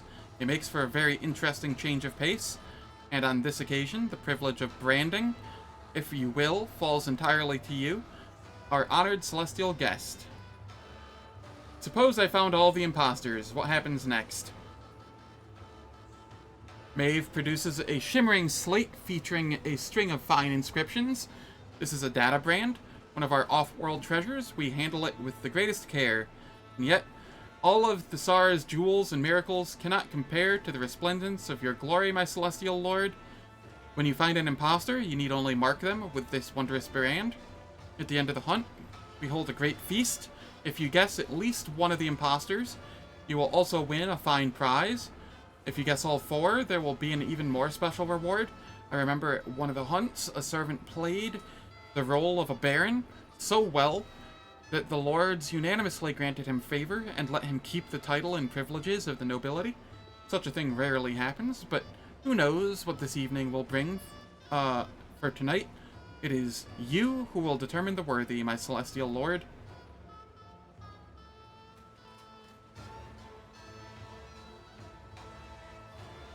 Did you just admit that there is masquerading rabble among the Thassarian nobles, illiterate, with no idea how to collect tithes, or, by the throne, that actually explains so much? The proctor scoffs and glances at the enthusiastic guests. Go ahead, governor. Commence your charade. The sooner we start, the sooner we finish. The governor lets out an audible gulp.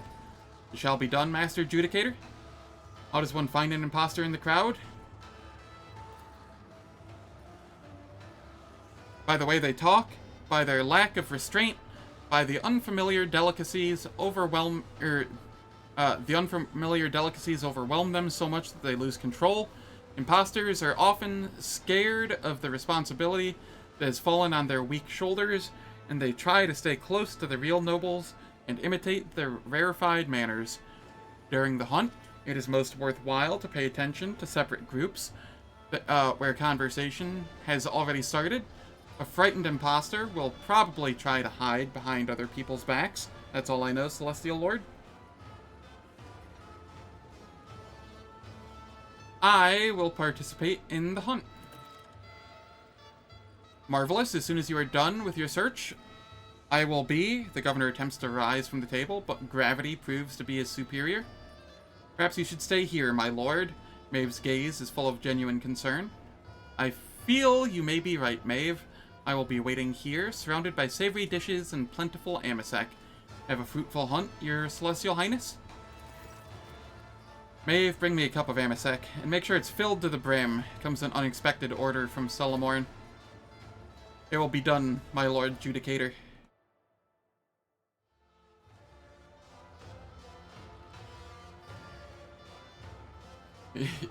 No, I'm 100% there with you, Fiji.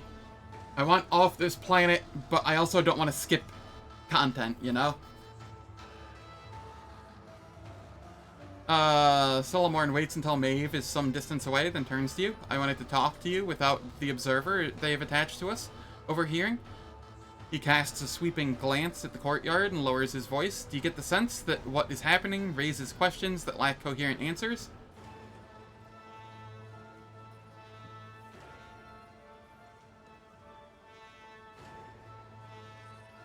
I am uneasy as well on account of certain unusual circumstances. Which one in particular?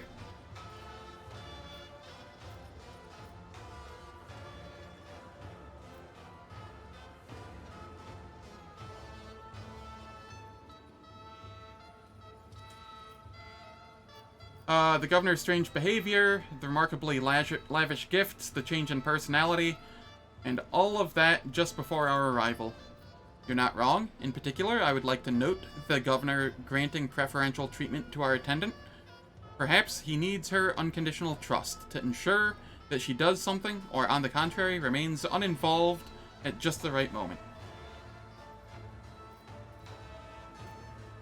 Governor barely managed to stay in his saddle, which is odd for an local nobleman. Not too odd, considering Ruoldo's ravenous fondness for food and Amasek, but an astute observation nonetheless. Remember the last mutant from the public execution? Something was off about him, and it wasn't just the physical deformity. Yes, mutation is a corruption that seldom leaves a person with a sound mind. But what the madman spouted on the scaffold, and what he had done to himself, was beyond the pale. The local beliefs? What is this tripe about altering your destiny? The God Emperor alone knows how many different cults of him there are. No two planets worship him in quite the same way, but only a heretic would wax poetic about altering a fate that was ordained by the Emperor once and for all. Have you seen the writings of that madman Fault? The Chronicle of Fates? It is lunacy bordering on heresy. Not bordering. They are heresy writ large. But that is not what troubles me. What troubles me is that the madman succeeded in publishing them. The fact there was a mutant attack during a public execution with no clear or evident cause. The attack is unlikely to have been planned. It looked too messy, shall we say. On the other hand, perhaps that's the best this backwater planet can do when it comes to plotting and scheming. I do not like the way the governor is using every means possible to stall our inquiry into the tithe. Indeed, at first one could mistake it for sycophancy and an attempt to appease the celestial guests, but the longer it goes on, the more apparent the criminal intent behind this stalling of the inevitable becomes. What is your conclusion? I have a theory, but I would like to hear yours first, lest my opinions influence your reasoning.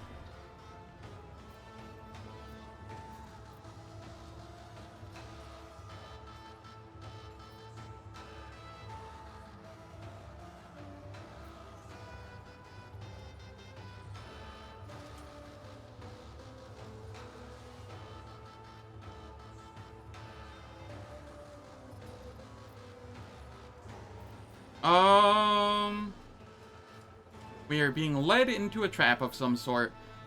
Or I'd wager this is a cult. The predicaments I get into usually involve a cult of some description. Between these two, I'm gonna go with cult. Heretical cults are not the only threat by far, but there is enough heresy on Thassera either way. My hypothesis is that this is not about the tithe. That is merely a pretext to keep us here long enough, but what for? We should play along for now, let them think we've taken the bait, while we wait for an opportunity to seize control of the situation. For that, we need to agree on a signal to launch the coordinated attack.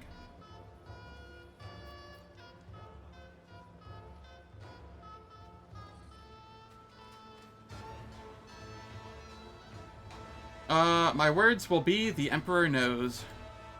Understood.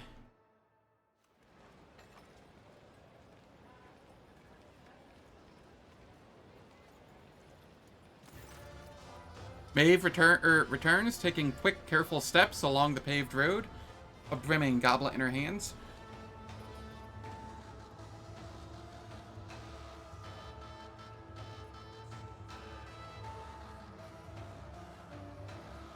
Your Amasek, my lord? I haven't spilt a drop. Without a word, the arbitrator hurls the drink on the pavement.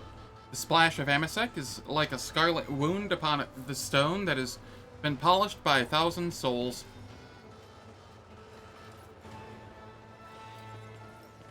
I won't tolerate weakness.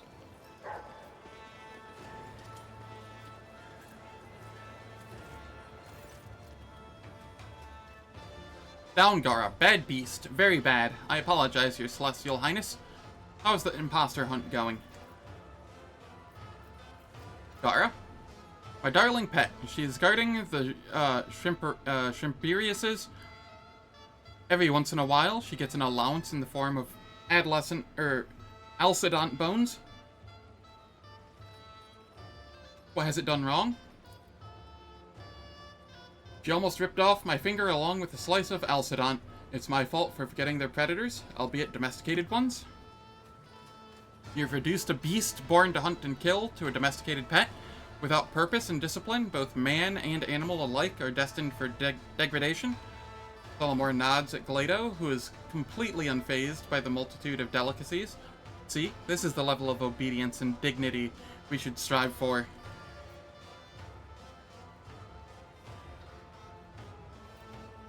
I'm not done yet.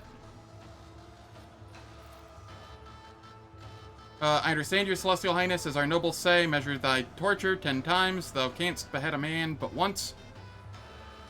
It would be a good adage, if not for the local Moors. I bet there are at least 5 course changes between torture and execution on Thassera, and with music.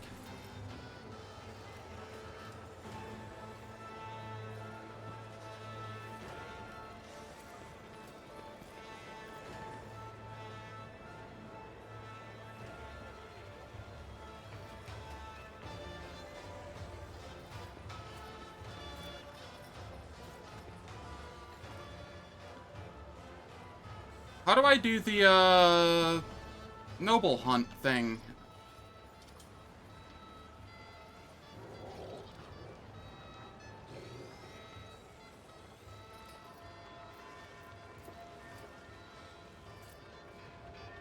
Yeah, I'm clicking on everyone I can, and it's not, doing anything. It's about time.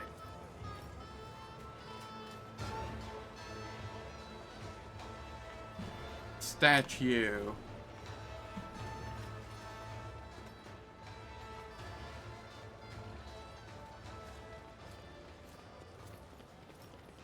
Ah, I see. Gotcha, gotcha, gotcha. They're not just in the plaza.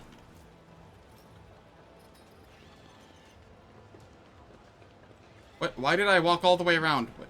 Hello? Where am I going? What the shit?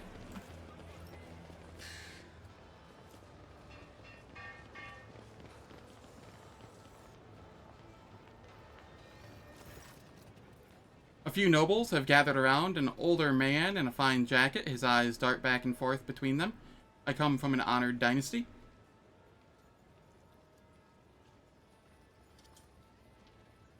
Yeah, that's weird.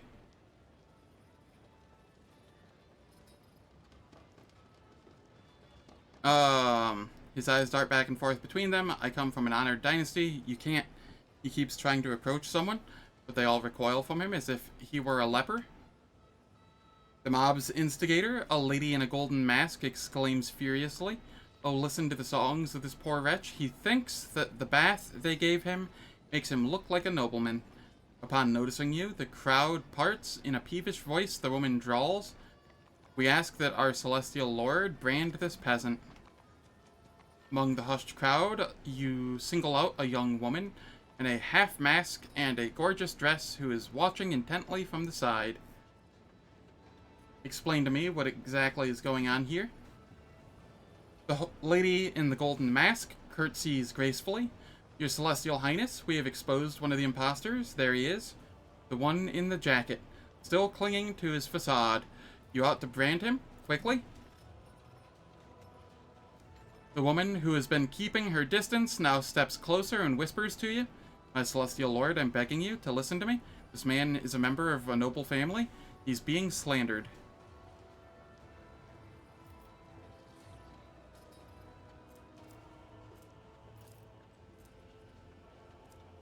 People around you are shouting, their masks blurring together, making it difficult to focus on any details. Why are you standing up for him? She whispers quietly, I'm just a commoner, in a fancy dress, my lord. This man is my master. I know I'm supposed to be playing the part of a rich girl, but I've served many lords, you see, and Sir Timius is the only one who treats his servants with gentleness. I want to protect him from these cruel people. Address the man. What can you say in your defense?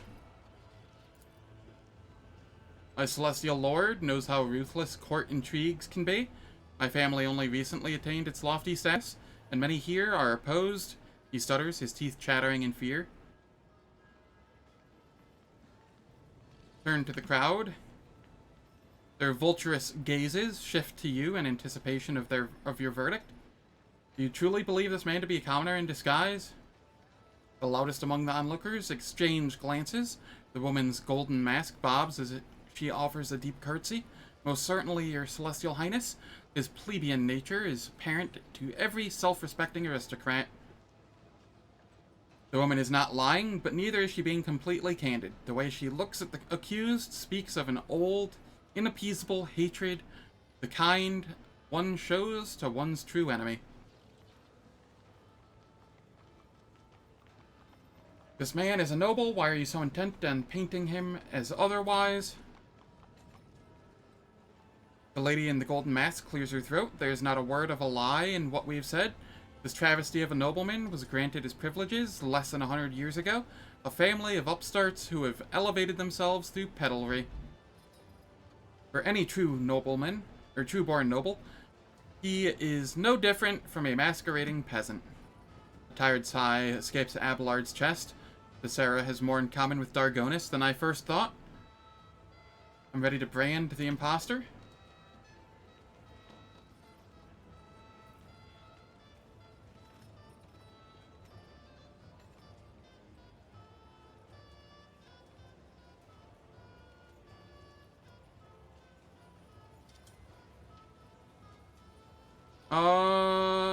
The young woman in the fine dress.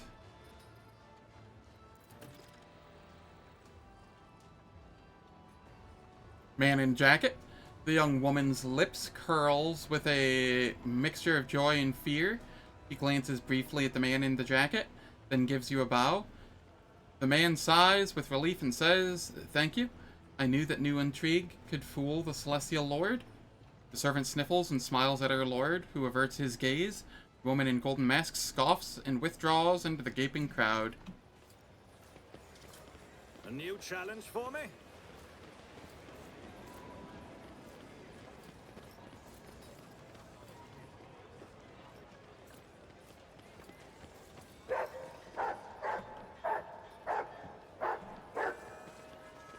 Plato, what are you barking at, fam? There's nothing there. Unless there is. Not that I can see.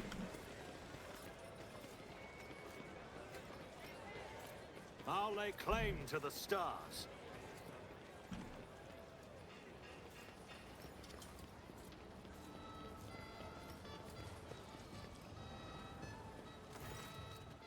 Editka? The young noblewoman's hair is disheveled, her bodice stained with grime, and her mask pushed clumsily on top of her head. Holding her skirt high, she is trying her hardest to fight her way through the guards blocking the door. "Just let me go, please, for throne's sake," she exclaims when the guards yet again push her aside. The woman notices you and attempts something resembling a curtsy, but stumbles and falls to her knees. "I'm done. I just can't take it anymore. You're a celestial lord, aren't you?" "Yes, I am." "But you don't, look much like a noble lady." "I'm Editka, your graciousness. I'm not a noble, not one bit. I just do the laundry and bleach the linens. I've never mixed in high society in my life. Forgive a fool, your graciousness." "Why are you telling me this? According to the rules, you are meant to pose as a noble, and then you get a reward." "But I don't want no reward, my lord. I want to get back home." The woman hangs her head and clutches the lace frills on her dress. Her breathing stutters as she's racked with silent sobs. Why are you trying to escape? I want to get away before they start putting those brands on us. For the tricksters. I'm no kind of trickster. Can't you see? I couldn't fool a Grox. Why are you participating in this masquerade in the first place? Not like they asked me nicely, your graciousness.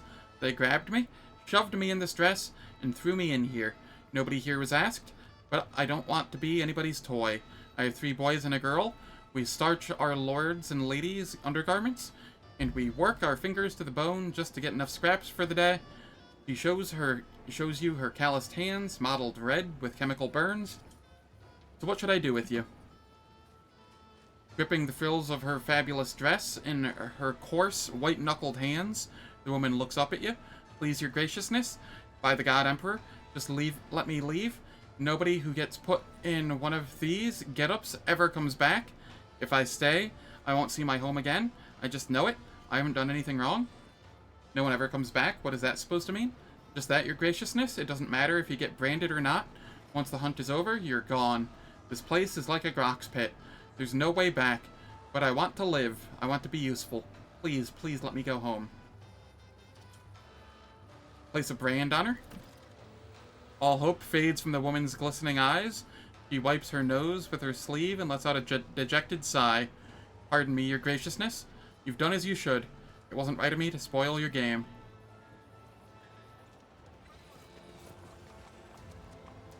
Follow my lead.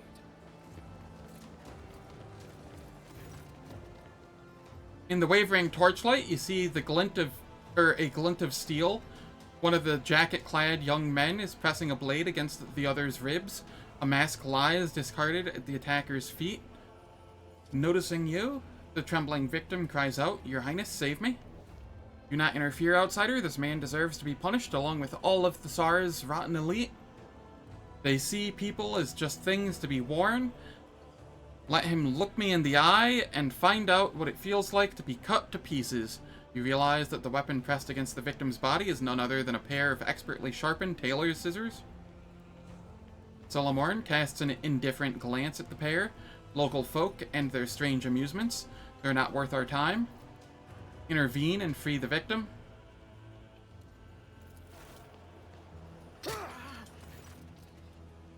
You capture the scissors and deftly plunge them into the attacker's knee. Sensing his tormentor's grip weakening, the victim slips free and hides behind you. This madman bribed the guards so that they would ignore my cries. I'm sure they'll be singing a different tune when they find out the Celestial Lord had to intervene personally. Tell me about Thassera's rotten elite. They're parasites. They tear whoever they want into pieces.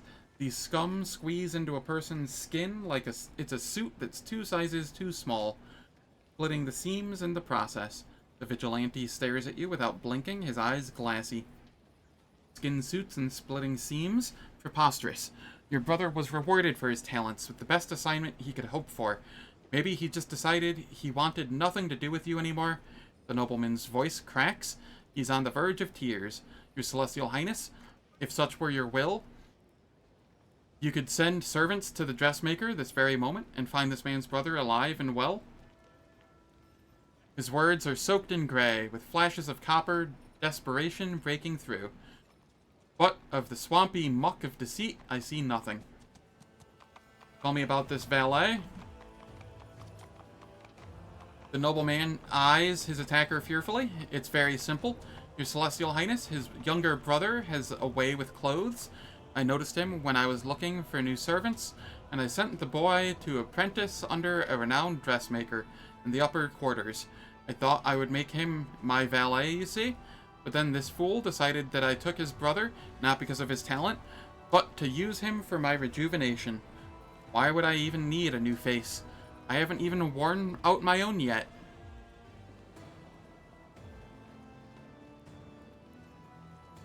Place the imposter's brand on the vigilante.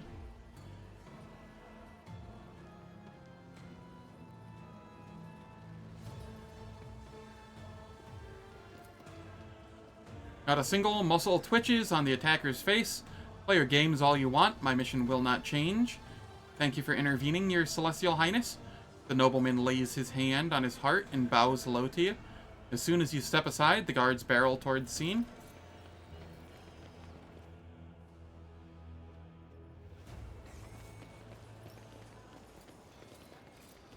Victory awaits!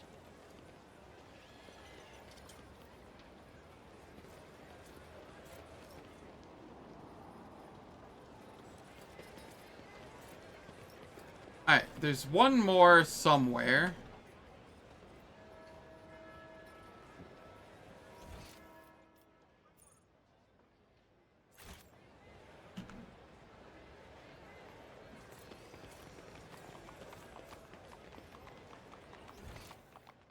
None shall stand in my way.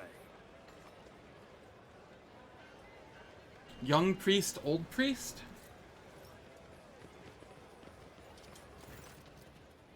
The two men in clergy robes are bickering loudly. The older of the pair is eating with great appetite, while the younger one watches him in disgust. Your overindulgence is pure hypocrisy. A true servant of the faith would have abstained. The old priest shoots his companion a glance over the plate. The true servant of the faith must keep up his strength up so that he may offer the God Emperor not just words, but deeds as well. The young man flushes when he notices your gaze. Celestial Lord, how fortunate is your arrival. Only you can solve this conundrum and decide which of us is the true clergyman of noble birth, and which is the arrogant impostor. Look at the two priests. Apart from their age, the two men before you look fairly similar. All servants of the ecclesiarchy are as one in their indomitable faith. I need to ask a few questions first in order to identify the imposter. The old priest gives you a reserved nod. Meanwhile, the younger one turns his entire body to face you, like a student being evaluated. What would you say is the role of knowledge in the Imperium? There are no barriers to learning the word of the Emperor, and to conquering all that he has given unto us. Have you read the manuscripts of our scribe, Gorgeous Fault? I hear he has left his craft behind now, but his research shines on with the light of true worship. Knowledge depraves the soul, as does reading letters that are not meant to be read. The old priest furrows his brow at the young man's passionate words. Their judgments are like two sides of a single coin. There is value in both, but neither one constitutes the whole. What awaits the Emperor's servant after death? Both priests ponder the question for a while. The older one is first to speak up. Should they serve faithfully, the Emperor will preserve their soul in his halls. The young priest gives you a broad and sincere smile. It is customary on Thassera to believe in sacred reincarnation. Thus, the worthy may serve the Emperor for all eternity. You have encountered many variations of the God Emperor's cult in your time, but never have you heard of reincarnation after death. A religious teaching such as this seems strange and exotic, even for a nondescript, half-forgotten planet like Thassera. By what name are the warriors born from the blood of the Emperor's sons known? The heralds of the Celestial Master, gods among men. The young preacher's eyes are alight with awe. The old priest, the Emperor's angels, they descend upon the land to smite down his enemies. You see respect in the old man's eyes, and fear. I'm ready to pass my verdict. I think it's the young priest. But it's really hard to say, because this world is so fucked up that the imposter on this world could be the one that's actually, you know, correct in faith.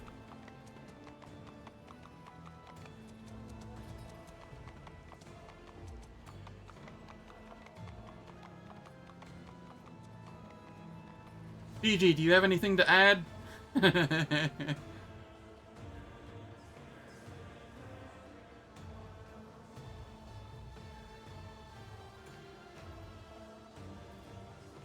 That doesn't help here.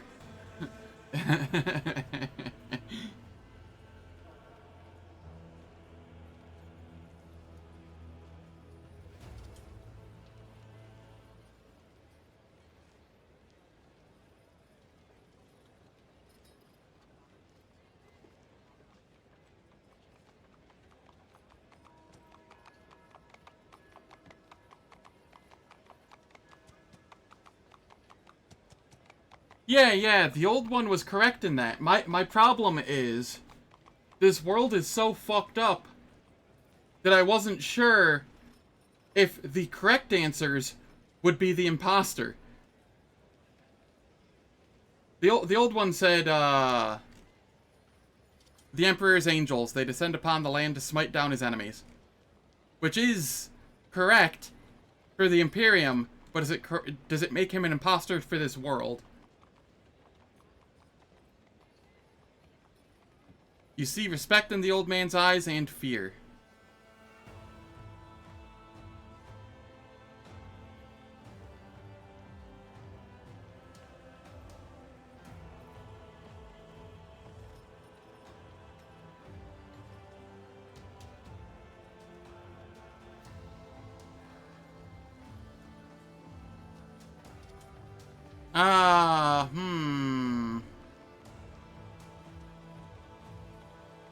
And fear. I mean, most people are fearful of things like the Inquisitors and such like that, but does this make him a heretic? Oh god. Why is this one so difficult? There's so many ways I could comprehend this, because it's written and not spoken.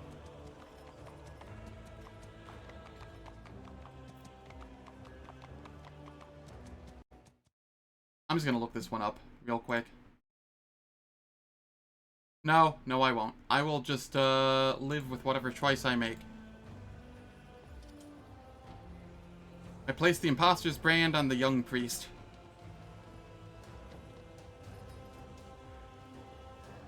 Maybe. He does believe in reincarnation, which is hella weird for this setting.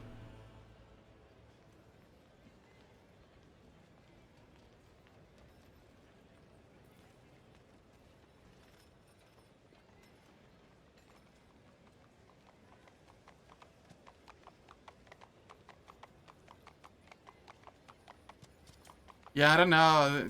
They're both just...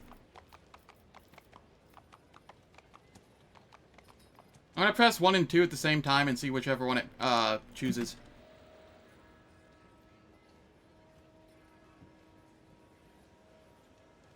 The old man grits his teeth and turns to the young priest. My blood may be fouler than coal, but at least I've earned my robes.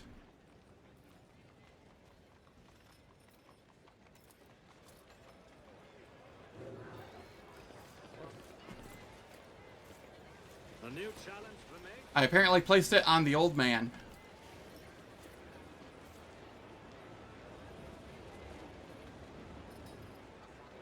How's it going, Freezer? Nah, it's all good. I figured it out. Ish. I don't know if it was correct, but I chose one.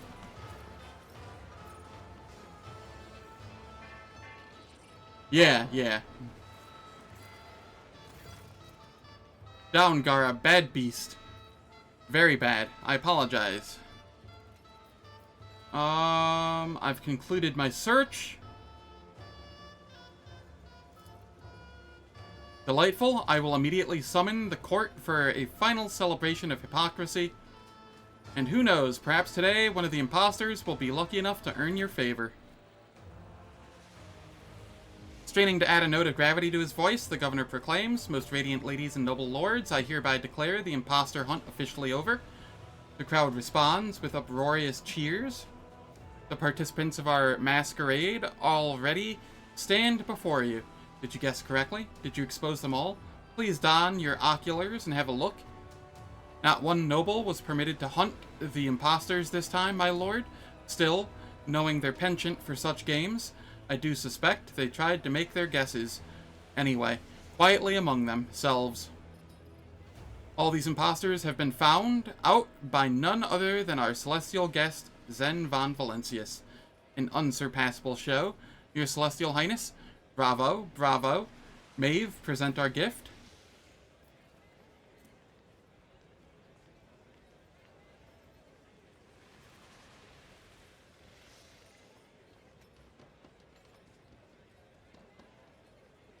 Uh-huh.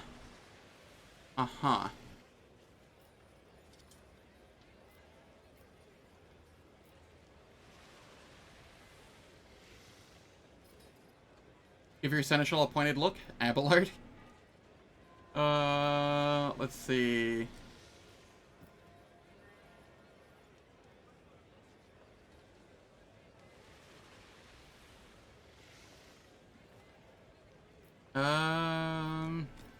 Yeah, I'm gonna let Abelard take the stage here.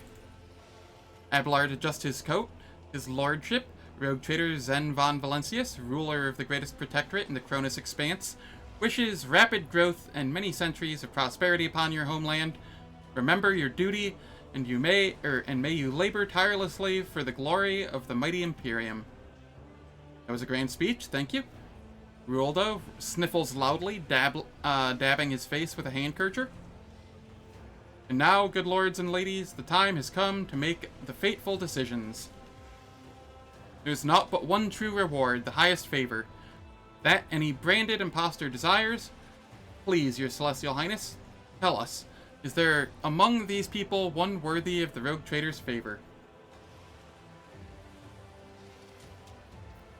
What is this? What is the highest favor, Ruoldo? Is this part of the rules of the game? That is correct, your celestial highness. Whomever you grant your favor will be showered with all manner of honors and go to serve in the governor's palace.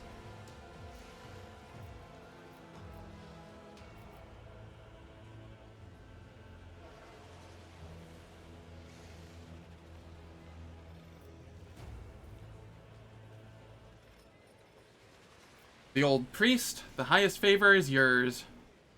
No, I choose the tailor. Yeah, the tailor who is the vigilante. As you wish. With a chuckle, the man twirls his scissors around his finger and sets off for the castle.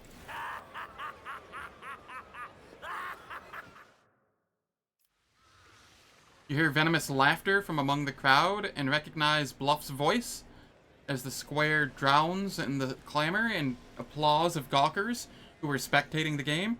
You look around to the court fool, but cannot spot him anywhere.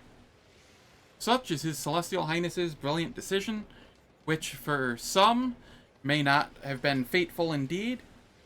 And finally, the hour you've all been waiting for, the concluding part of our conclusion, the great feast. The crowd's patience has worn thin, filling his lungs. The governor shouts out, "Lacerix's dinner is served." The cyber Lacerix's lumens grow blood red. Before the condemned can even scream, the beasts pounce on their prey with hungry snarls.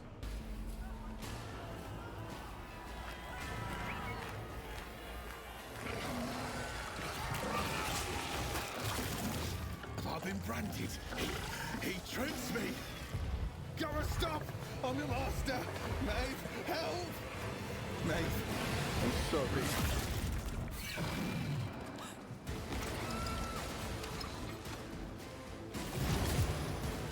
Well then.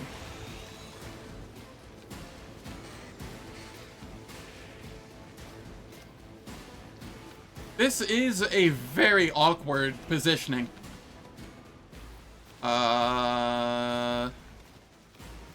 Yikes.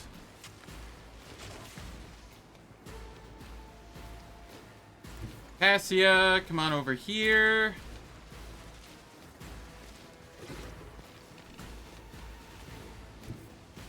I have read tomes of military tactics. Voice of command on me. Give me a turn. If you insist, Lord Captain. Relocate to here. Suits my purposes.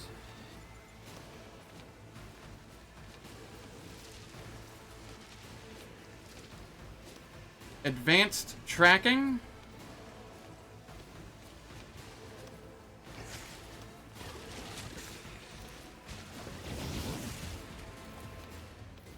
And then I just throw buffs. All too easy. Already done.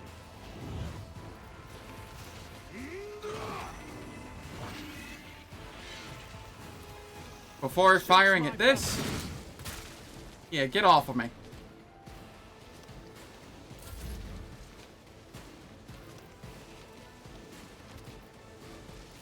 We will buff Idira. Isn't this this a job for the serfs?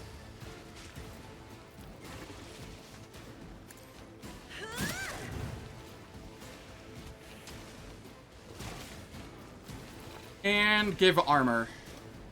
I'm not accustomed to being ordered around. Argenta. I'll do it. Reckless Rush. Concentrated Fire. Commands, I act.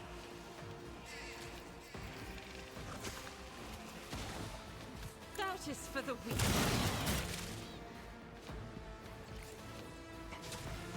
Alright, and then...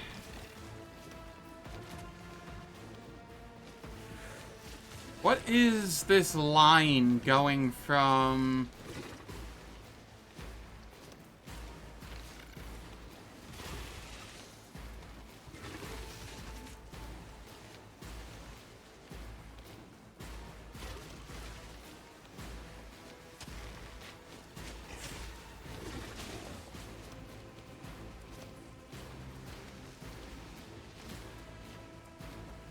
extrapolation influenced, I guess? Maybe under surveillance? Ah, okay.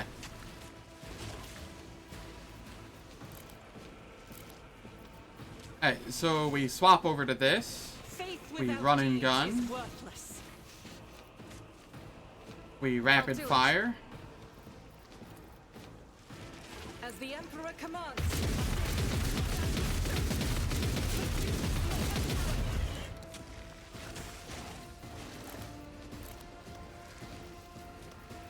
And then we use this. I'll do it.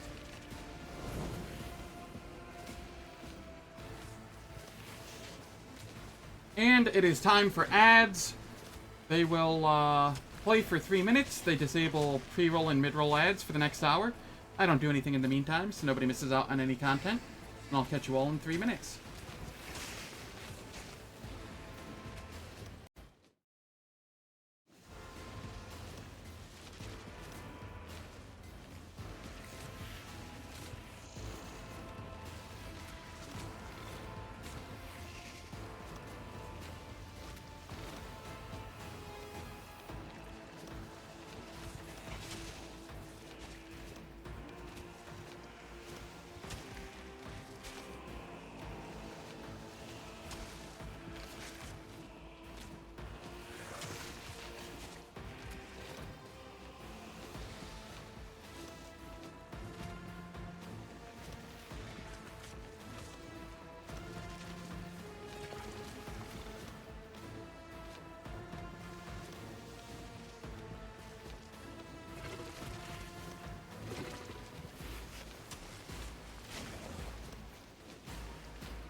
Alright, let's see here.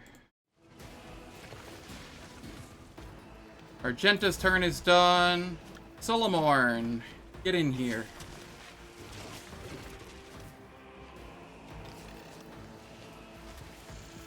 First things first.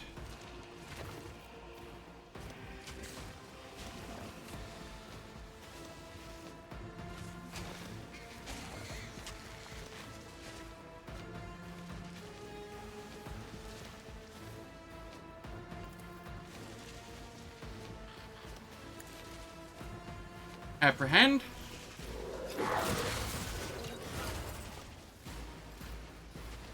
Then we move up here.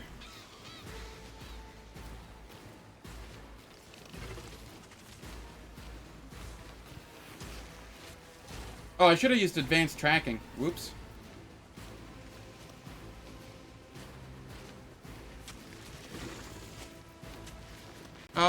Then we move up here, and we fire at them all after using concentrated fire.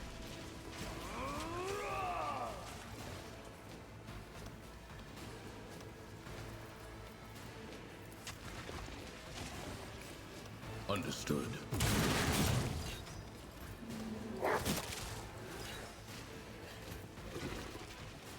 And we fire again.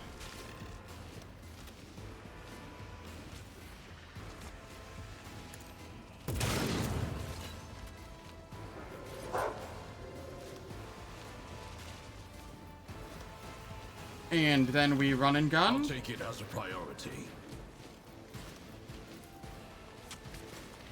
And fire again.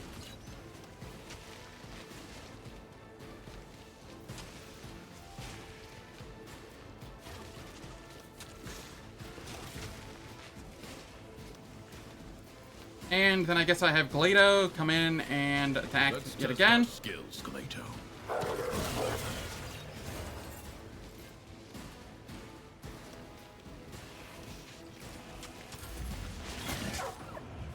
Glado, no! Ow.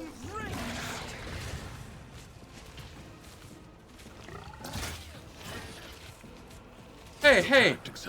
My servo skull swarm! Rude!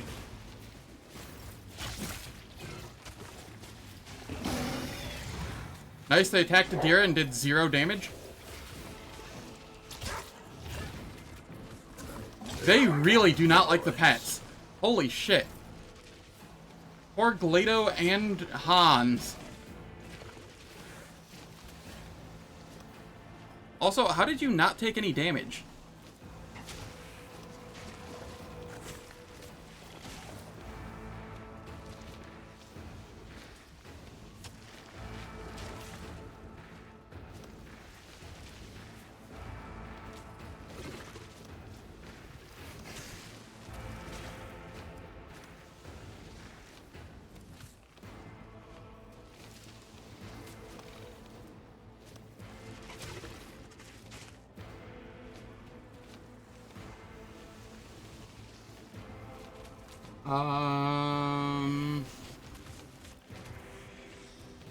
Negated.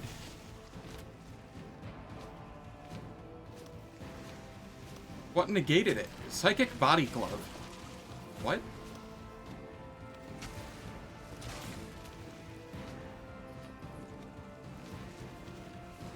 Or psychic body glove can negate damage? Oh, ignores the first critical hit damage in combat. Oh, that's convenient.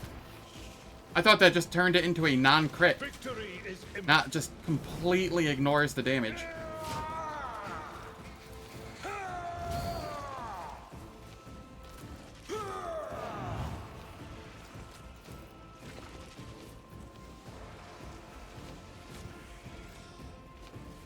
Indeed.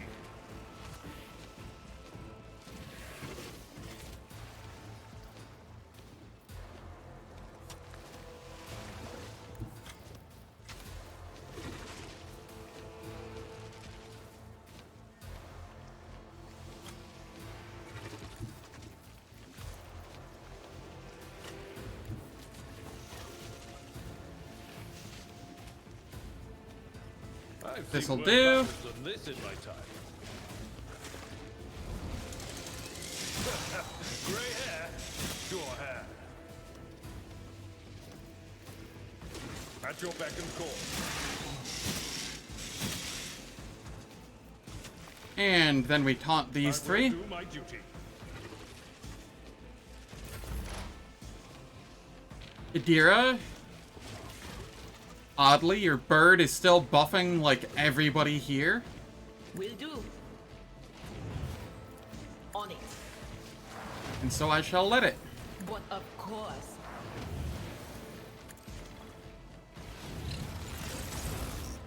Will do.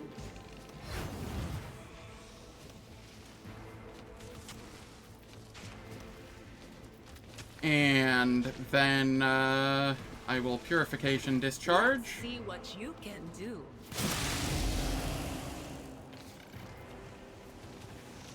Strategic Adaptation. What was the command again? Oh, right.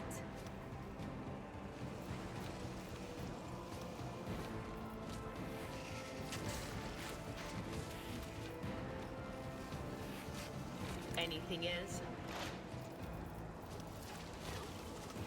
What? Is that you? Or There we go. What? Why did Strategic Adaptation not, If that attack kills the target, it does not count toward the attack limit, and the Overseer regains any AP spent on it. But I didn't. It usually works, it just didn't this time. For whatever reason. Oh well, so be it. Not like it's actually relevant here. Argenta.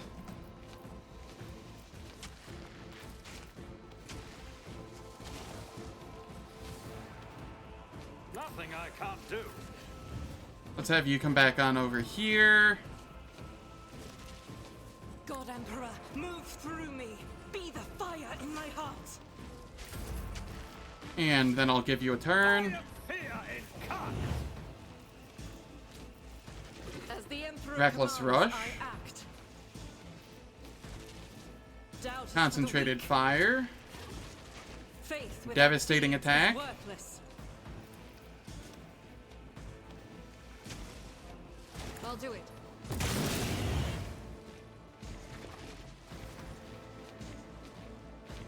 I will bathe this battlefield Yeah, in that's whatever. righteous fury. We swap over to this. We As the Rapid Emperor Fire. commands, I act. Then we Wildfire.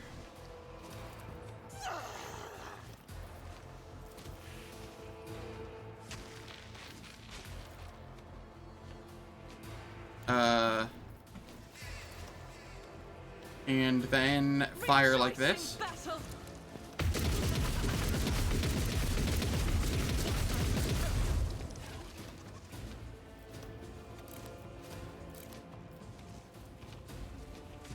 And then we fire the shotgun again. Doubt is for the weak. Strike is a prayer. And we come back over to this yet again.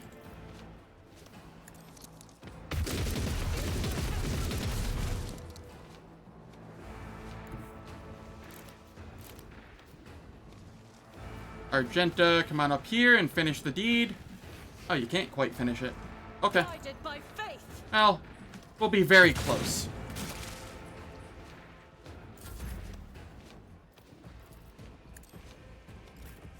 Can you finish it now, Argenta?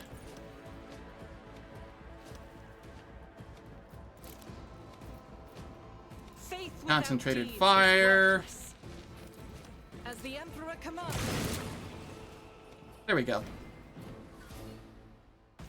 GG's.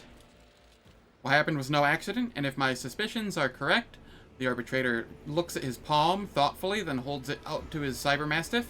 Galedo, analyze.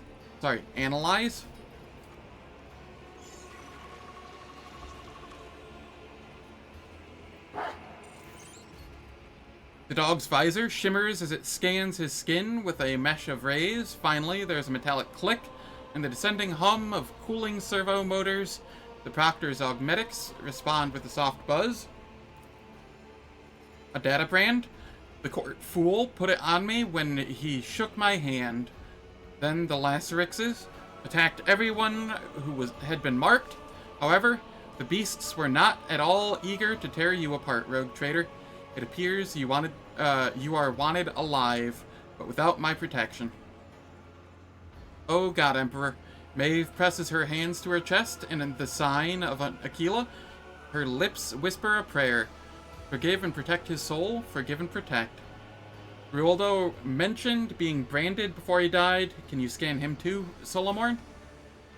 At his master's command, Galado directs his scan rays at the dead man's severed hand, which has somehow avoided being reduced to shreds along with the rest of his body. The Cybermastiff's augmetics emit a warning signal. Ruoldo was branded too. He couldn't have known, or else he would not have doomed himself like that. I assume this is likewise the work of that buffoon. The only question is whether he was acting of his own accord, or at the behest of someone more important. Whose soul are you praying for, Maeve? My brother's, my lord. I had a feeling he wasn't acting himself lately. If I'd known he'd fallen in with scoundrels, I would have found them and strangled them with my own hands. What reason could your brother have to want to get an arbitrator's blood on his hands? It's a mystery to me too, my celestial lord. I think about it, and I can't even imagine why. But lately he's not himself. He keeps muttering these awful rhymes about blood and fate, and it's like he's waiting for something, but I can't understand what. Ruoldo called your name before he died. I have no idea what's going on. I'm so confused. Maeve stares at Ruoldo's mauled corpse with unblinking eyes. Is this just a horrible nightmare? Could it be I'm just dreaming? For a second there, I thought... No, I'm sorry, it's impossible. You thought what? I thought it was my brother calling my name, not Lord Ruoldo. But Dane wasn't there, meaning I just imagined it in my fright. You think back to Ruoldo's last moments? It's hard to tell for certain, but it really did seem as though his voice had changed, that it sounded younger and less strained, as if he had cast off a mask. So who is to be considered the governor now? If only I knew, my celestial lord, if only I knew. Maeve's glistening eyes are full of shock. How do I know I can trust you, Maeve? I swear by the Emperor himself, I am unblemished before you in spirit and thought. That is what any cornered heretic would swear to try and save their life. But I really had nothing to do with any of it, my lord. All I was told to do was entertain our celestial guests and chaperone them to the castle for talks. And instead, there's just gore and death everywhere. Take us to the castle. Actually, I need to look around. As you wish, my celestial lord.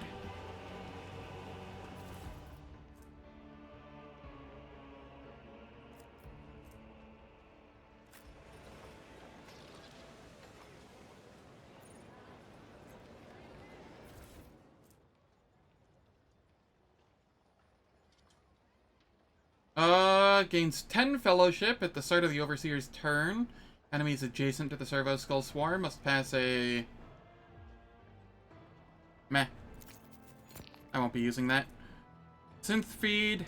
If the wearer ends their turn with any adjacent familiar, that familiar regains 6 wounds. Also, don't care about that.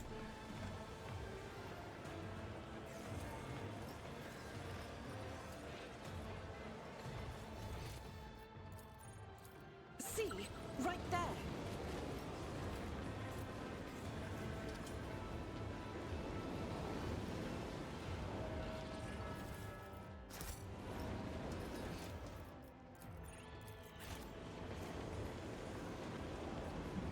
I'll lay claim to the stars.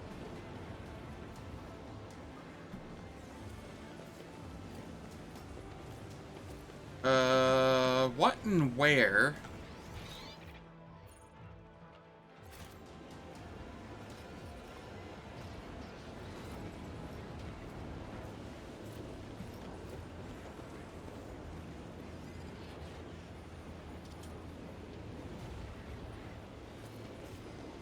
It says these knights can be looted, but they can't.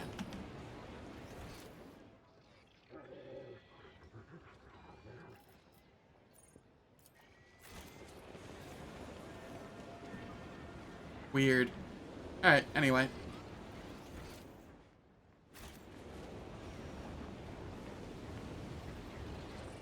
Follow my lead!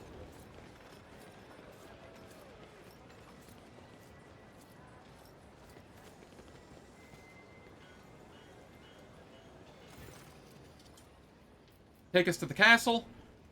I hear and obey, my celestial lord.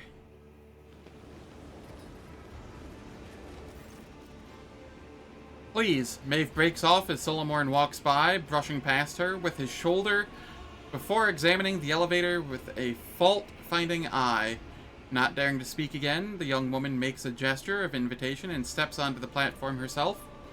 No sooner have you stepped into the elevator than a short metallic clang comes from somewhere above you.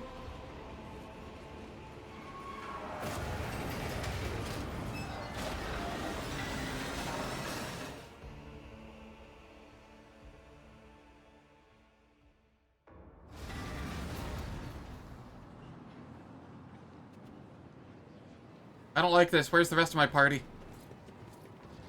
I'm not fit for combat. Ah, that doesn't look heretical. Bluff the court fool. I hope you enjoyed my bloodthirsty menagerie. You instantly recognize the spiteful voice and the cocky smirk of the fool's mask. The arm that was mauled by the cybermastiff at their first meeting hangs limply. He has not even yet bothered to bandage it. There's a gunshot wound in his shoulder, surrounded by singed threads. His garish outfit is soaked with blood. Still acting the buffoon? Some people never learn. Solomorne gestures behind his back to the cybermastiff, sending him off in a circuit around the wall. A pulsing light draws your attention.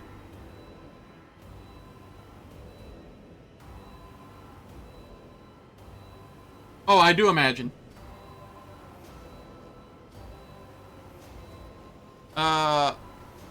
Against the far wall, an old man stands behind an ominous-looking altar. The heavily augmented man stares in wonder at the flashes of blue light snaking through the veins of the Thasserium on the floor and the walls. The crystals in his eye sockets gleam and go dark in time with the flashes. At once you recognize him as the sculptor who offered to carve your visage out of Thasserium. The old man does not seem to notice you. All his attention is focused on the strange altar. Nearby, Lucra, the fortress commander, keeps a sullen vigil. His hand never leaves the handle of his weapon. Bodyguards for a private conversation? Isn't that a bit much? Times are troubled, as you know. I want everything to go according to plan. The governor's dead. Was that your doing? Don't be ridiculous. I couldn't swallow a man whole even if I wanted to. Bluff throws up his arms in an exaggerated fashion. The Lacerix, fool. You unleashed it on the governor. Don't try to deny it. It seems humor is not part of the vocabulary of the Emperor's servants, but truth should be. You see, that governor was a fraud. A fake, not worth crying over. The true governor of Thassera stands before you, esteemed guests. Dane, come on. Don't say things like that. It's not right. It's... Shut up, you idiot. You can't even do as you're told. The fool tosses a look of utter contempt at Maeve. Take off the mask. I want to see who I'm speaking to. Wrapping his hands around the mask, Bluff begins to slowly pull it away from his face, squirming and sobbing theatrically. Suddenly, the moans turn to gurgling laughter, and the fool removes his hands from the mask. A jest. You'll have time to examine this face very thoroughly. What was it that Maeve should have done, Bluff? Bring you here to the altar of change, and not ask questions. So simple, but she couldn't even manage that. The altar of change, huh? Wouldn't happen to be Zinch in nature, would it? And I, according to your plans, was supposed to die. Solomorne raises the palm of his hand that holds the invisible mark of the data brand. Exactly. I don't need you, but don't worry. I've planned for this as well. Pavrisk, are you ready? Bluff smirks, clearly enjoying the imaginary power. Or is it real? Solomorne turns slightly away from the fool and makes a series of furtive hand signals, telling you to stall while the Cybermastiff gets into position.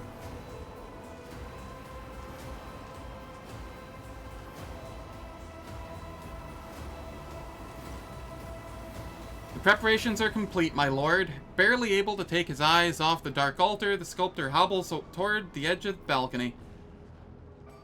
Thassera is not your homeworld, is that right? I see you've already found me out.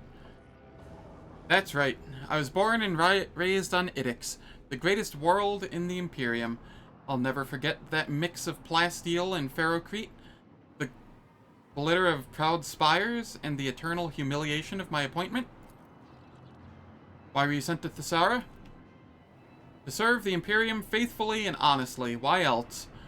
Our all-knowing administratum benefits if the feudal throne is occupied by someone with an intelligence level higher than a Grox's.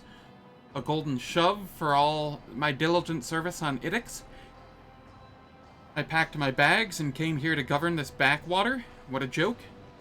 If you're the real governor, why bother masquerading as the fool? I have always preferred masks to those mugs. Bluff gestures vaguely at the crowd, thronging in the square below. Besides, who would take the poor, wretched fool seriously? Who would suspect? I found a replacement. Ruoldo? I wanted to play at power, and I graciously let him. Pity he didn't rule for long. I, on the other hand, had a costume change and took a seat among the spectators. I sharpened my wit. I even began to enjoy it. And all of it for this one day, this exact moment. The elation in his voice sounds almost maniacal. The arbitrator gives you a subtle nod. The Cybermastiff is close enough for a decisive lunge.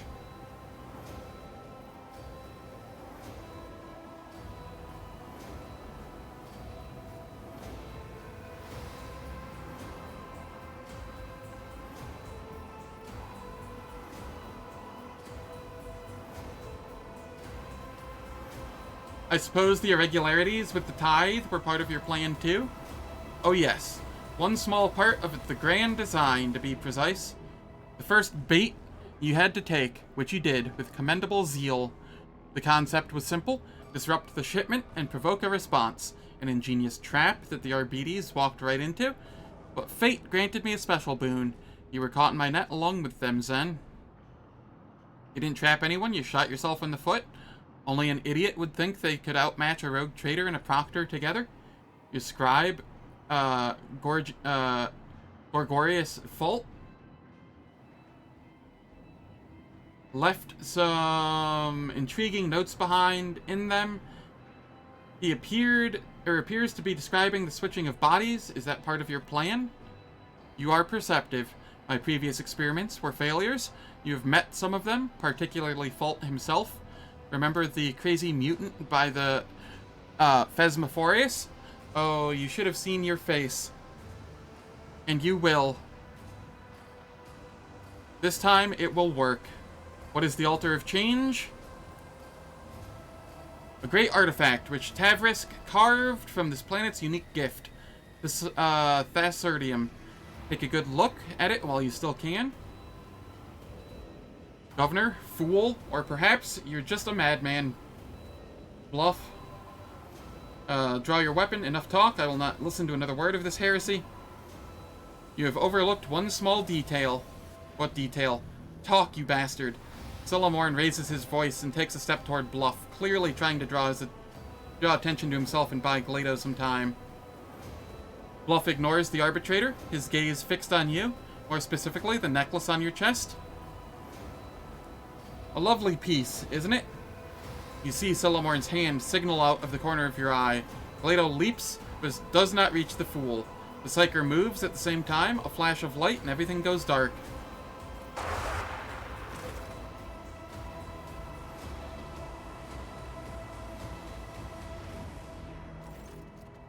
You're surrounded by the smell of old rust. The darkness reluctantly retreats. The pain comes first, throbbing in your head, then the metallic taste in your mouth, and finally the feel of the hard floor, chafing your stinging cheek. Look around. You see Bluff through the bars of the cage. The mocking smile on his sinister mask seems to grow even broader. Or is it a trick of the light? Maeve, as white as a sheet with a dark abrasion on her face, weeps quietly as she stands stock still beside the fool. There are markings on the floor at your feet. A crooked circle bordered by unholy symbols. Bluff is standing in the center of an identical circle. You hear a quiet, measured scraping sound, and an old man's muttering coming from the depths of the hall. A few words you manage to catch sound nothing like Gothic. Rogue Trader, can you hear me? You turn to the voice. Solomorne is trapped in one of the side cells. Apart from a bleeding bruise on his forehead, he appears unharmed. Solomorne, are you alright? I'm fine. He looks away for a moment, then back at you. Under Bluff's unwavering gaze, he cannot communicate any more clearly. You look over to where Solomorne indicated. Leto lies motionless in the middle of the room. Judging by the flickering lumens on his implants, the dog is still alive.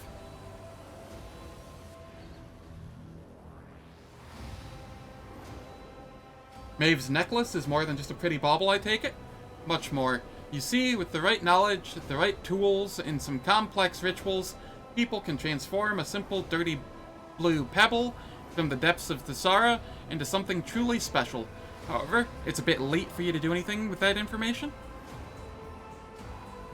When I get out of here, you are dead. Enough chit-chat. Tavrisk, begin.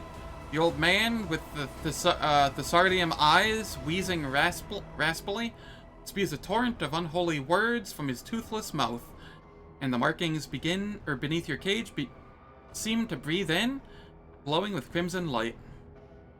Maeve's gaze leaps from you to Bluff in alarm. Her reddened eyes widen as she realizes what is happening. Dane, stop!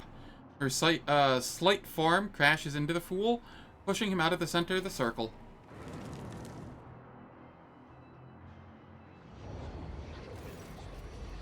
The world explodes into shards, suffused with blinding light that burns out your eye sockets, incinerates the air in your lungs, and makes your heart judder as in your chest. And finally, darkness descends, impenetrable and absolute, encompassing everything. It cradles you, dissolving everything that was once you. Everything that once was. You are bobbing like a boat tossed upon the waves. Colors and sounds meld into a cacophony, stirring up nausea in this exhausted body. You blink, and the patches of color fall into place, or do they? Across from you, in the cage, you see a frightened, disoriented face, an expression you have never seen in a mirror. At your feet lies a gaudy mask that has fallen from the fool's face, covering his wrinkled visage with both hands. The ugly and enraged governor of Thassera rises hastily on trembling legs. Staring daggers at you, Roldo shrieks, "Seize her! Seize Maeve!" The guard takes a heavy step in your direction. The look on his face promises nothing pleasant. Solomorne, now! A sweet, melodious voice rings out, not yours. Leto, attack! Your head swims, and through the haze you recognize the figure of a guard coming closer and closer with no signs of stopping. Your gaze sweeps over the room, searching for a way out, for a solution, until somewhere at the periphery of your vision, you notice a streak of scarlet. It is the Cybermastiff's visors lighting up, giving you a chance to run.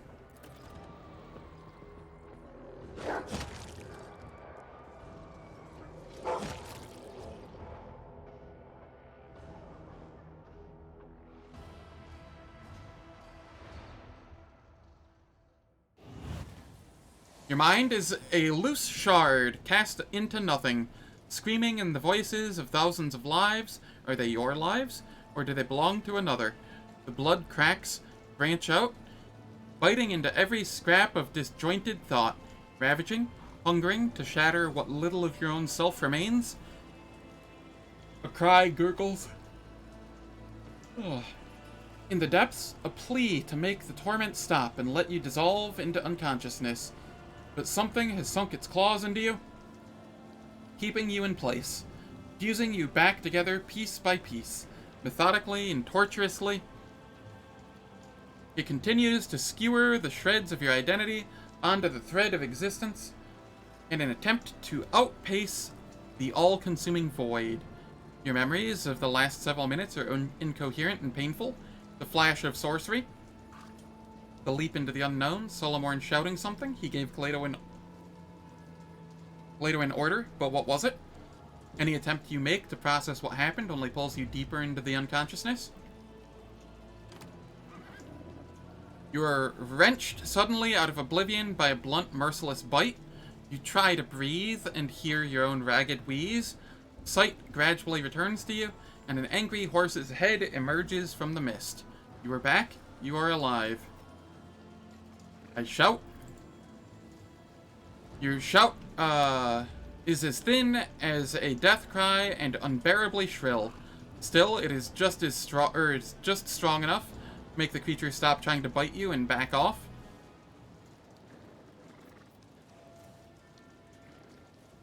God, this is awful. Maeve has 0... Why are these even options? I guess maybe there's a chance on lower difficulties to get them. Memories that are not your own tear into your mind, replacing your thoughts. It occurs to you that someone else used to scare all the monsters away. A big brother, so funny and always smiling. With some effort, you manage to force his gentle face out of your mind. Rise to my feet. As you sway as if from sickness, all your limbs feeling impossibly fragile. Scrawny legs, frail arms, these do not belong to you. This is a costume, and it is not yours. It does not fit your status. It is the wrong size, and it still carries greasy traces of its former owner inside. You are overcome with the urge to tear off your flesh and throw it away like a worn glove. You dig unfamiliar nails deep into thin skin, trying to scrape someone else's face off yourself. The pain in your cheeks has a sobering effect. You see blood on your fingers. This may not be your body, but it can still prove useful to you. To complete the picture, you have no choice but to look into a nearby water trough at your reflection. You see familiar features. Some unnatural force has dragged you out of your body and into that of Maeve. Roldo's lady-in-waiting. Now that you have spent some time in this stable, you feel a little more accustomed to your new limbs. But where is your own mortal shell?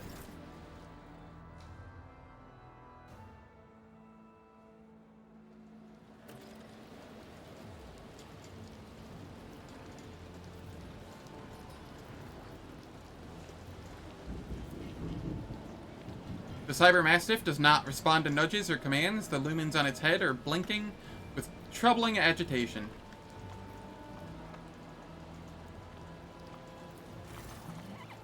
A mountain of vegetable waste rises up ahead. Next to which stands a rusty pitchfork. Your attention is drawn to something pale, pink, half buried under the waste, and looking suspiciously like a limb. Investigate the waste. You pull out the strange object from the pile. What emerges is a human forearm, crudely severed at the elbow. The horse behind you sniffs and cranes its neck. Take the arm. You pick up what used to be someone's arm. The horse looks at the dead fingers greedily. Pick up the pitchfork. This could be a decent weapon, if not for one problem. You lack the strength to pull it free from the earth. Step away from the heat. You slip back through the fence. The horse snorts restlessly behind you.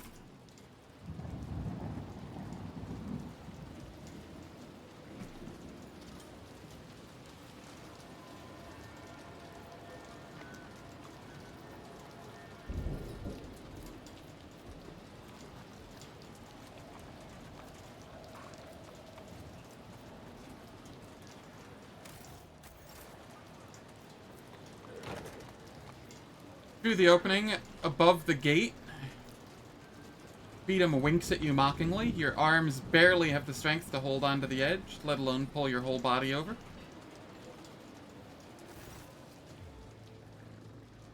The creature that dragged you out of unconsciousness turns out to be a muddy brown horse. From the darkness, the beast follows you with its large black eyes. It looks hungry and frightened. Look around the stable. The horse must have smashed through the stall to reach you. You immediately note the empty trough and the fetid pile of vegetable tops under your feet. For the moment, you approach the approach to the rotting waste is blocked by an iron fence. The horse whinnies restlessly as it casts its eye toward the barrier.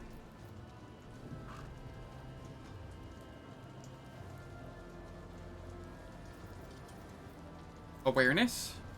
The horse snorts and shows you its large teeth. It is unclear what this creature usually feeds on, but right now it would happily munch on your fingers. Get back. The steely note in your voice frightens the animal. The horse lets out a snarl and rushes off.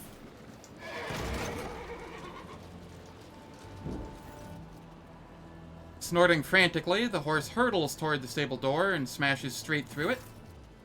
The sight of the stable hand standing in the doorway portends nothing good for you. The man's face is savage, and glinting in his hand is meat cleaver. Not so noisy anymore, are you, you little wench? I'll skin you alive. I call for help. You take a deep breath and scream as loud as you can. Your voice rings pitifully. This cry may be your last. You see your new reflection in the blade of the cleaver. There's no way out. At least this foray into the life of the Thessarian peasantry has been a short one. An abrupt metallic clang rattles the stable. Something very heavy is coming your way at a terrifying speed.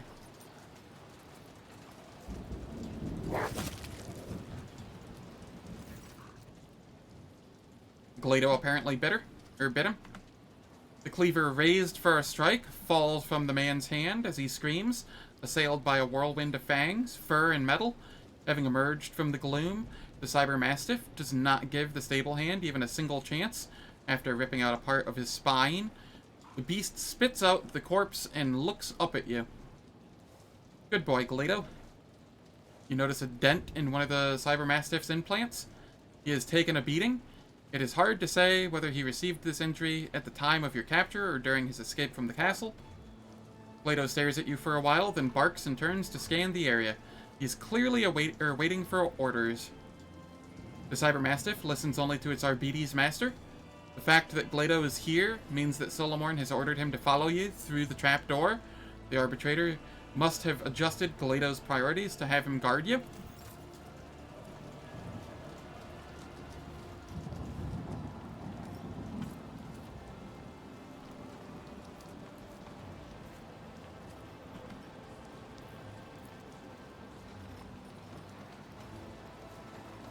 This has been an interesting questline.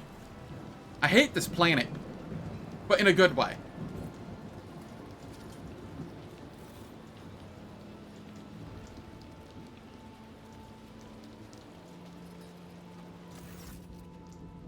The local inhabitants coming down the slope look hostile in the extreme. The vilest of them is missing an eye, but he makes sure to keep his remaining one fixed on you. Hey, Poppet, where'd you get that dress? You know, my bride-to-be would love to wear a dress like that on her wedding day. Would you lend it to her? The one-eyed bandit glances at your dirty yet expensive clothes. Something tells you that these people would gladly peel the dress off you, right along with your skin.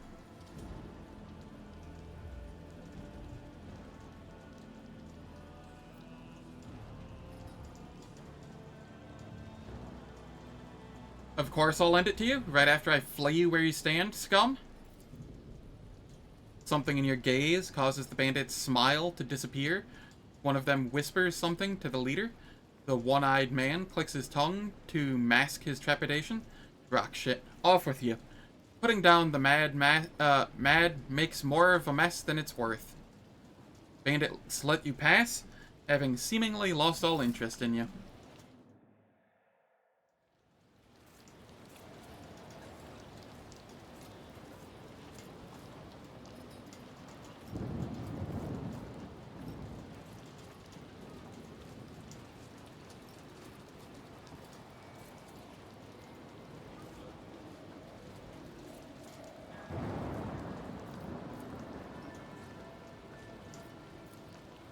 The wheel is similar to the ones used to raise the enormous elevator in the central square. This one, however, is completely rusted through with age.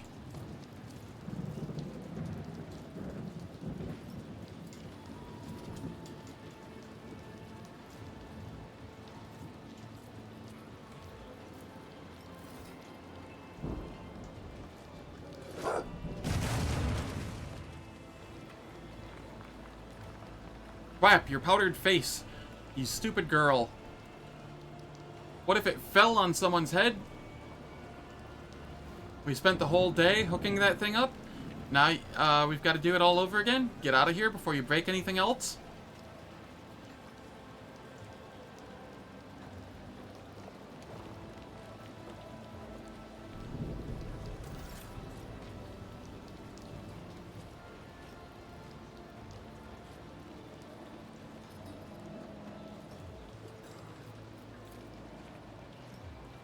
Half-sunken, malodorous mud.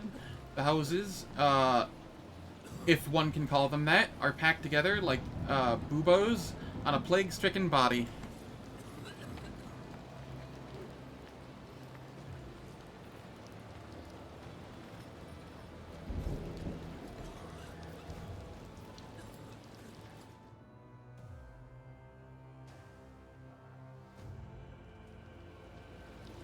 Alright.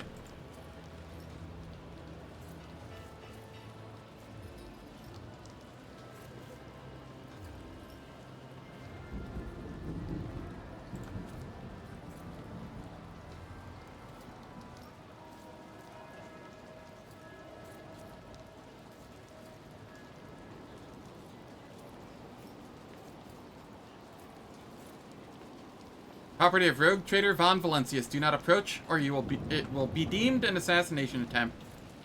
Well, I tried. Would have been funny if I could have left.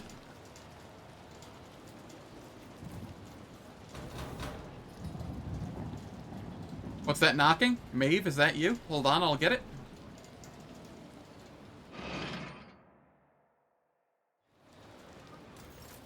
Come on in.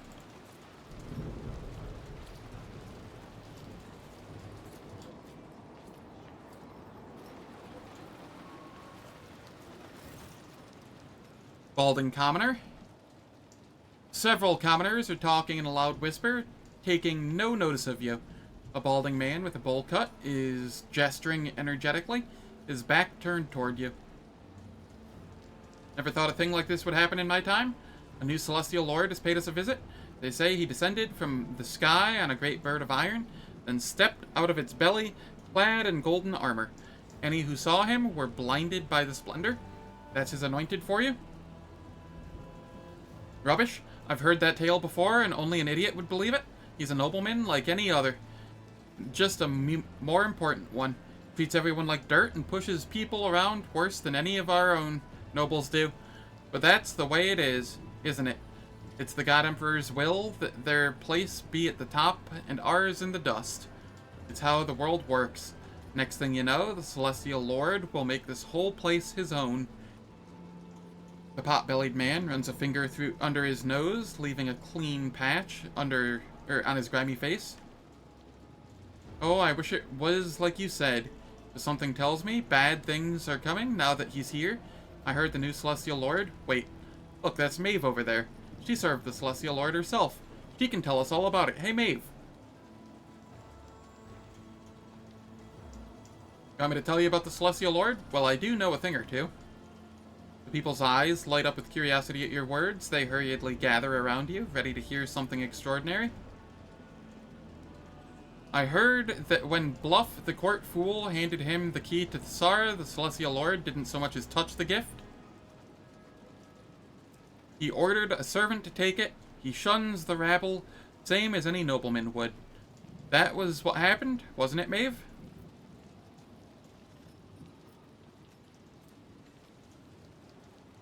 I'm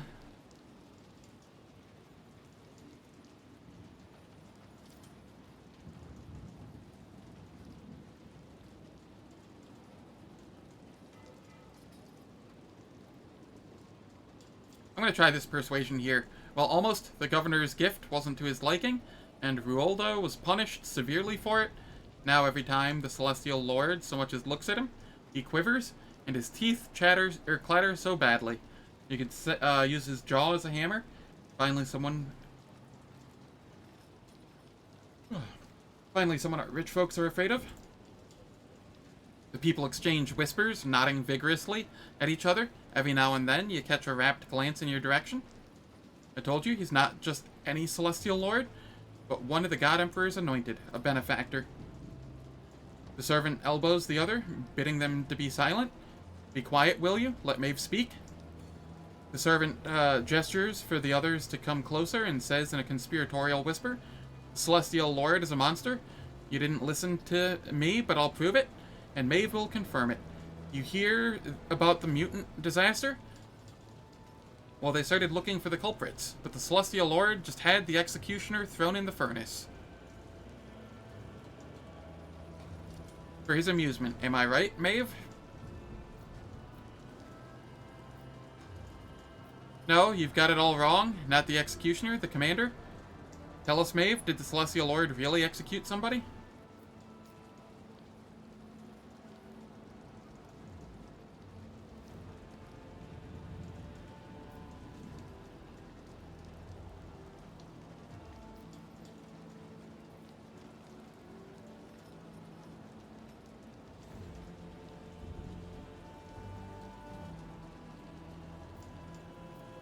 It was only right. Justice had to be served. But then he generously compensated the families of all who had lost their providers. Now they don't have to lift their finger for the rest of their lives. I'm succeeding a bunch of these 45%, and I'm just... Let's keep it going. Let's keep it going. Come on, RNG, be in my favor. The three nudge each other in the side, nodding toward you. The details have clearly impressed them. The Celestial Lord is honorable and righteous. Naysayers envy him, but they want to drag his name through the mud. All they do is prove me right. I wish I could get a closer look, just for a moment. Just one look is all I ask. The trio falls silent for a while, each lost in their own thoughts. Maeve, you got closer to him than anyone else here. How did he treat you? Yeah, Maeve, tell us. What's it like to be around one of the God Emperor's anointed? If it had been me there, I know I couldn't have said a word in his presence. You never know what to expect from someone of such rank. For all you know. You say the wrong thing, and he has your tongue ripped out. Roasted and served to you on a plate. What's that look for? It happened before. I wouldn't lie.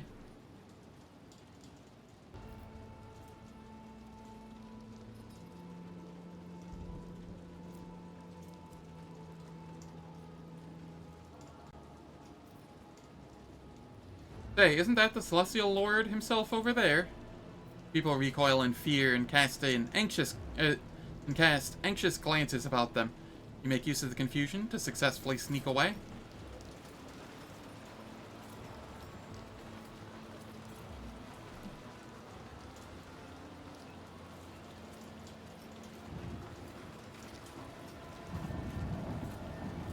I wasn't about to try a 25% chance.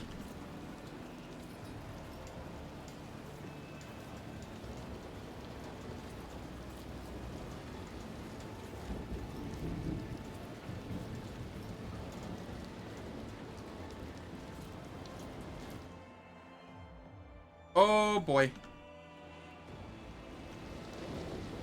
Oh, it's my party.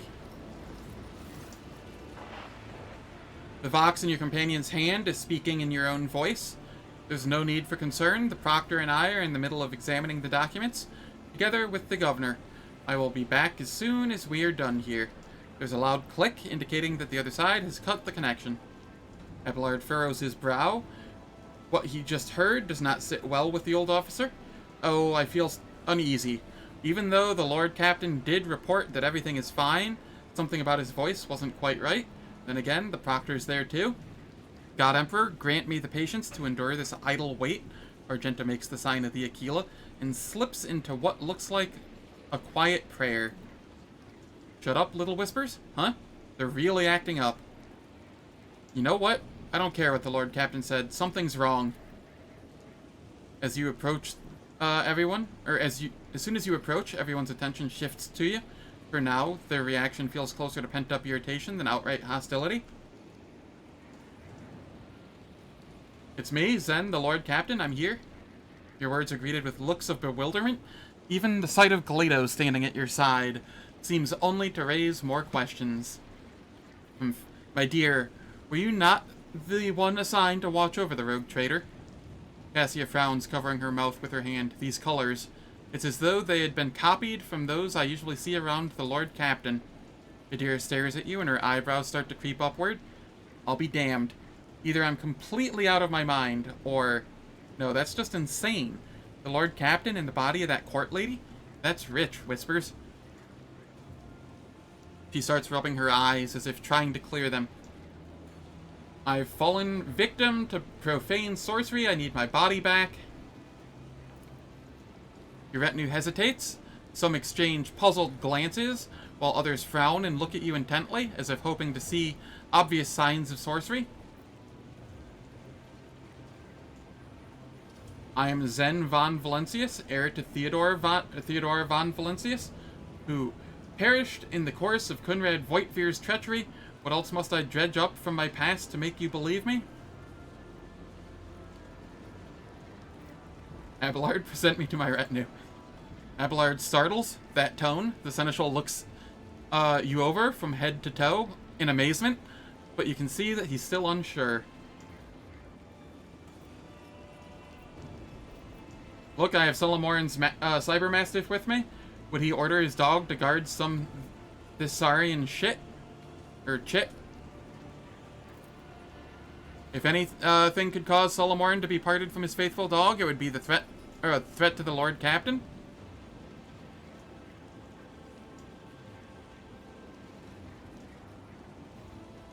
I'm heir to Theodore von Valentius, who perished in the course of Conrad Voigtvir's treachery.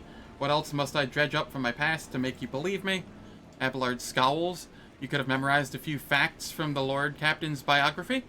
Are we to play guessing games now? We need to get upstairs. Just trust me on this. You will find the rogue trader at the top. Tell the shuttle pilot to take us there. He won't listen to me. The suggestion to stop puzzling over your identity and start acting seems to have had an effect.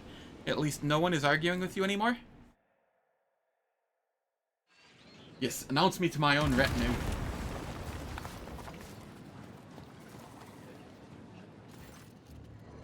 When the dust clears, you see the familiar hall.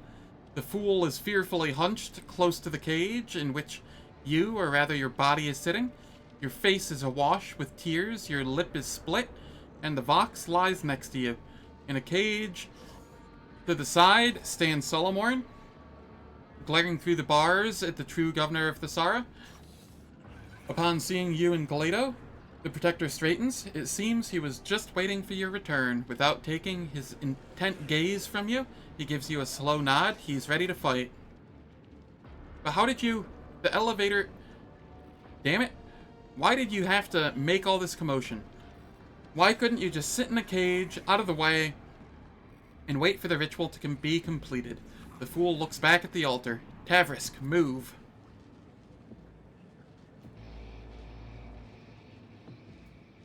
Tavrisk, the sculptor, the psyker's cracked skin seems ready to crumble to dust, but his Thasserium eyes burn with an otherworldly fire. The ritual is nearly complete, my lord. The altar of change is ready to irrevocably switch the threads of fate. Emperor knows I was trying to give you a chance.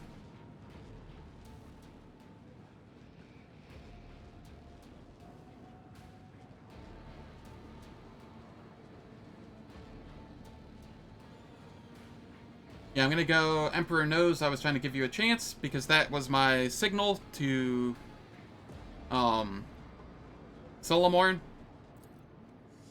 How very generous. Allow me to repay you in kind. If you leave now, you may live out the rest of your days on my planet as that dunce of a woman.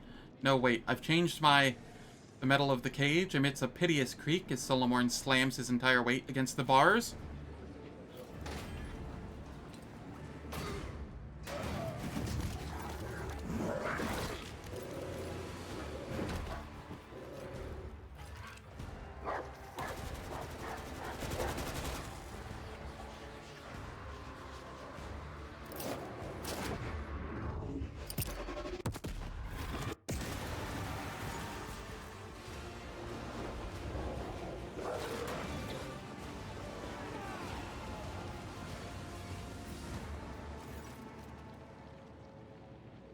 blowing up the sculpture that can swap souls or swap bodies is a choice. There was like a non-greater than 0% chance that would have just permanently stuck or had me stuck in the girl's body. What the fuck, Solomorne?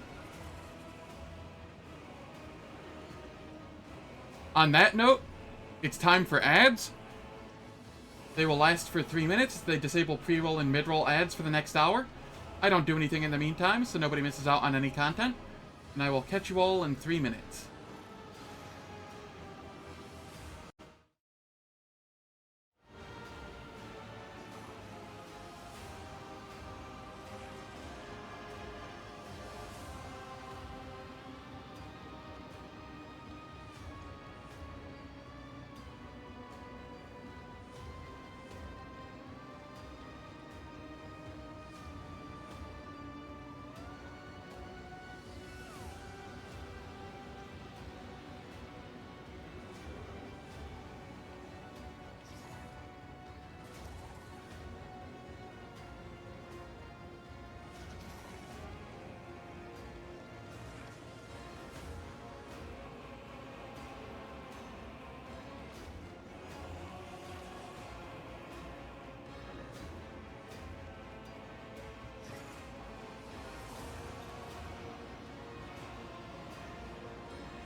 Alright, the ads are finished. You struggle to open your eyes after the world has once again taken shape. You realize that you're staring at your own palms from your own eye sockets. You move a hand, and each muscle responds gratefully, filling you with warmth. The others watch you with a mixture of hope and dismay.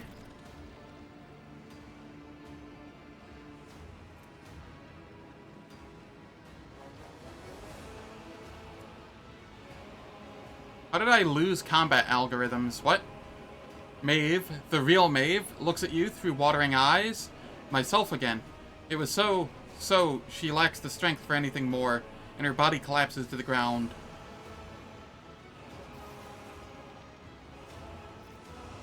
Well done, Solomorne. How did you know that would work?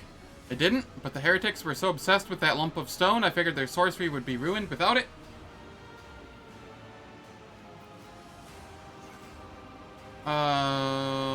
Any last words? Let's go with an old Thessarian proverb. Do not feed the horse you cannot outrun. I've heard plenty of nonsense spoken by convicts, but that drivel wins first place.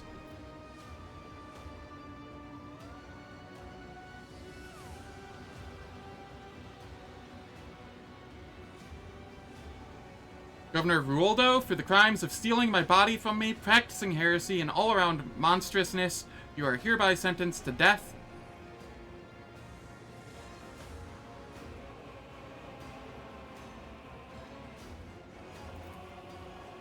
How dare you order anyone around in my own palace? Havrisk, do it.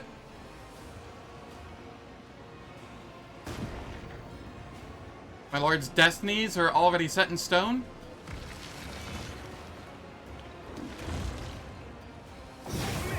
And you'll die quickly. Brace yourself.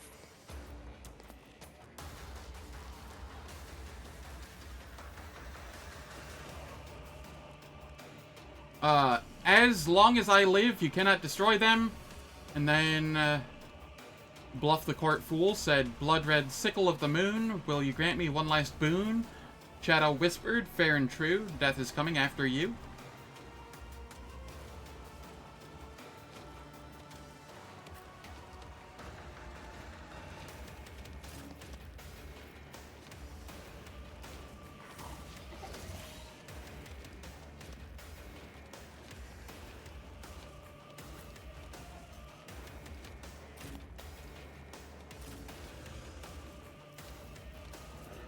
Abelard, where are you?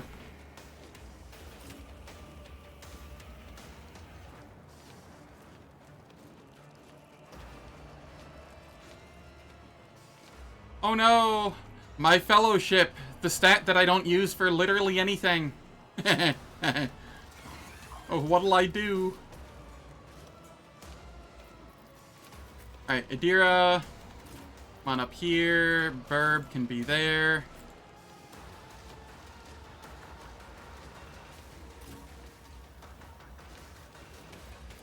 Argenta, Cassia,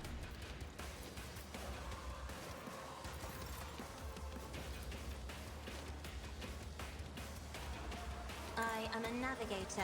We not buff a me. servitor. Give me an extra Isn't this a job turn, for the serfs?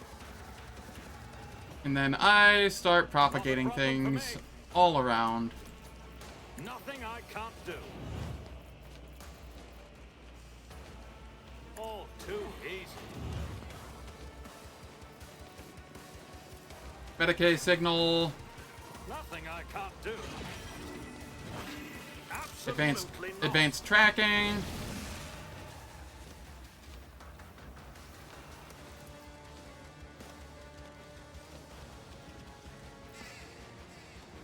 Not a problem.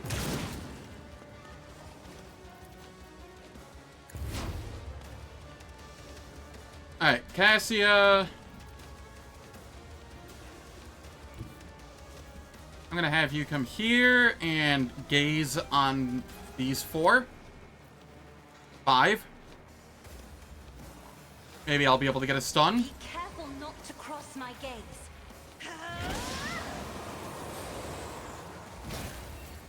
We did get a stun.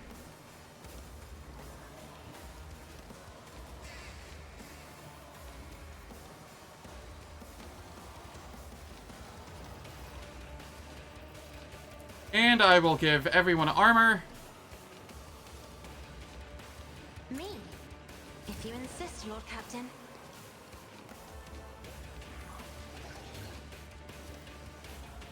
That's 13% bonus to armor. Not a ton, but a relevant amount. It's nothing.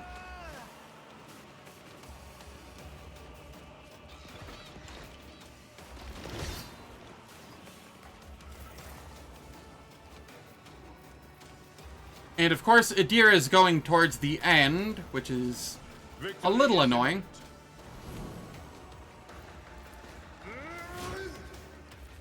It will be done.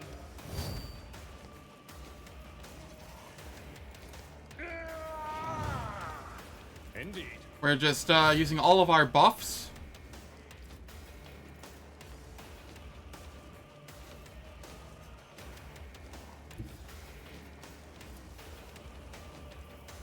And then I My will place is at the fore. sworn enemy here. At your beck and call. Target well struck.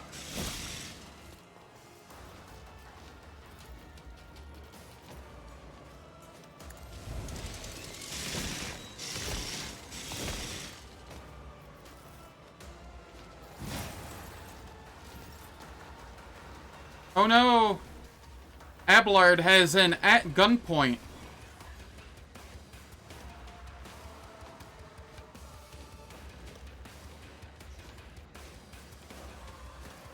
What'll I do? It will be done. Besides, you know, taunt everything, because it's Abelard. Just a minor setback.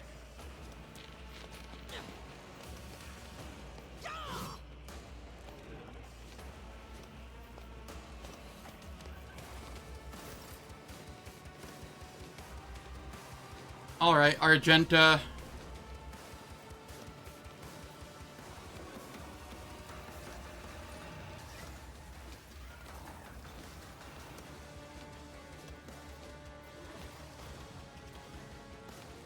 We can...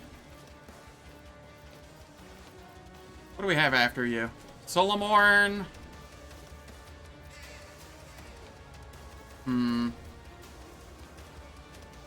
I'll do it. Reckless Rush. As the Concentrated Emperor Fire. commands, I act.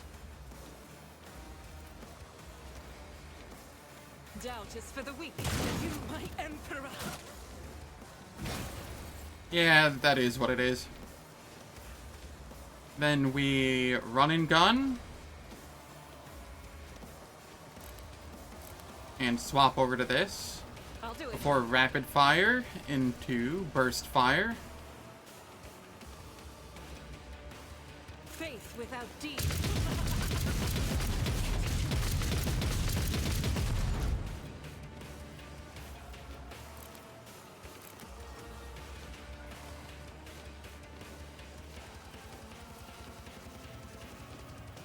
As the Emperor commands, you, my Emperor.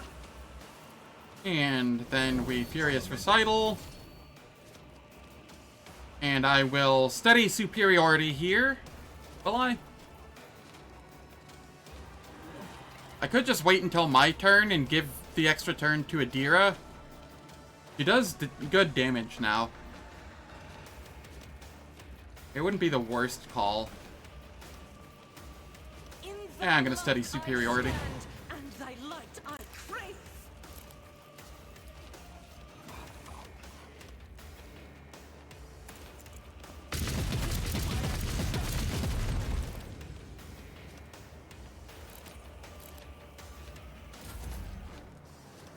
Solomorne!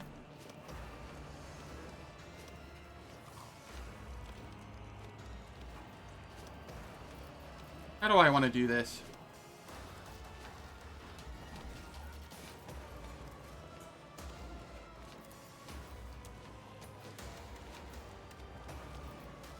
Apprehend. Be enough.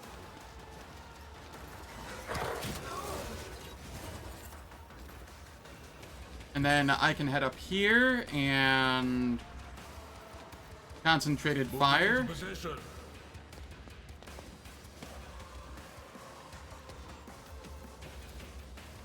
The order is clear. Executed.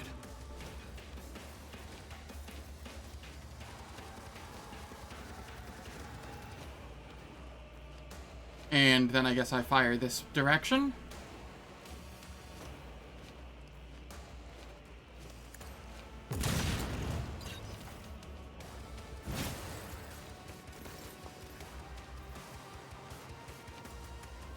We run and gun. Revel and Accepted. Slaughter. It won't take long. Target eliminated. Is this one still alive? No. It still had the target reticle on their head, so I wasn't sure.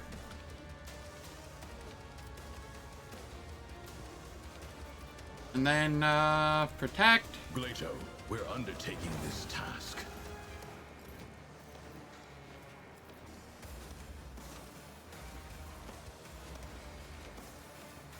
I should have strategic adaptation, for one of the attacks. That's fine.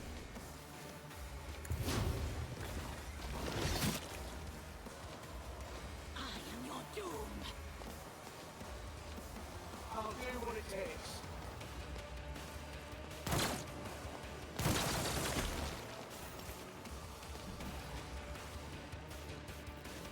Alright, so here...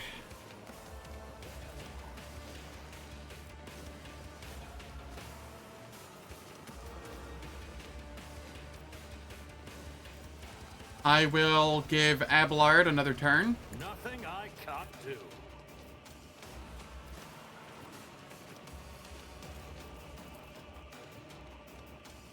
I will do Abelard just does trace amounts of damage. Just a little bit.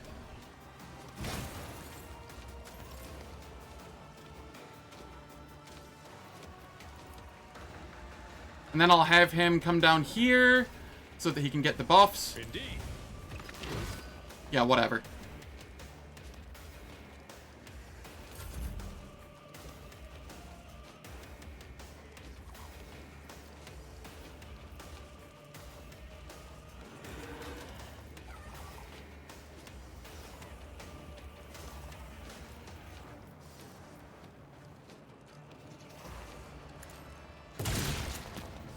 You didn't stand a chance.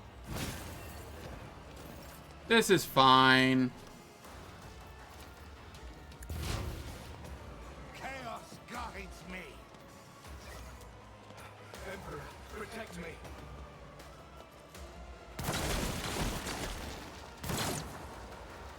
Stop it.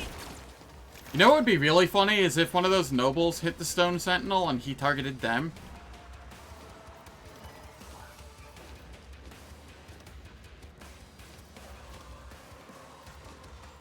Solomorne, you're out of range. That's whatever.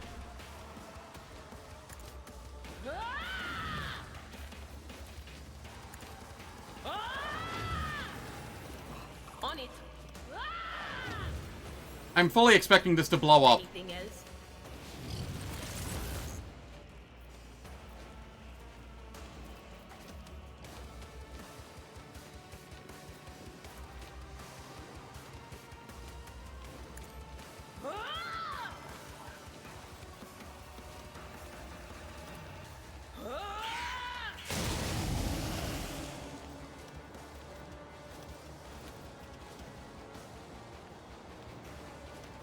Alright, and then here we strategic adaptation. Will do.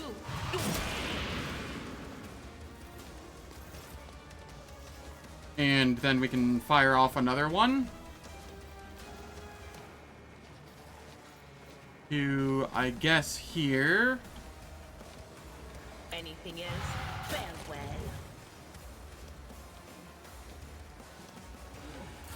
Out my way.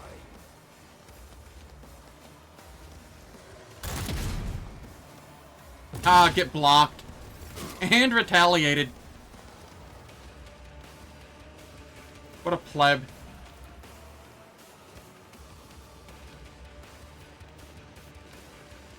Alright, Argenta.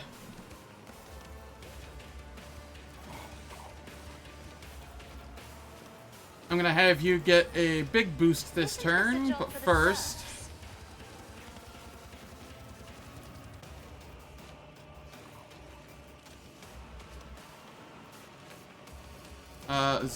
not Zone of Fear, Waking Nightmare.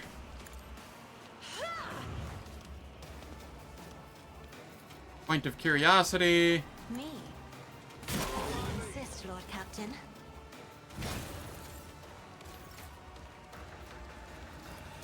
Argenta. House Orselio, I shall prevail. I'll do it. Reckless Rush. Doubt is Concentrated Fire. Devastating Attack.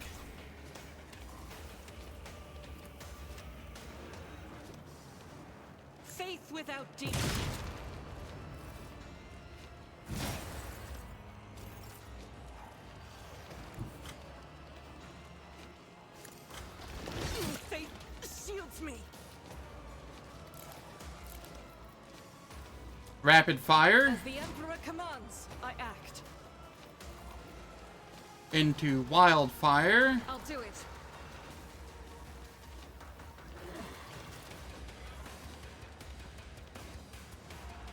As the Emperor commands,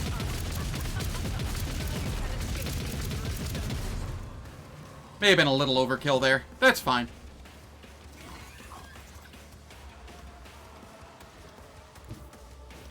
I will come over here.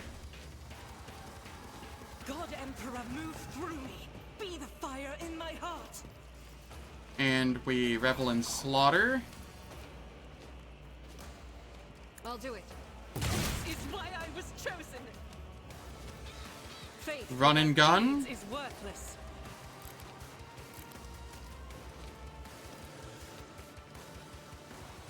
I'll do it. Strike is a prayer. And we swap back to the shotgun again. Doubt is for the weak eradicated.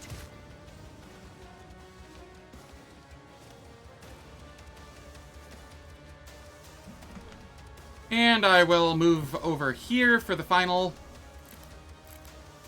where I swap over to this. The enemies of the Emperor will be undone.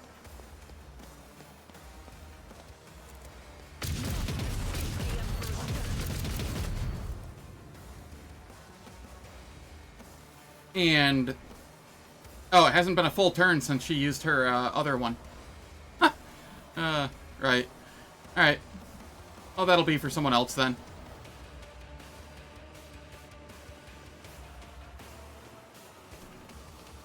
Rejoice in battle. Cassia.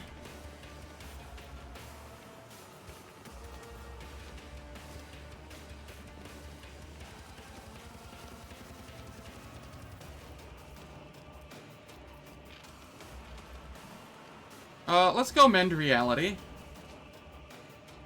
I'm not accustomed to being ordered around. And, here, I'll give Abelard a turn.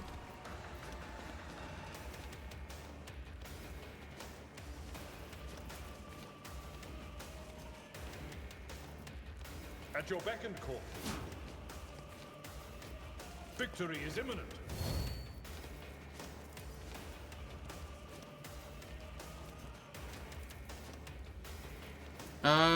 We charge in. Target well struck. I took care of this one.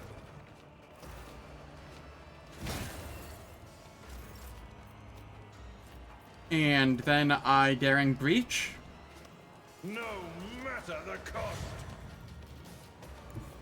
And I come say hello to our friend. Pathetically sound approach. Grey hair, dull hair. One fewer target.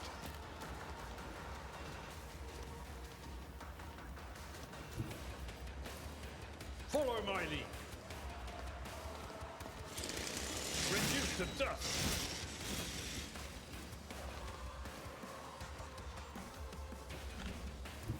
I'll come up here. Indeed.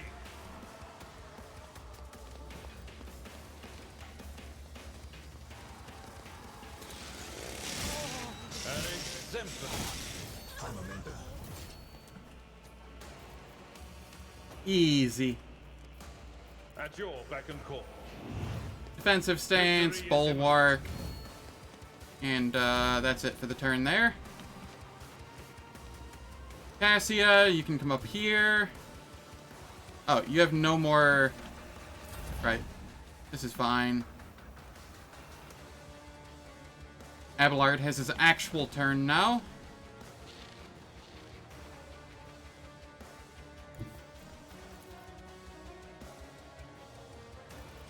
Tried and tested tactics are the best ones. This ocular implant was a worthwhile investment.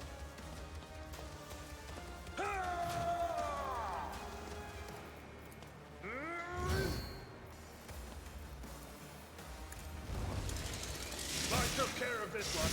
Reduced to dust. My place is at the fore. Abelard's just too damn good. I will do my duty. Indeed. Eradicated.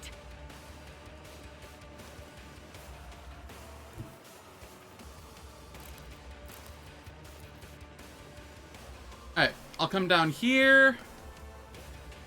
Revel in Slaughter.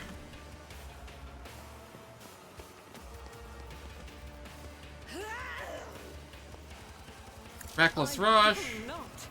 Oh, I can't yet. Okay. That's fine. Concentrated Fire.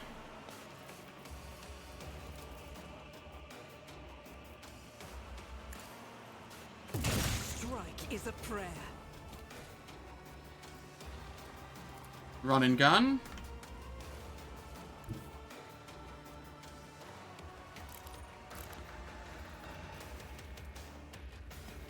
God Rapid run Fire. through me. Be the fire in my heart. Wildfire. None can escape the Emperor's judgment. Easy fight. In the ensuing silence, a gurgling snicker becomes clearly audible. 1, 2, 3, 4, 5. I see our guest is 2 alive. 5, 4, 3, 2, 1. Start the gutting. Start the fun. The ugly shambles that is Ruoldo's face dissolves into a semblance of a smile.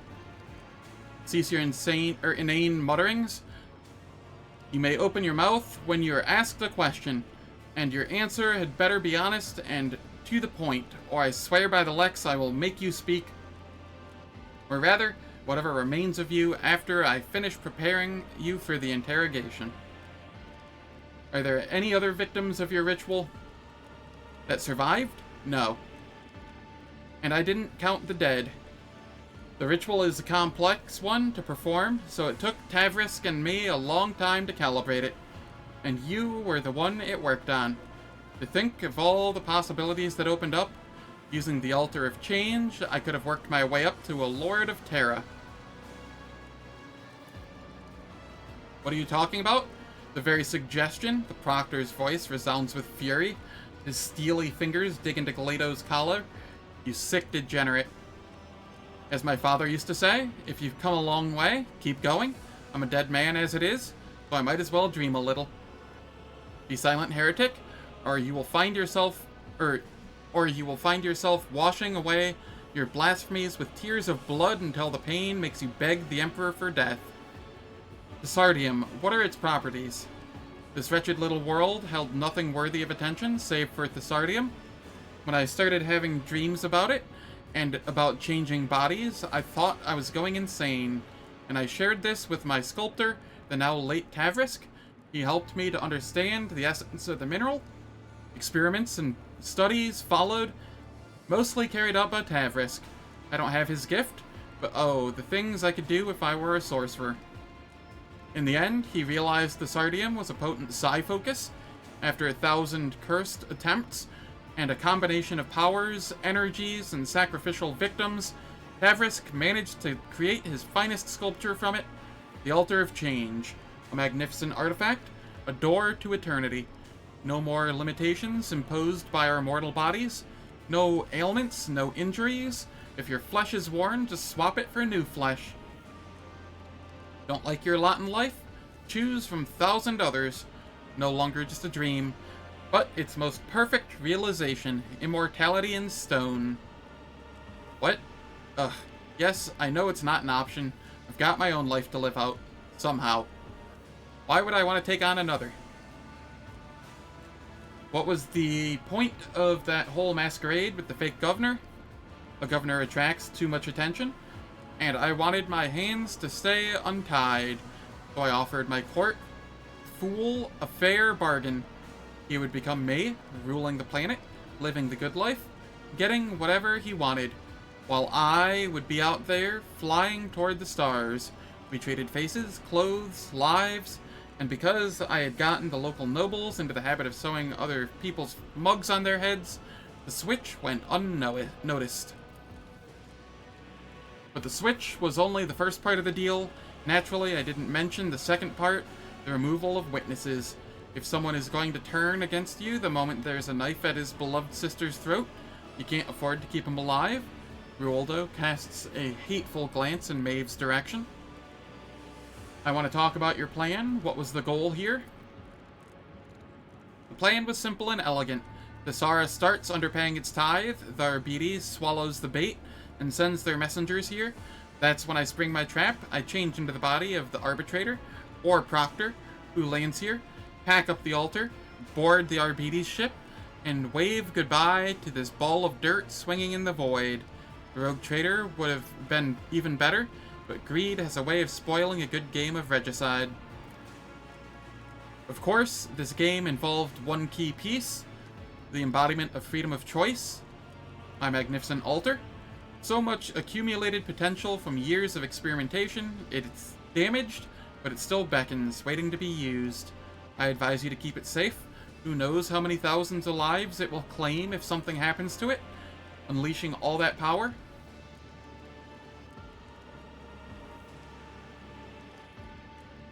The verdict, Solomorne? I will execute him myself.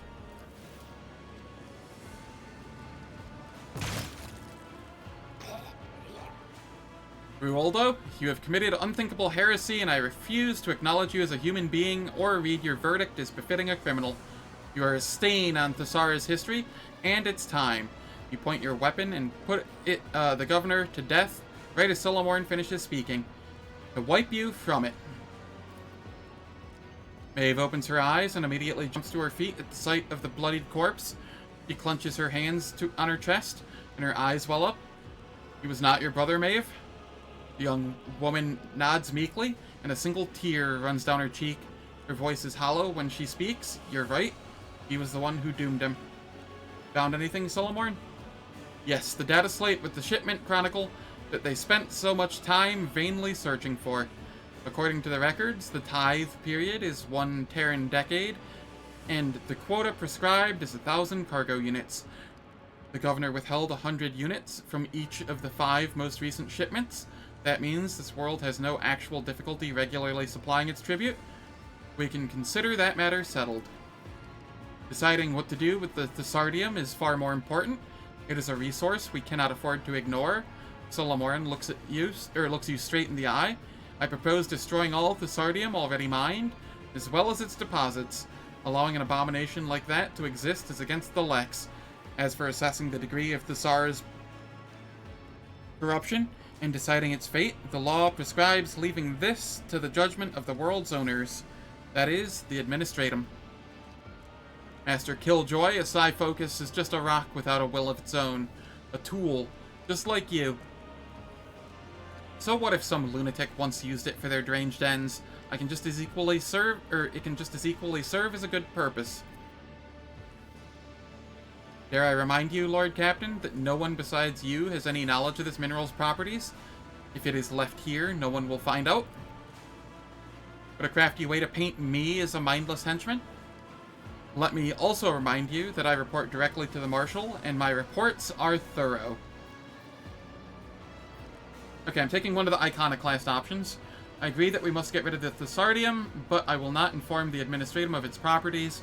It may result in the planet's destruction, and we cannot have innocents suffer because of Ruoldo's misdeeds.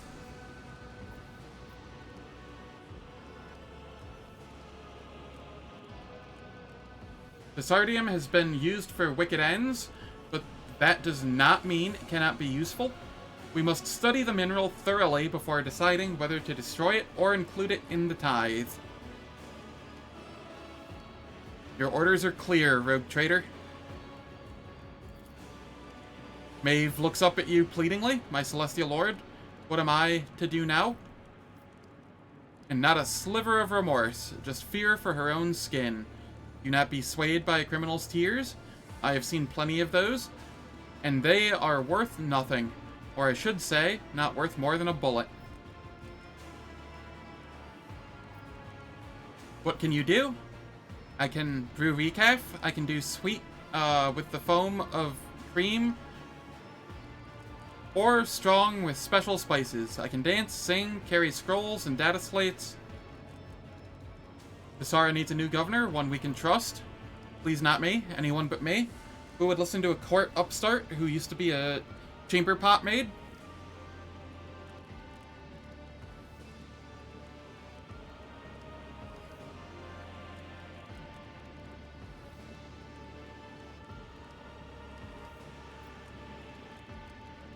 You will serve whatever governor I appoint from among people whose loyalty I can trust, and you will report their every movement to me.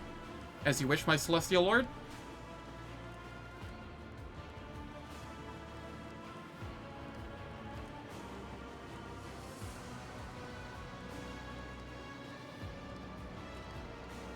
I had to take a swig of water.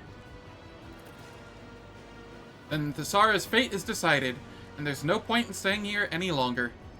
The heretic mentioned that destroying the altar would risk death among the local population. Whether he was lying or trying to manipulate us is irrelevant. The abomination must be destroyed. As for any casualties, the Emperor will know his own.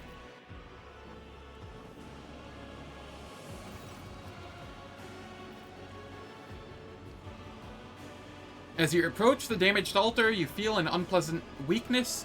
You hear faint ringing in your ears, as if the smooth surface of the stone is groaning from the wounds it has suffered.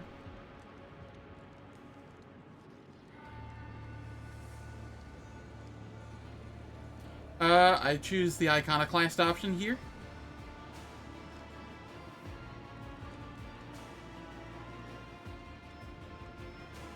Bury the altar. We'll fill this abomination with tons of ferrocrete and hide it best we can. That way it won't hurt anyone else. The strange ringing stops, leaving behind an unpleasant echo in your ears. Your head must still be suffering from the effects of moving between bodies. You're interrupted by an anxious voice from the Vox. Lord Captain, do you read? The shuttle pilot reported the rescue operation. Enforcers are on their way. What is your status? Are you alive? Come in.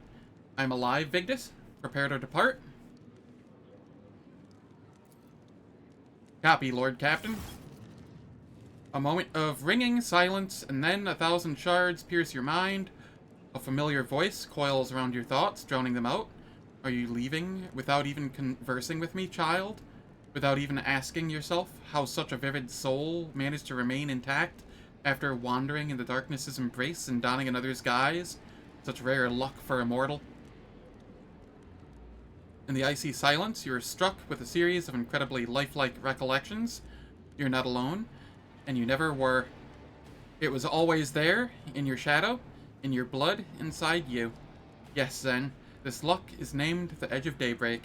Had it not been for my sleepless gaze, your mind would have long since joined the mournful host of those who are no more. It was I who kept it whole and unharmed, for I could not allow such a radiant destiny to fall to some absurdity. But at times, I do wonder, is it worthy of my protection?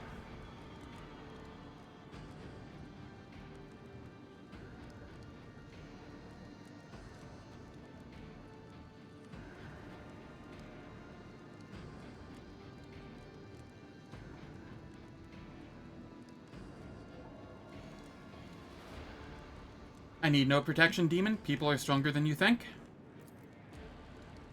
Naivety is a bold luxury. Is it not time to face the truth, child? Dreads of fate will not obey your destiny alone, but I can help you to grasp them once you are ready. Thankfully, I am generous. I give my chosen children time to understand. After all, human souls are so fragile. You feel a sharp pain, and a trickle of blood runs down your temple. And their time is so fleeting. The echo of the entity's voice lingers for a while like the sound of distant thunder.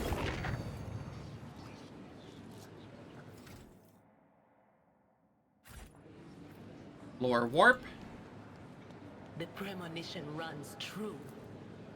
The shards of the monstrous structure emit barely perceptible ringing sound, or is it the whispers of otherworldly voices telling you to change?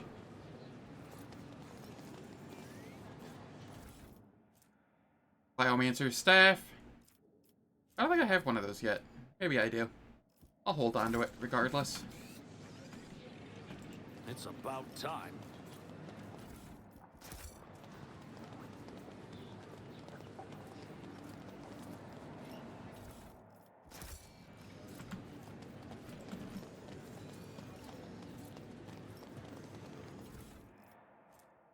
Heavy Maul. If the wielder has a shield equipped, whenever they hit the target with this maul, they immediately make a shield bash against that target. If it hits, the target must pass a toughness resistance test with a plus 20 bonus or become stunned for 1 round. Ooh, I do like that. And this is a sniper rifle. Cool Fate. 75% over-penetration. When the wielder scores a critical hit, they regain 1 AP. Nice. Both of those are pretty good.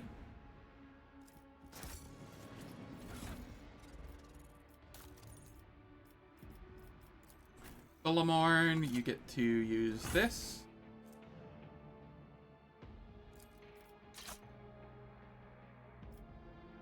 And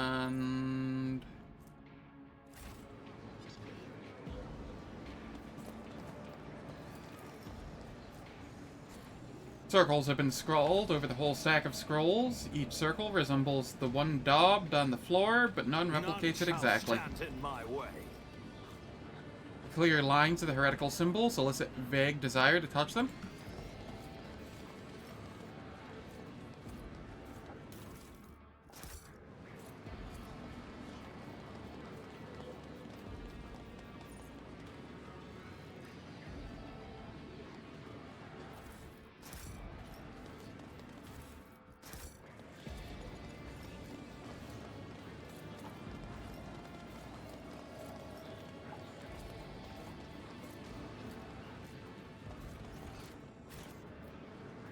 There's 2 things left.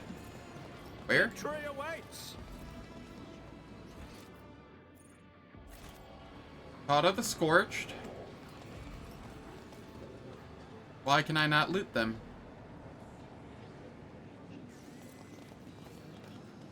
It'll probably let me loot them as I leave. Or not. I guess I'd already looted them and it was just a minimap error.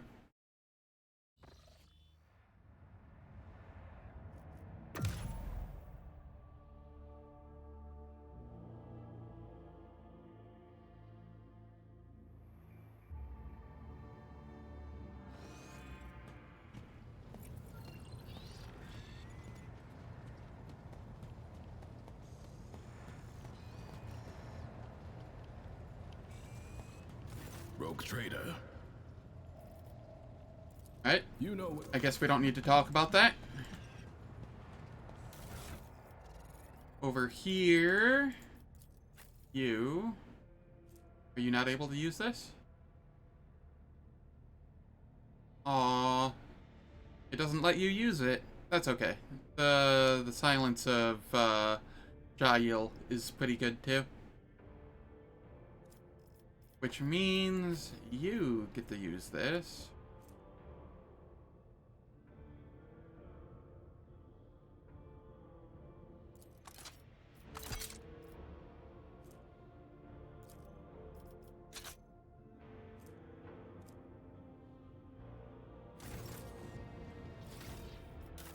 Kibellah.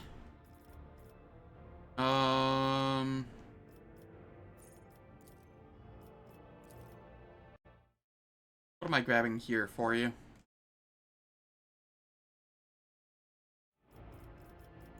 Strength, because it scales your damage, and here...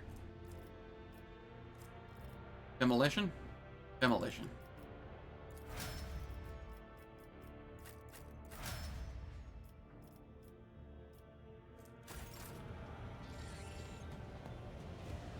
Alright. And I think that's a good stopping point for today. That was a lengthy quest. And I've been streaming almost 6 hours. I'm not going to subject you to ads while...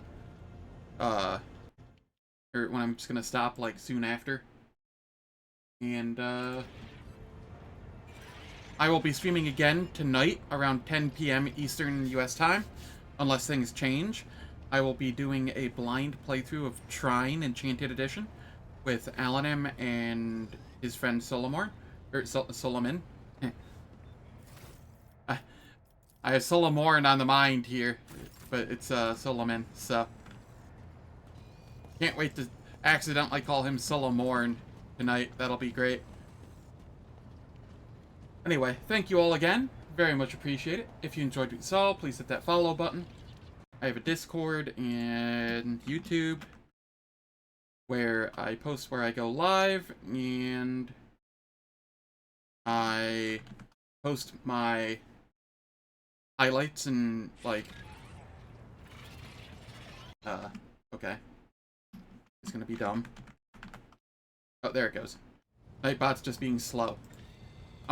Where I post my recordings and whatnot, so that, they don't get deleted after, what is it, 2-3 weeks?